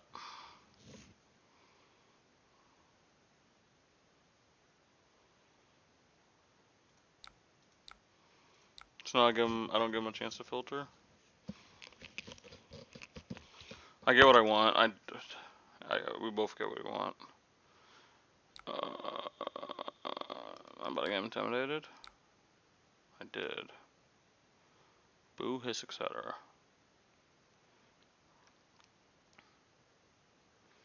Fortunately, like a 2-card hand with like Chain Lightning's horrible. So like I kind of have to. Do I just take this? Oh God. I think I actually have to take that. I would much rather just block with the Chain Lightning. Put myself dead to a lot of things, but because like of how I have to use reverb, I think I sadly have to. Yeah, okay, that's not horrible. It's not good. I might actually just I might Lessons in Lava this turn. Actually, I'm definitely going Lessons in Lava this turn.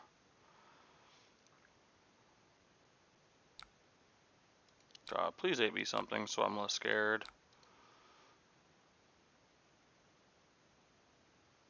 Please.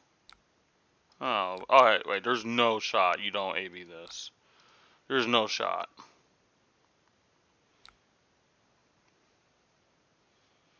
Oh, okay, so am I just dead, dude? Like, am I dead? What's going on? Am I dead?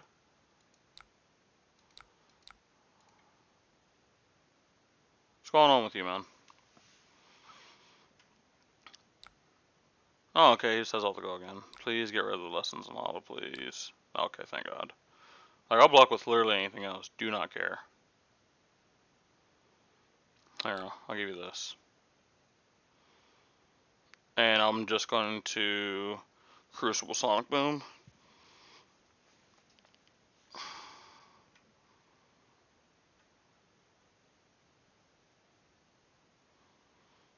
Well, you stop with all this go again.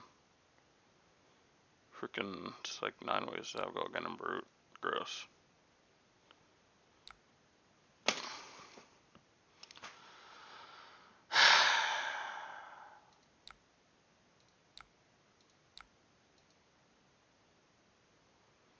Just had to CNC, didn't you? You could have just not CNC'd me. And things would have been fine.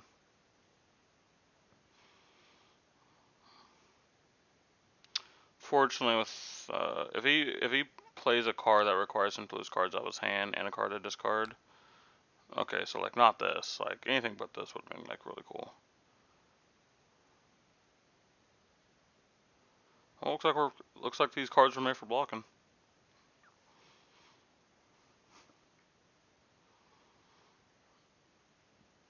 That's it. That is weird. I think I just took some damage here. Okay, pummeled it. I mean, sure. I mean, I guess actually I guess that's like fine to pummel. Puts me on a life total where like I kind of just have to combo out. Fortunately, I just cannot find an E-pot. Watch me unironically draw an E-pot here, by the way. I'm calling it now. I'm gonna unironically draw an E-pot. And like, I'm just gonna die. Or I have to lose my lessons. Unironically. It's my top card. It's my top card. Oh my god, I hate this game, I hate this game, I hate this game, I hate this game, I hate this game, I hate this game. It's just the sole fact that I called that I would draw an E-pot the worst possible time.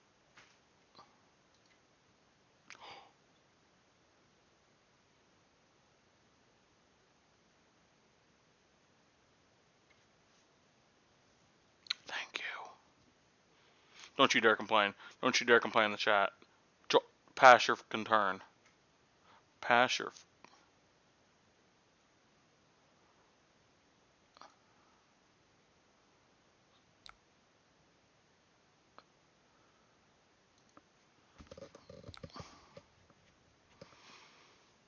Hey man, there's no need to be like that. No need, man. Oh my gosh. Oh my gosh. Oh, he's so mad, by the way.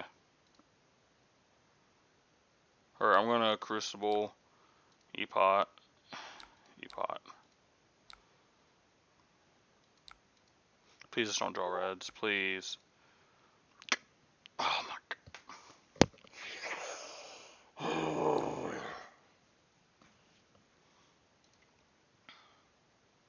Please don't barraging, please don't barraging me. Oh.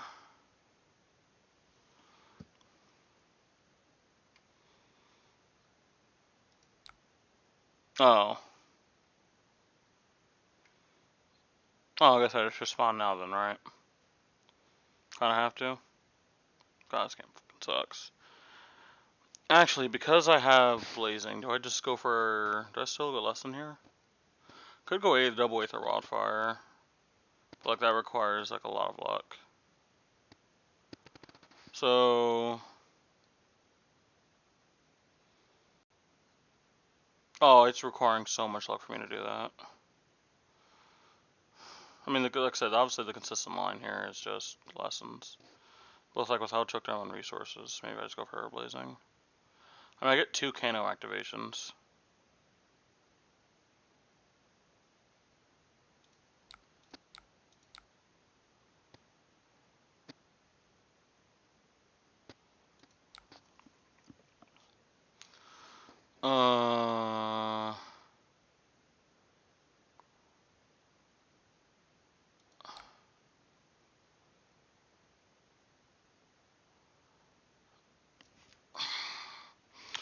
So I could pitch the lessons and Aether Wildfire, put Blazing Aether on top. Well, maintain priority. Draw Blazing Aether on top. Wildfire hits for like 2. Then Aether hits for like 3. No, the line's horrible. I think I'm forced to double Aether Wildfire and get lucky. I mean, that's not a horrible thing to see.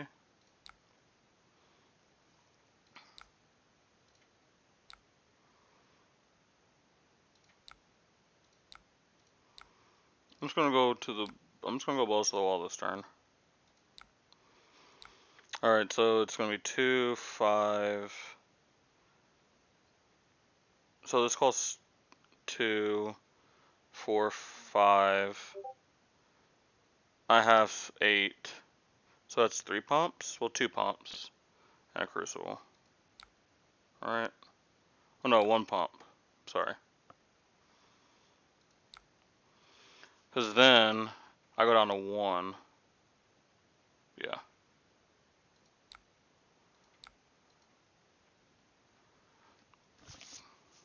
Pretty sure I did my math right.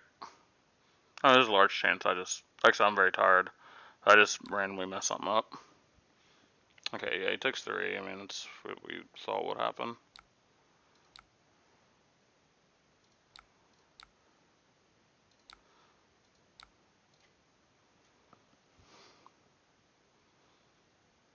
You just have another blue dog?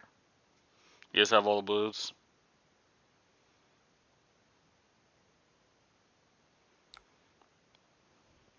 Oh, okay. Well. He's unfortunately still alive.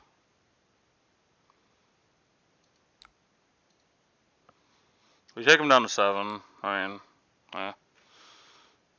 he is what it is.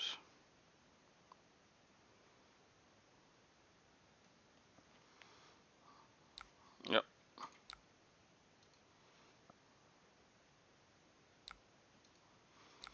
I'm not mad. Stuff like that's just gonna happen.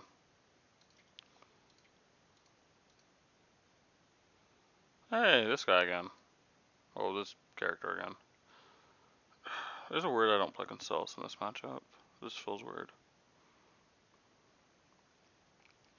I guess it doesn't really matter.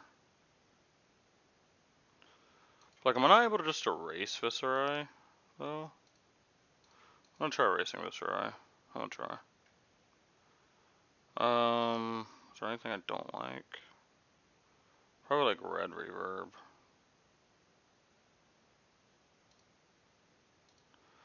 Cut red reverb for nourishing that.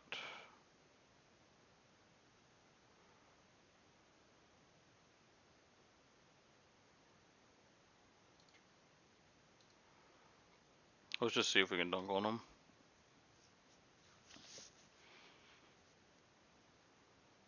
Oh, he's royal. So he has AB1. So he's dead. Right? You think he's just dead. Discard a card? Fortunately, the discard is part of the resolution of the card, so I can't really respond. But I do predict in his future he's going to take a lot of damage. Yeah, that's fine.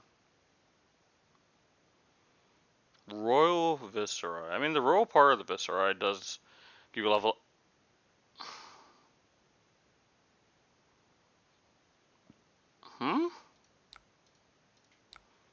Something doesn't seem right here. Really? Oh, what the fuck, man. Oh, you know what? Cool. We're just going to do damage to him this turn, and that is fine. He's going to take a significant amount of damage. Well, not significant, but like his life total will be reduced. He's going to take 4.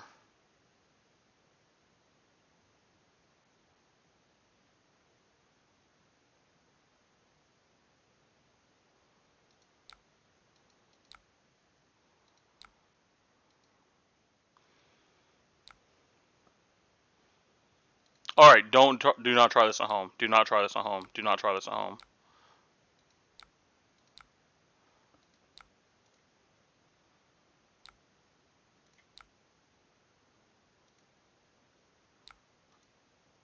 Okay. I don't know if that was correct. Tog, are you still here? Please, Tog, please be here. Was that troll? Yeah? Okay. Okay, well, yeah, I thought about it, but I was just like, this is just so guaranteed. This is just so guaranteed. But, like, now I'm pretty sure he just dies, right? Because, like, I can just play, like... Seems good.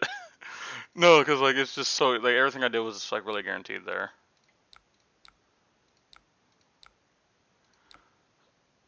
That's the only reason why I did it. It's just, like, no matter what happens, he takes a lot of damage. And now I end up having a blue on top, so I could have saved Striders. But, like... Nah. It happened. Oh, God. Part of me was just like, maybe there's a world where he's not there. You could strike... Oh, no. 100% it was a safer play. But I just enjoyed dealing... Wait, he just took all that? No shot, he took 3 from that. Oh, he has AB1. Dude, I'm not used to this dude having AB1. This is so weird. Why the fuck does he have AB1? Oh, am I dead? If I can, as long as I can keep, like, a card. Probably try to keep this yellow because it blocks for 2. Wait, what? Okay.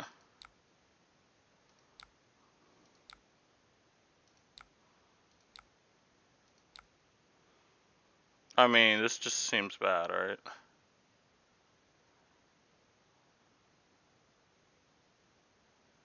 This just seems bad. But, like, because he has Marvin Skies.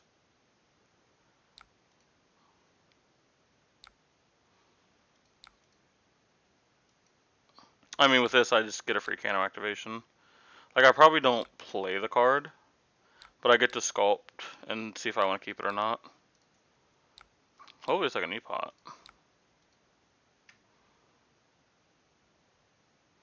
By the way, all of this is just because this Jabroni has AB1 for some reason. AB1 just seems so horrible. You only want Nourishing in the grinding matchups, by the way? See, I thought that, right? But like the logic I also had with Nourishing is if it's a guaranteed to hit, it's just a lot of VV on my other turn. I'm gonna underpitch here. Okay, because like I technically don't want these cards. I want the blue at least. I mean, I'm guaranteed to have blue, but like there was a time I Nourishing and drew into 3 reds, and I cried. There's no way it's direct against me. If it's direct against me, then I just quit the game.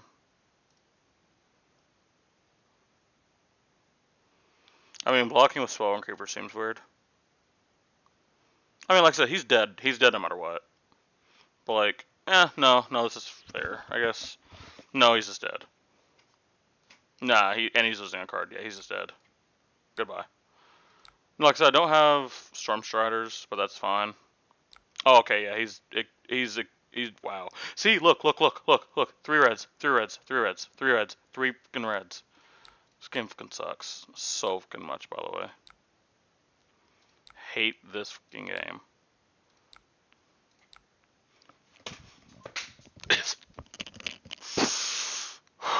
It's just testing my patience right now. It's testing my patience right now. I'm gonna let this resolve as well. Oh, the Sonic Boom. Pretty sure it's bad, right? Yeah, it's bad.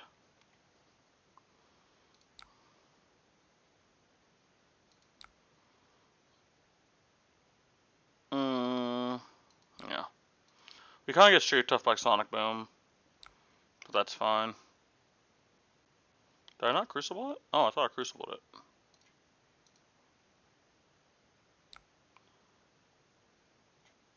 Whatever. I don't feel like going back anymore. I don't feel like going back. I'm gonna be honest.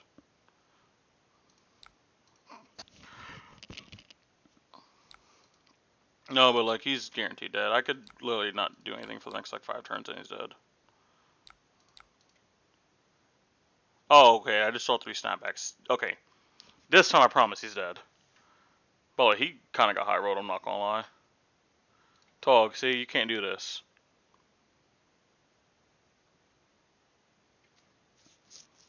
Oh yeah. I mean, I wouldn't have known I had. Well, yeah, Bull Blazing. Yeah. If I just go Blazing, snapback, snapback, snapback. Please don't snip it back. No. This is. I wasn't gonna pitch a snapback. I know. I pitched a snapback once, and I knew I was gonna get yelled at. All right. So feel free to take any game action. Any game action you do kills you. What?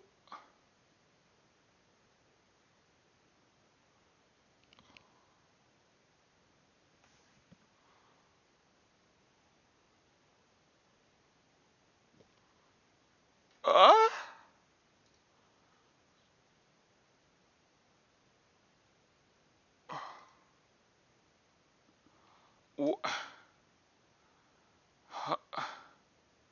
I'm just trying to figure you out right now, dog. I'm just trying to figure you out.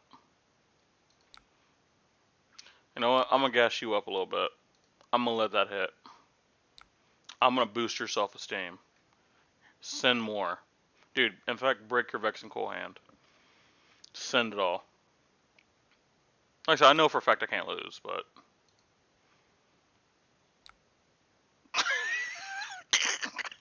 I'm gonna kill you just for that play. I think I kill you solely based off of that play. Yeah.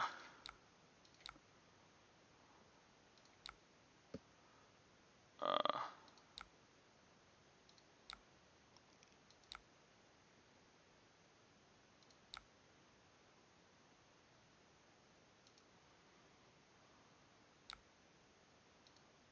Wait a minute. Wait a minute. Wait a minute. I think I just threw again. Fuck. Oh god, no, Tog, no, Tog, no. Oh fuck. Oh god, no, fuck, you're still in the chat, no.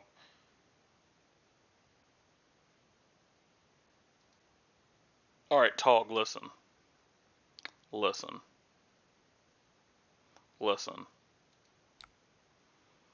I understand what you're about to say. I understand.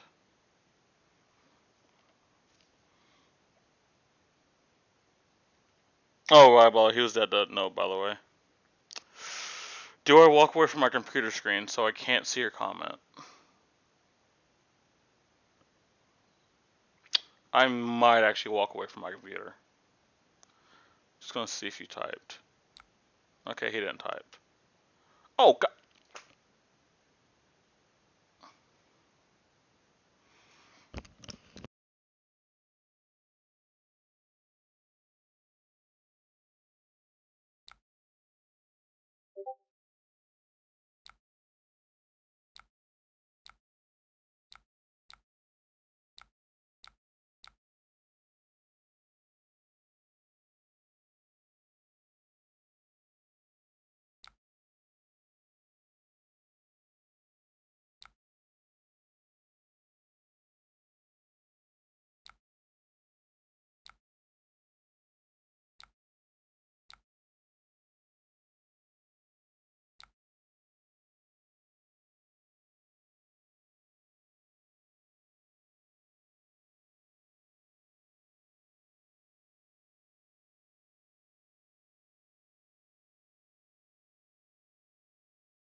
Oh god. Here's what I'll do for you. I'll go back and let you watch the end of that game. Okay. So some things I was thinking here. Alright, I don't know. Why is the... Is this how my stream actually just looks? There's no way, right? So what I'm really thinking here, right, is there's no way I don't draw like a zero cost spell here. Unfortunately, I do. Wait, hold on. Why did I not have 2 mana? Wait a minute. Hold on, there has to be something I missed. I just realized, isn't Reverberate 1 mana? Hold on.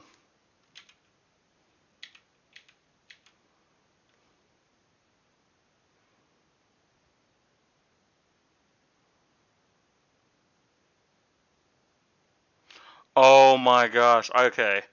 I accidentally pressed yes. I was so confused when I only had 1 mana.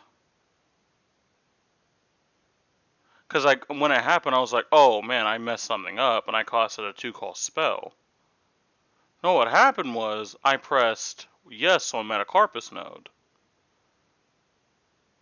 So I didn't throw. I got trolled.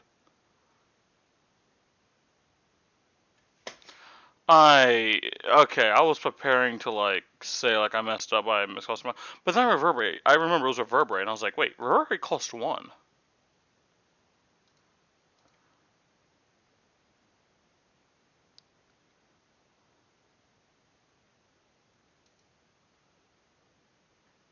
No, so like you see it, right? So I got Street Tuft by Talishar, because obviously in real life I would not paint a Metacarpus node, and I probably just didn't notice it, because I just now noticed it.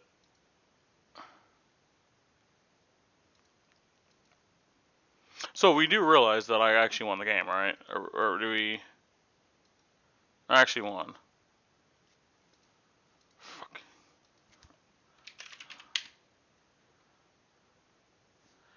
Bruh. Now that it is so, like, okay.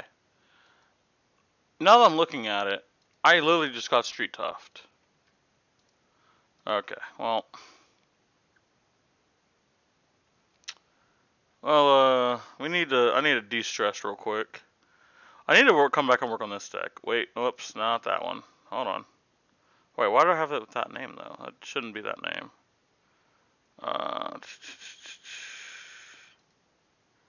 Wait, no, I don't think it's that version. Hold on. I think it's Neoform, and then there was like one above it, right? Oh, my super. Is it not Neoform? Okay. Alright, so like I'm wondering if there actually is ways to improve this deck. Cause like part of me is just not sold on a lot of it. Also, like the sideboard package just seems horrible. I don't like the sideboard package. I don't even know what matches you're doing it into. I assume like grindier matchups, but like you can kill through 4 blues into any deck. It just takes a while, and you have to get like, I mean, you gotta kind of get lucky. Tog, if you're here, is there anything that we can do to actually improve this deck?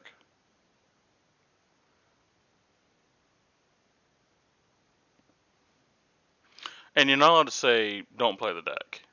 That's not, you're not allowed to say that. Oh wait, actually wait. Is Royal Rapture just better than Tunic, actually? I think it's better. No, because it doesn't have Go Again. Wait, why doesn't it have Go Again? Oh my god. Like, Deep Blue is the same thing as pretty much just pitching. Yeah, because you're putting a card on the bottom of your deck instead of pitching.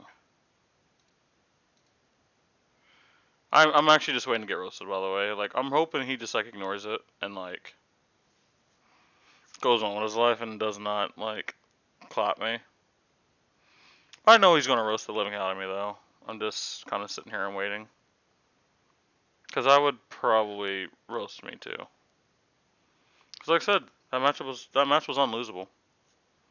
See, this is what I'm telling you guys. I'm an NFL kicker. I find the weirdest ways to lose. Oh, that card just seems so bad. Oh wait, I know what I can do. I can just go draw a card. Strategic planning. I'm pretty sure this is bad, right? Because it's at the end.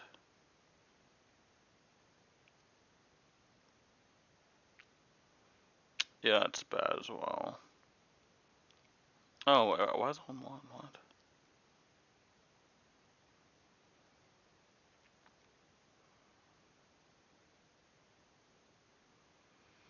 Bingo, not bad.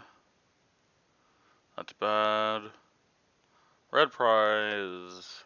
A red. Purple. It's during the end step.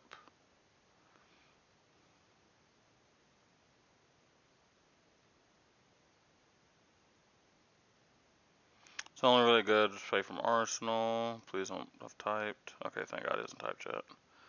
Like I said, I am just waiting to get roasted. I'm waiting. Art Warrior, can't really use. This actually just might be the best draw cards that we have, unfortunately. I would enjoy some D-Reacts, but that's probably just not helpful. This is no way this is all draw card. Wow, it's all the cards say draw. Wow, that sucks extremely bad. Gain.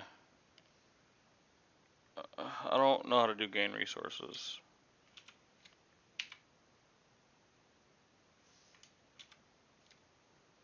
Is that it?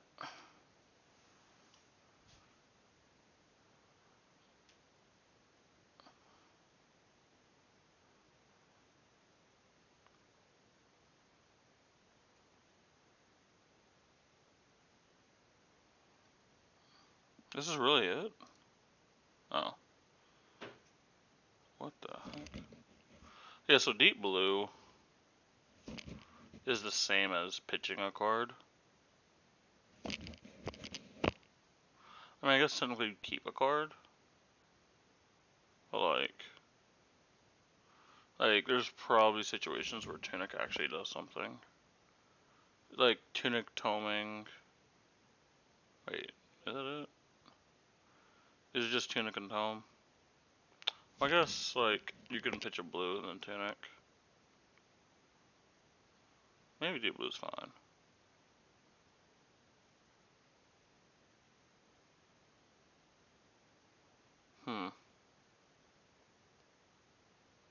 I mean, yeah, I think the legit might be the only argument. Well, I guess I can tune Mage Master. Yeah, it's probably good enough for a reason. What, like, I wonder if there's a better arm piece. Like, probably not. What does this do?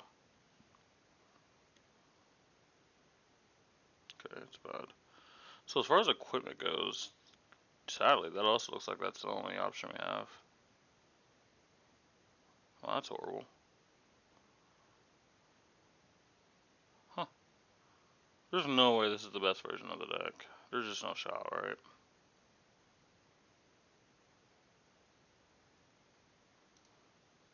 Oh my gosh, it is. There's actually no other way to optimize this deck. Because every other card is bad. I mean, most of these cards are bad. Is there any other amulets or talismans?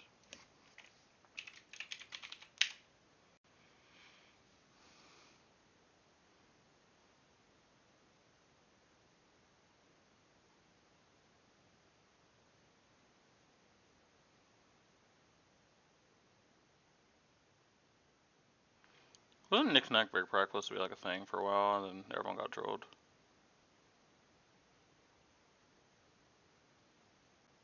Maybe I'm high. Forward one, that's bad, that's bad. If I pitch exactly a red, I gain 3 resources. I mean, that's 9. Pretty sure this deck is larger blue. I mean, no, there's only 9. That's all the talisman. Jesus Lord.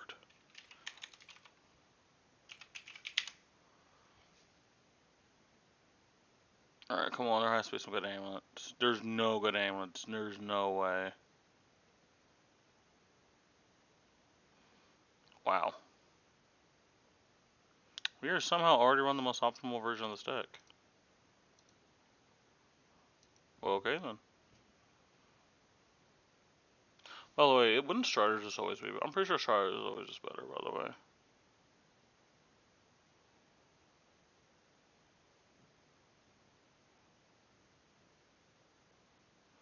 Just trying to think when Striders isn't better. Well, I guess it allows you to specifically play like Tome. You can play Tome specifically. Other than that, well, I guess, yeah, I guess both your I guess it's good enough for 6 cards. Because those cards are very, very important. And I mean, if you can only Striders in the Tome.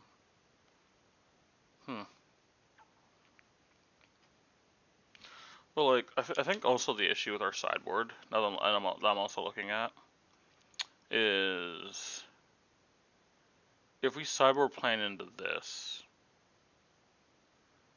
we're still a terrible deck. Like, now our deck just gets worse, because like, what are you taking out?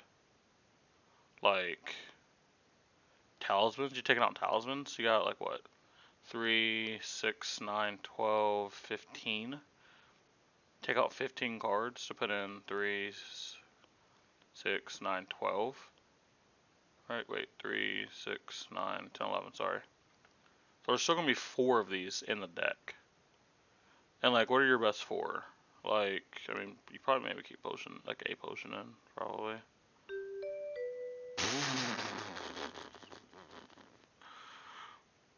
Oh boy, here we go. Oh, thank God. I thought I was gonna actually have to play that matchup.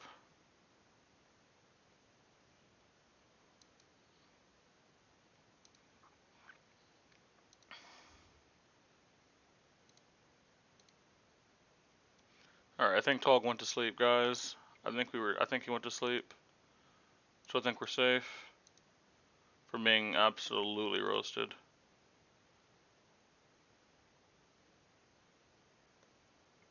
Oh yeah, I need to get on the global Discord and see what people are shelling.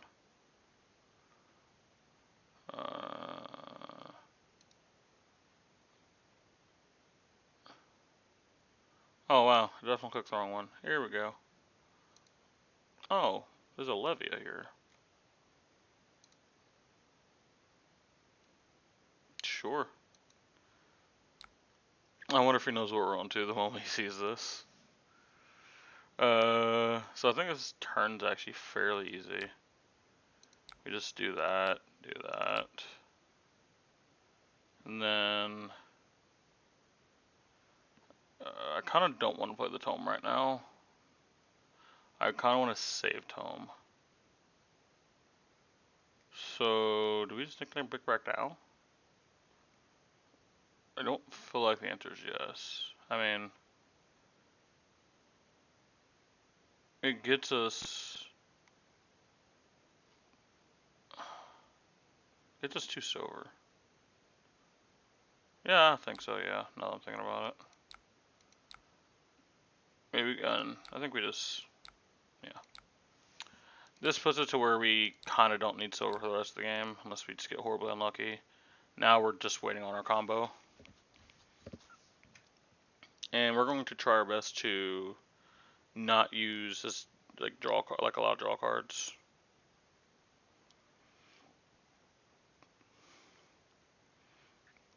The one good thing about our turn is we didn't let him filter. He's probably trying to figure out what we're playing. Oh God. So I'm dead. That's cool. That's cool.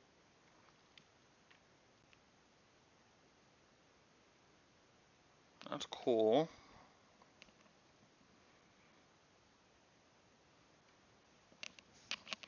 Oh, he's just showed us a Pokemon. That's nice. That's nice. I like it. Probably means I'm just walking with 2 cards in case he tries to pummel me again.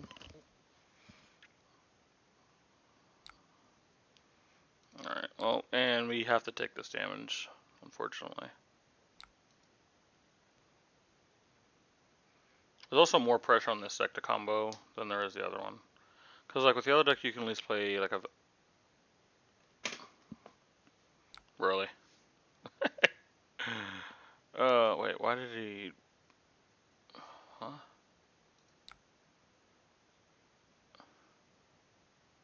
Oh. Oh, you're so fucking weird. I hate you. I just realized what happened. Okay, well, that's the end of it. I mean, I'll try to soak a little bit of damage, but not much we can do.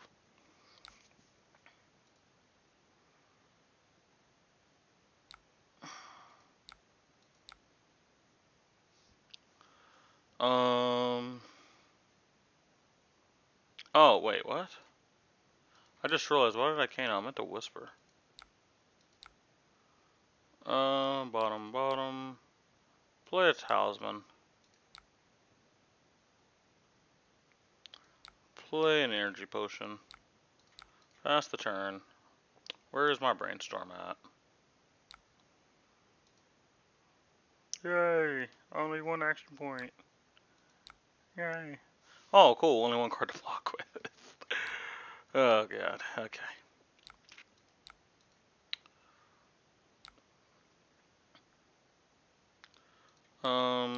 Kano. Okay, cool. So we know we can actually just go off. Actually don't want to... I want to make sure I blues. Actually, does that even matter? No, I don't want cards in my hand that can't block, actually. So I have to really hope he doesn't deal 12. I have to really hope he just can't deal 12. And of course he has a Tear Limb, so I'm probably taking 12. Wait, did it say double? Wait, what? He discarded a 6, didn't he? Oh, that's the whole thing, isn't it? Why does this world hate me?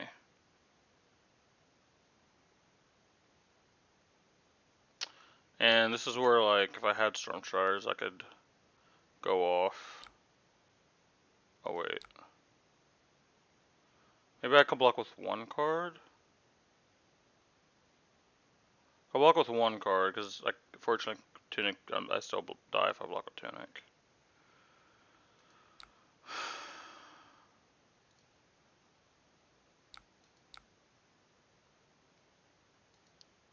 So I think the play actually here is... Okay, actually, before I think, is it... Do I just send it right now? Do I just send it? I think I have to, right? Yeah, I think I actually have to. So, to keep the most cards we have in hand, I think we Tunic Epot, play the Brainstorm. We will play Cash In. I would like to draw 2. I would like to deal 2 to you. And we still have our action point. One Arcane.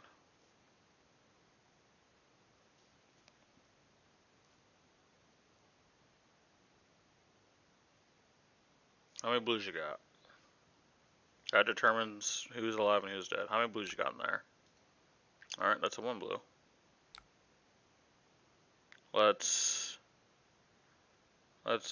tome here. 2 Arcane.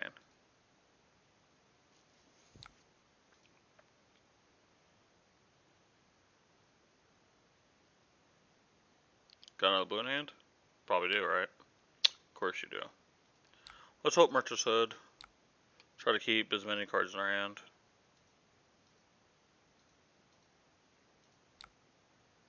5 Arcane.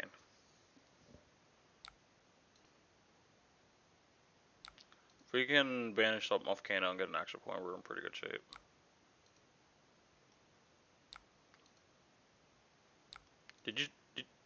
Don't you dare have a 4 blue hand. This happens literally every time. Every time I combo off, they have a fucking 4 blue hand. Okay, good. Good. We get our action point. Let's here, let's banish this. Wait, what? Oh, I had 2 of them, right. So this is where we go. Bam. So we can have go again off of this. Alright, here's 2 damage. So now we gotta keep track of how much damage you do.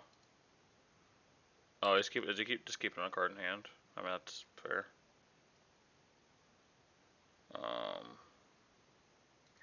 Cash in. So we've dealt 3 damage so far.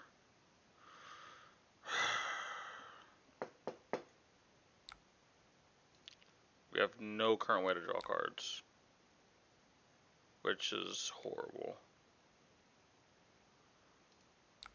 Brainstorm. Okay, we can draw a card here. We will play Pry. Target ourselves.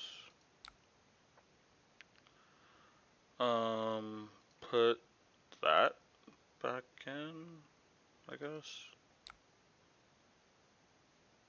What? Huh? What? Choose the right number of options.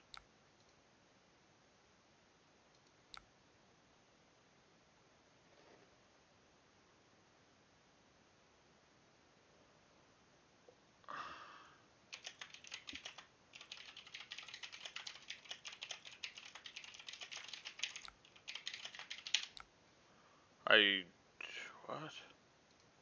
But like, why is the card even resolving? I'll try a different card, I guess?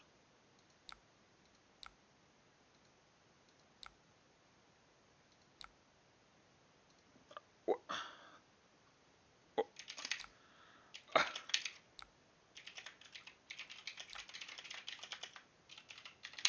Oh, I guess I had to click the card. That's probably what it was.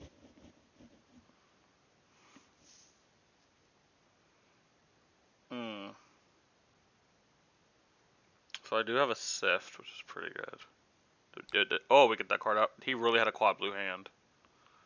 I am extremely aggravated. Alright, so you can only sup 2 more damage. But like, we are getting close to bricking at this point. We really need to get Sage Draw 2. There is a fill rate on this. This is not deterministic.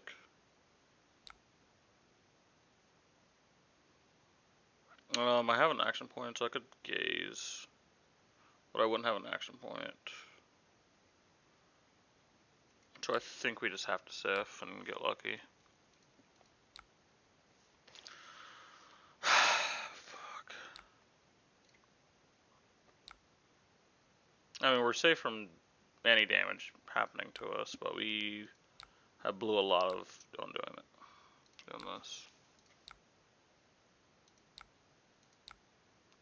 Oh my gosh, thank you.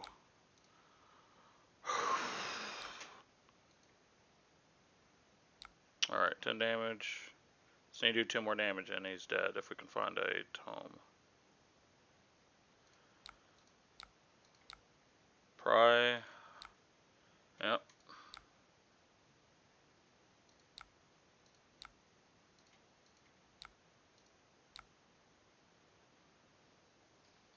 Yep, that's a fail. Nothing I can do. Well, that just sucks.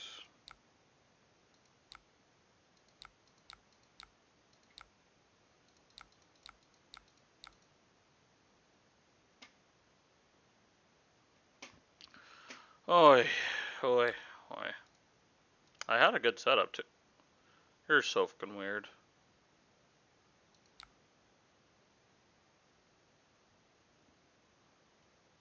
So I just literally have to do it again and hope I somehow, whatever. I don't like it, how this game chose me.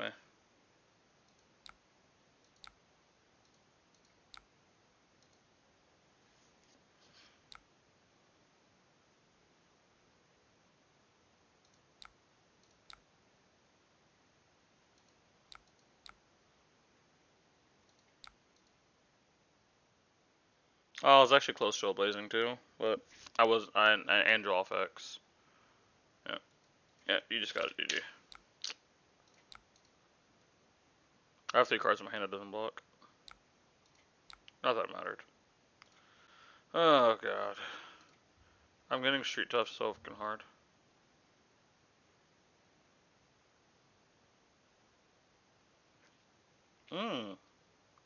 How about no? I don't feel like stressing out that much. I mean, I'm already stressed playing this horrible deck. Let's not mix an Icelander in there.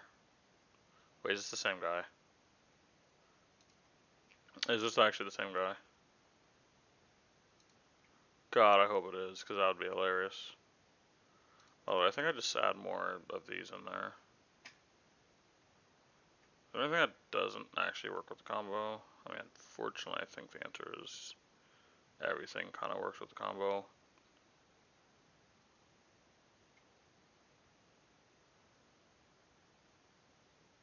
I mean, that's a 0 cost go again.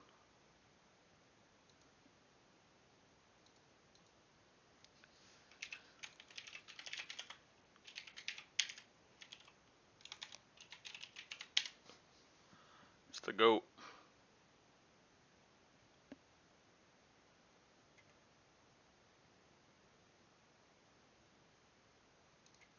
I mean, this is diluting my deck, but like, it's so fucking bad. Yeah.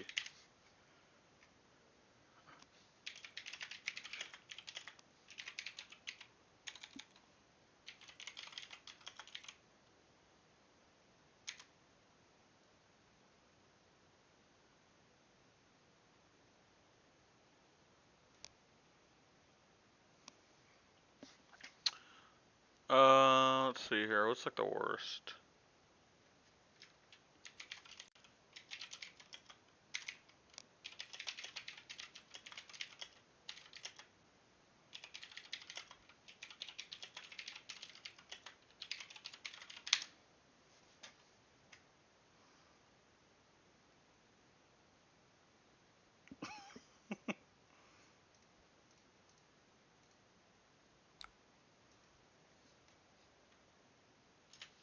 What?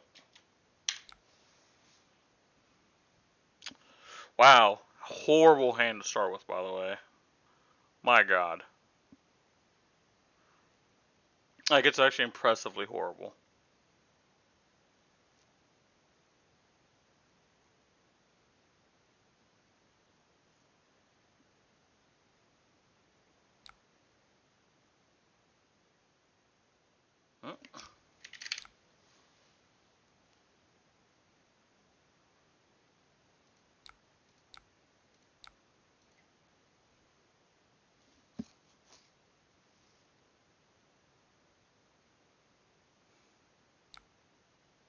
Oh, that's actually like insane, by the way. It's actually an insane draw.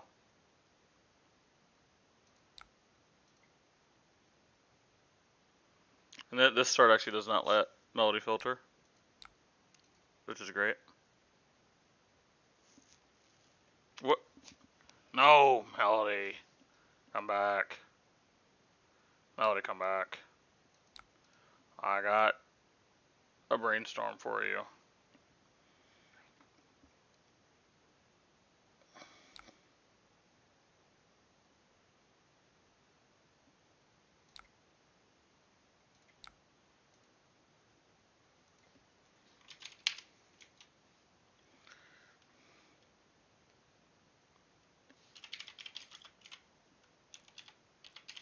Huh.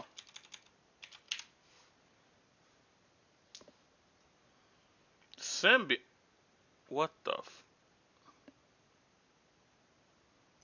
You serious, dog?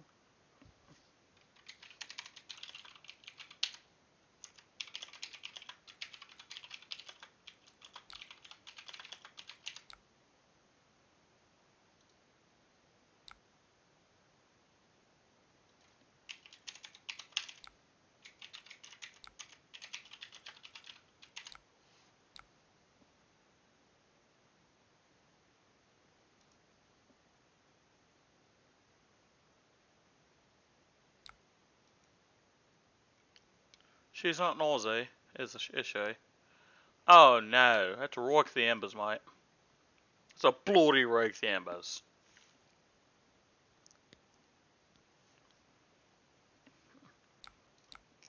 Oh bloody hell.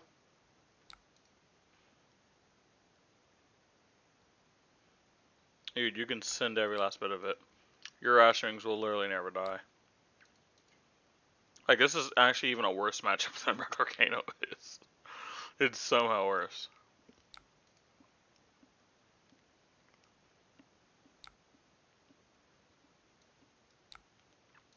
Sorry for the whisper the oracle. Whisper. Vispa.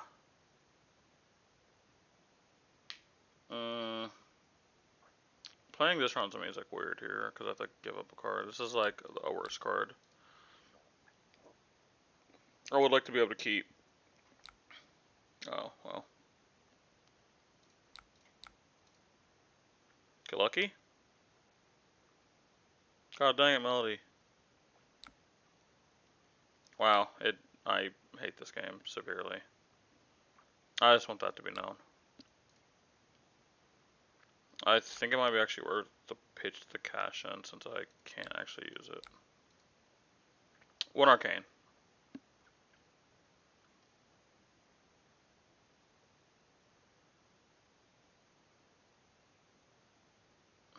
Heyo. Oh, gross. Oh yeah, didn't have Ash. I could always just pitch to here. I guess it doesn't really matter. Combo? Nah. I mean, I hate seeing draw cards so early. If I see a draw card early, it just means I can't use the late. Oh, Jesus Lord, it's so bad. Oh, it's so bad.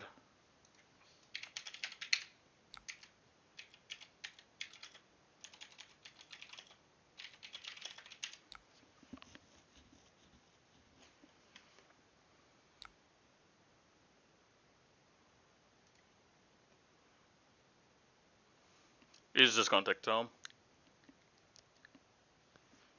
Yeah, let's get my Tome clapped.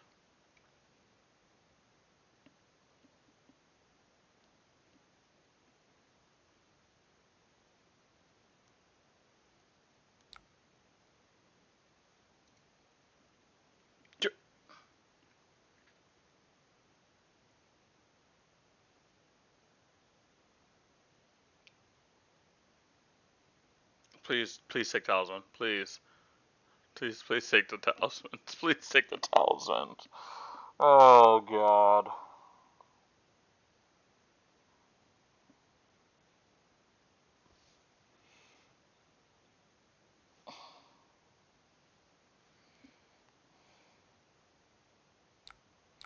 No, my Talisman. Well. I have no physical way of killing that. Nah. Okay.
I lied. There is like a one way I could actually do it, but it would require Melody to like play horribly.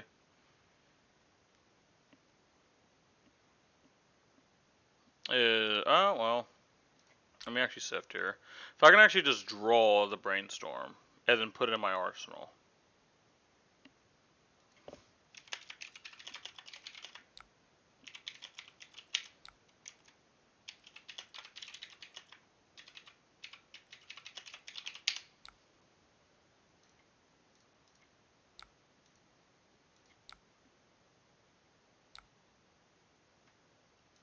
What the heck happened to my sift?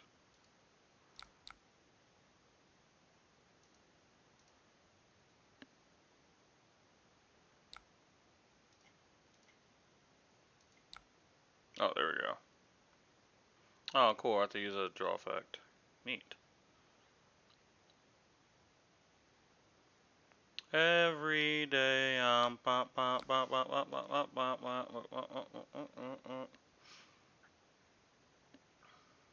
So I have a couple options here. I could try to tunic, Toma Findo. Let's see if I draw the brainstorm. It is like very, very high risk, but with Diminia, I have no actual way of comboing out if it's ever in my hand. So I think my best option is to actually just attempt to arsenal it. That hit?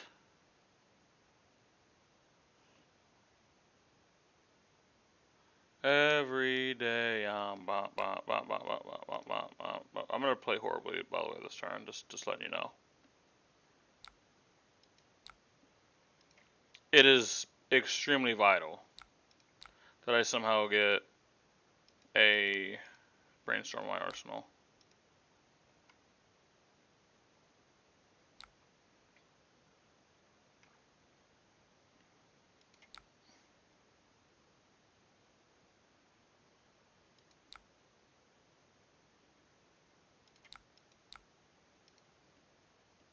I'm gonna choose a draw too. Like I said, I need to find it like badly. And I whiff. And oh wow, and I draw 2 reds. That somehow got even worse. That's impressive. Wow, this is starting to get very, very impressive. Like how bad some of these hands can be. So now I can't even play the I can't even play the E-Pot now. I might as well just Kano.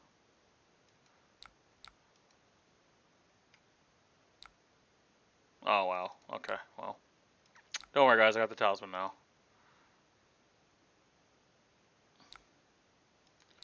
Okay, Tome. I mean we're gonna brick now. Now we just brick when we even get it, but we are technically playing to the 1 out that we do have. So let's hope she doesn't have lethal.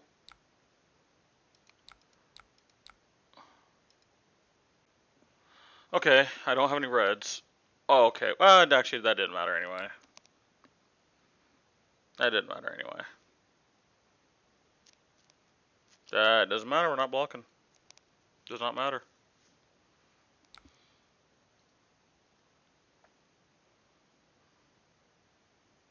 Every day I'm bump bump bump bump bump bump bump. Oh, do we? Oh my gosh. Is that the 1%?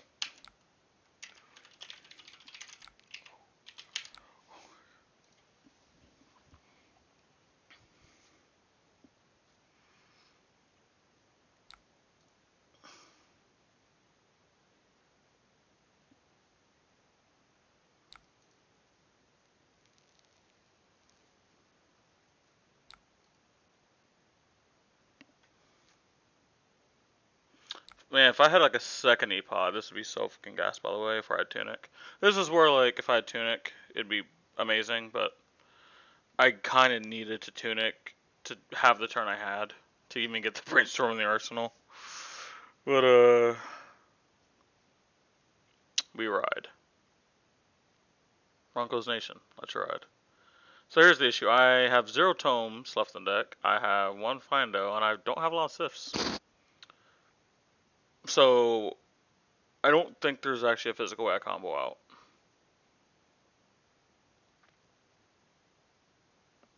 Because, like, all of that is going to be with tons of AB happening. Because what's going to happen, she's going to draw, like, 3 blues. She'll have, like, 4 blues in the deck. And here's the thing. We actually know she has 1 blue, because it got revealed off the top. We know she has 1 blue. So, bare minimum, 3 damage is being stopped. I mean, more of that was going to be stopped either way.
Oh?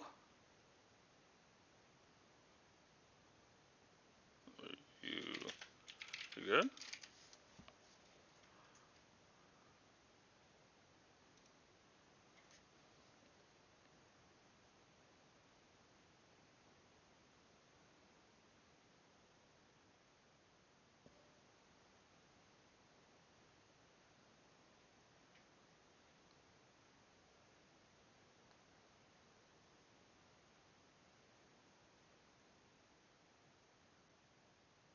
I think Melody has disappeared. I believe that Melody has disappeared. Alright, so now we go to Twitter, and we talk mad crap and say that Weasley won. No, not even close.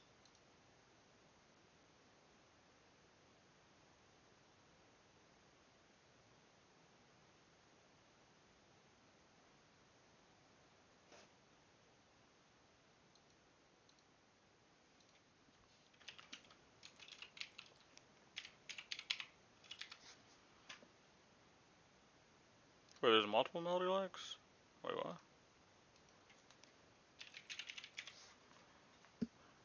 Okay, there we go.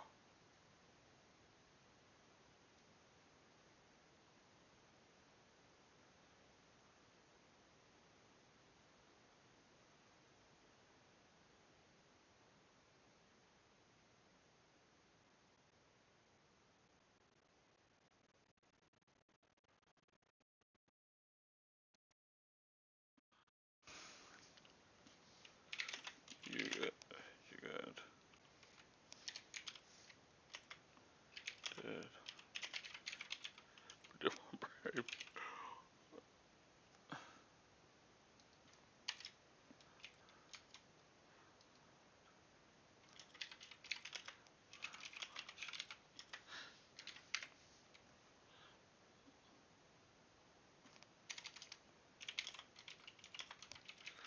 This.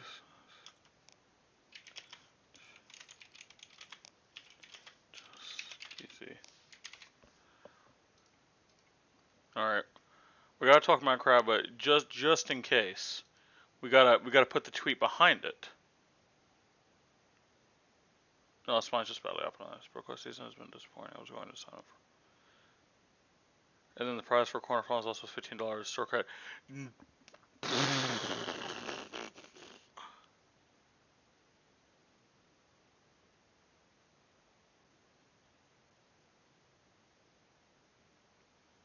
Nah, that's tough.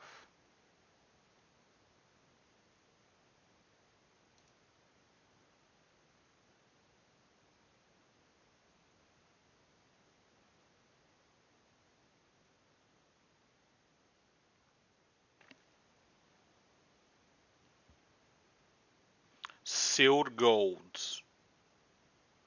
Sealed go. What sealed go?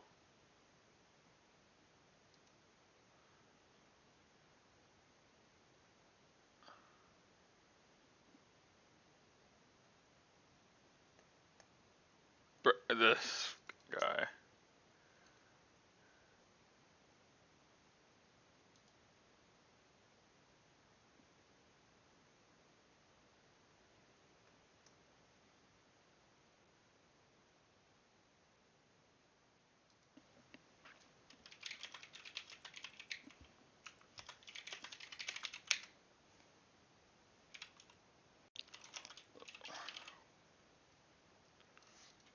I didn't even know Dagon had a fucking had one.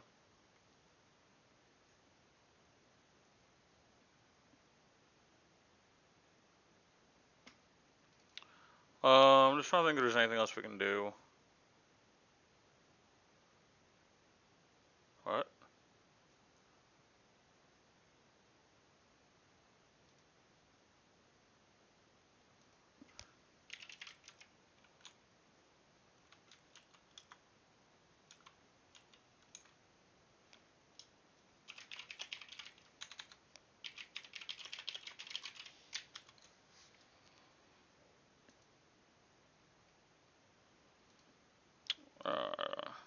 I need to tweet more, by the way.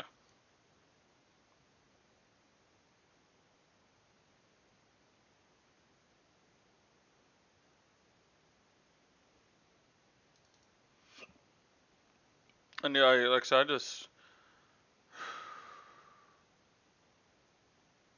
yeah, I need to tweet more. So, wait, what's today? Don't was Sunday. For some reason, I got really scared that I needed to go to sleep because I'm judging a Proquest Sunday, and then like I thought I thought it was Sunday for a second. All right, doesn't up here. Whoa, what? Hey yo.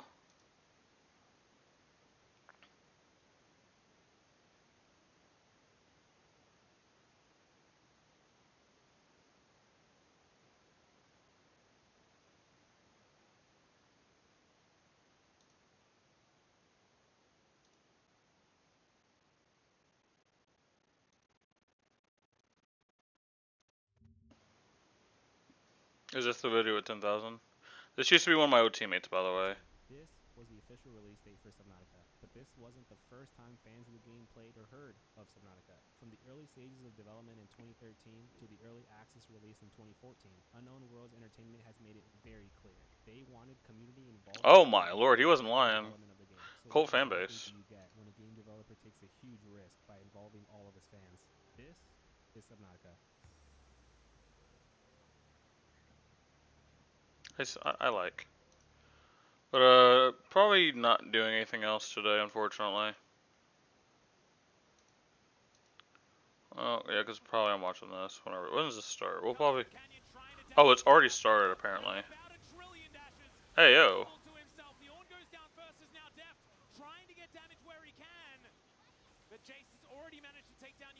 Oh, how has this already started? Wait, how is it game 3?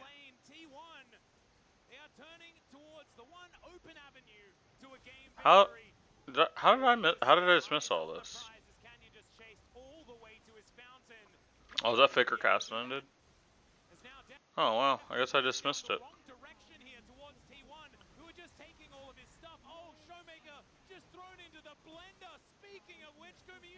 Now under the turret, he's gonna die, but so is Def, and the game is now done. T1 will wrap it up. T1, let's go. Is there anything else we can tweet?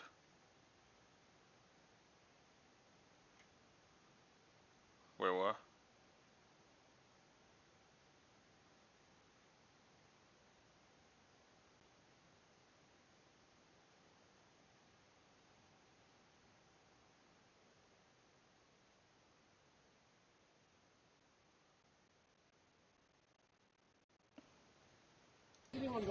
Huh? Wait, what? Wait, what's going on here? Why can I not go full screen? No shot.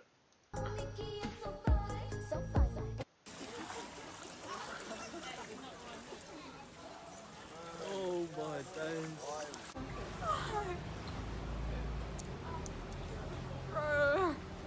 How the heck is this even a thing?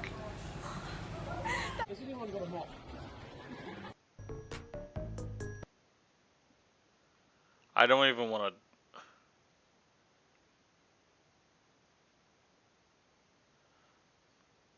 I don't even want to talk about it.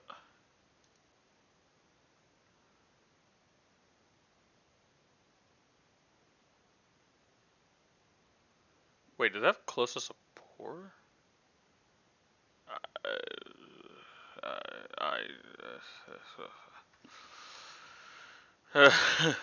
Oh, did the AFC championship happen again, by the way? Or is that tomorrow? Oh, they're both tomorrow? Jesus. I actually get to watch both of them because I haven't been off on Saturday for like the last, like, 4 years. Oh, God. Let's just check the global Discord for a bit and we'll go to sleep. Alright, let's see. Cool for Arachne 45. Wait. Techno Core. I thought it was Techno Foundry Heart. I'm like, it's not $10. Ooh, 45 for Cultural Crucible. Pilots from Multiple Core take the lot for 200. Doesn't seem like an amazing deal, but Prison Banner is not 450. Trust me. I know it's Euro, but not 450. I promise. Ooh, German cards. Anything good?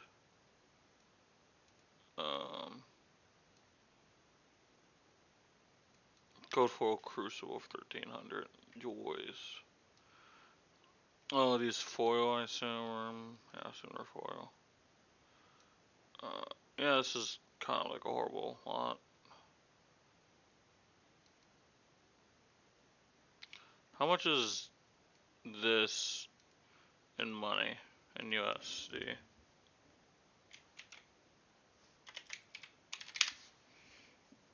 It's like 900. I mean, that's not for sealed. I mean, you have a chance of getting clapped, but you also have a chance of like making out like a bandit. Sealed for 750. Whoa. Wait, what? Huh? Huh?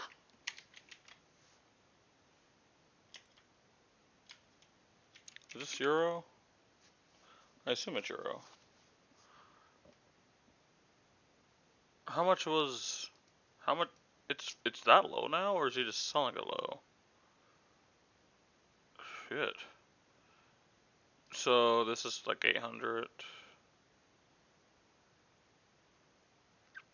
Want to sell Cold for Arachne.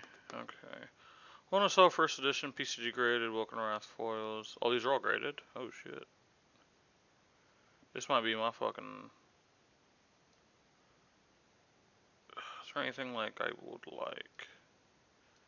This was all first, so like the price is like uber fucking high.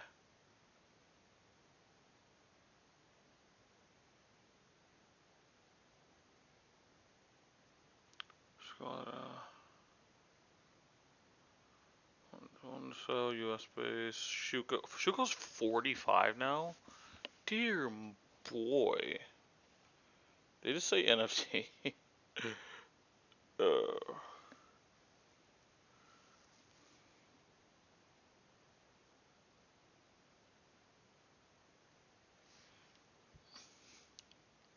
Wait, does he have a? Oh, I thought he was like selling a Switch. I just like looked down. I was like, wait, is that Switch? Oh, ooh, wait. Oh, that's such a good fucking deal, by the way. Oh, I need to get away. I need to get away. Oh God.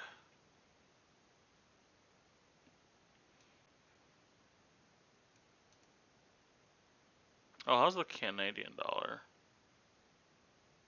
Wait, what's Tales of Adventure? What is that? Alright, here, let's find out,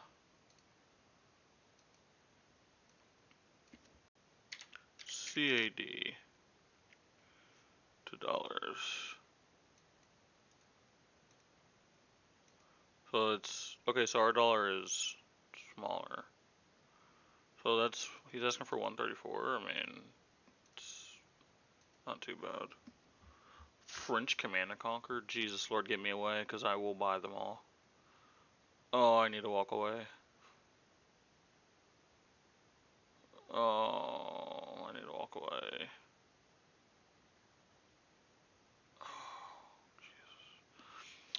Hello everyone, got some inventory in my store, prices are negotiable within reason. So if you like, ship it or not ship. Oh, so basically what I got Google Doc. Let's see if anything is. Can we sort it? Wait, can I not sort? Oh. Actually, what's. Alright, Bolton. No, no. Skullcrab is went down so much, by the way. It's alright. It's kind of RP.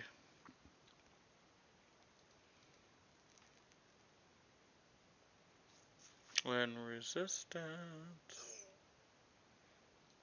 Favorite con's bottom out 12. Coalfoot Ash or Ashwing is 37. That's actually a good deal. I might inquire on this. How do I inquire on that? Hmm.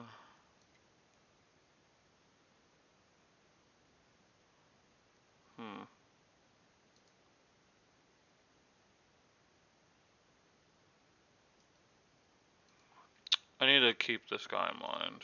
because he actually does have some good stuff.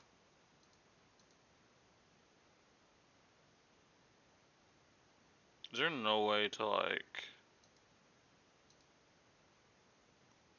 Oh, okay, there's not. Neat.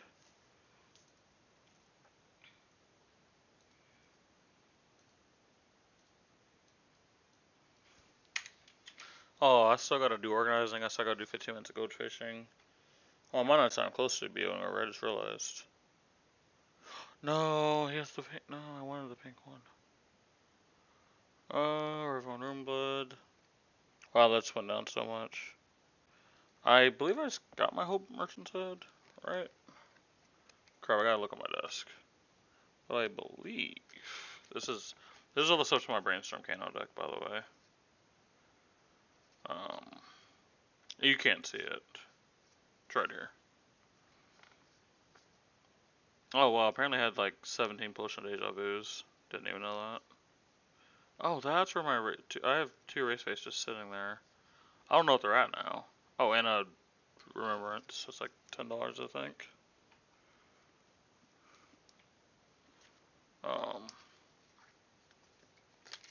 So maybe this is the stuff to my Brainstorm Kano deck. Because I seen like potions in there. Wait, I just have foil like Kano stuff here. Do I already have these cards? I'll have to check that. Maybe I already have these cards in foil. Because like that just shouldn't be there. Okay, whoops. I just literally put on full cards there. God dang it.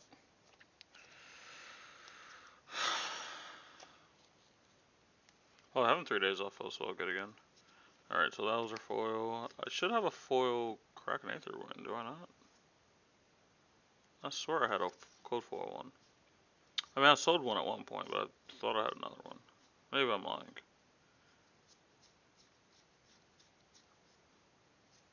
Cash in. Are cash ins going up, by the way? Does anyone know? Cash ins? Oh, wait. I think that's 3 foil. Oh, no. This is now 3 foil Tempest Aura. I have 2 of them for some reason.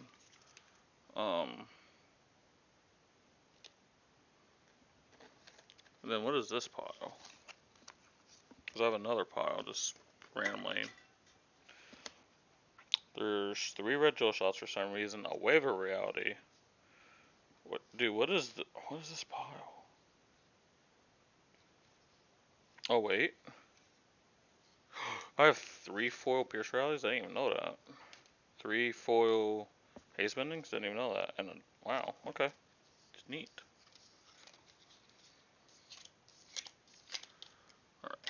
I have a lot of piles on my desk too. I'm gonna be so busy. I need to actually just end the stream and actually get busy, but we ride on. A pink pump. Oh, dude. I am just not. Runaways? I forget what that even is. I know it's horrible.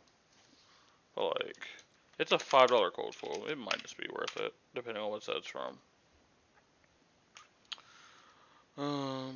Runaways.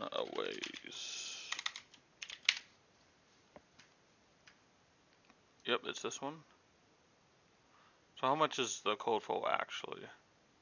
I just need to see if I'm getting clapped. It's $1. Wait, how much was he wanting for it? Okay, there's no reason for me to. I can just get one for $1. Oh, how much is Ashwing? I guess while I'm here, just to make sure I'm actually getting a good deal. Ashwing. Because he's wanting 10. Oh, I can get one here for 7. Let me actually just sort it real quick.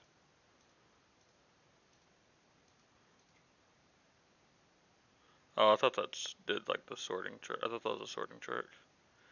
I mean, I'm technically getting it for less there as well. Ooh, deep blue cold foil. Deep blue, let's see what you got.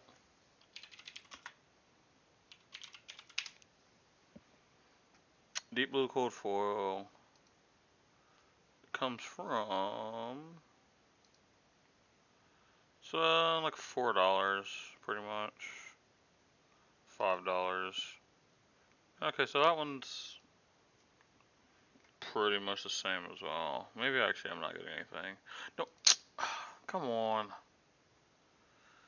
Everything I was like, okay, I get this 100%, then I get disappointed. First edition, not pink.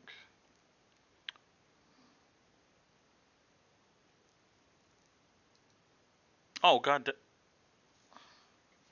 All right, I'm no longer going to get excited. If I don't get excited, he can't hurt my feelings. I used to have this, by the way. The sad part is it genuinely is $1. Like glacial horns. Wait, why is it out of stock? What? Yeah, it's yeah. Sucks that code full, like any code full is that much, but that is just how life is sometimes. Okay, so unfortunately he has similar prizes to what I can just get online. So kind of have no reason to get anything. And like the stuff that I would want, it has already been claimed, which makes sense obviously. I wonder if I like try to high roll Titan's Fist and hope it continues climbing. Like it shouldn't. Yeah, it's already, wow, it's already going up. It's look at this. Look at this, by the way. Look at the last purchases. Is it still trending up? So this is the BNR right here. It's not really guaranteed to. I can maybe try to snipe one if there's one still like a low price. What? Okay. So unfortunately, everyone has already updated their prices. The only thing I would get is like if someone still had it like 20, and then like I don't really lose anything if they say I want to change the price, and I'm like yeah, it's fine. Okay.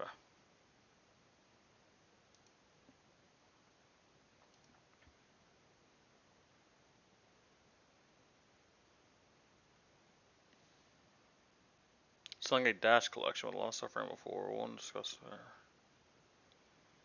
Hopeful Wingman's down to 25. Jesus. Willing to sell Crown at 200. What is the reason for you selling at 200, not more? Unless it's like stabilized. I'm just saying that because I assumed it didn't stabilize and it was still climbing. Oh no, it actually did stabilize at 200. That's weird. It like climbed up to like 250, then I guess went down. Oh, gold, yeah.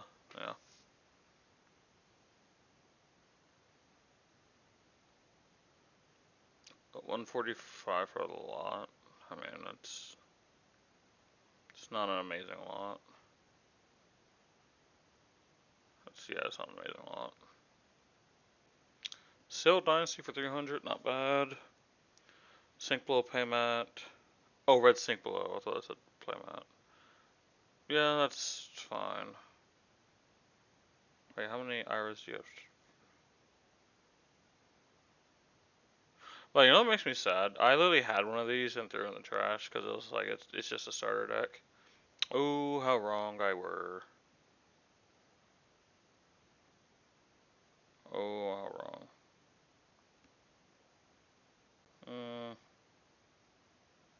See if he has anything decent. No, come on. God dang it. I mean, let me just not go to yesterday. Alright, let's start here. Here's where we start. Nope, nothing there. I just sold my heart.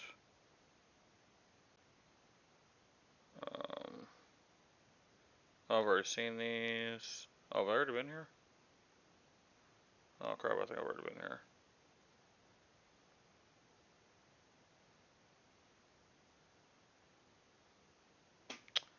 I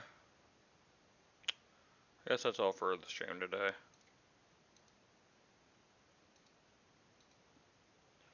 Alright guys, I think I'm just gonna call it here. This is like one of the longer streams I've ever done. This is 5.5 hours. I rarely don't do it this long. But thank you guys for coming. Thank you especially for Talk for coming through, man. I'm excited to start working with you. This has been your boy Siphon from Siphon TCG. I'll see you guys next time.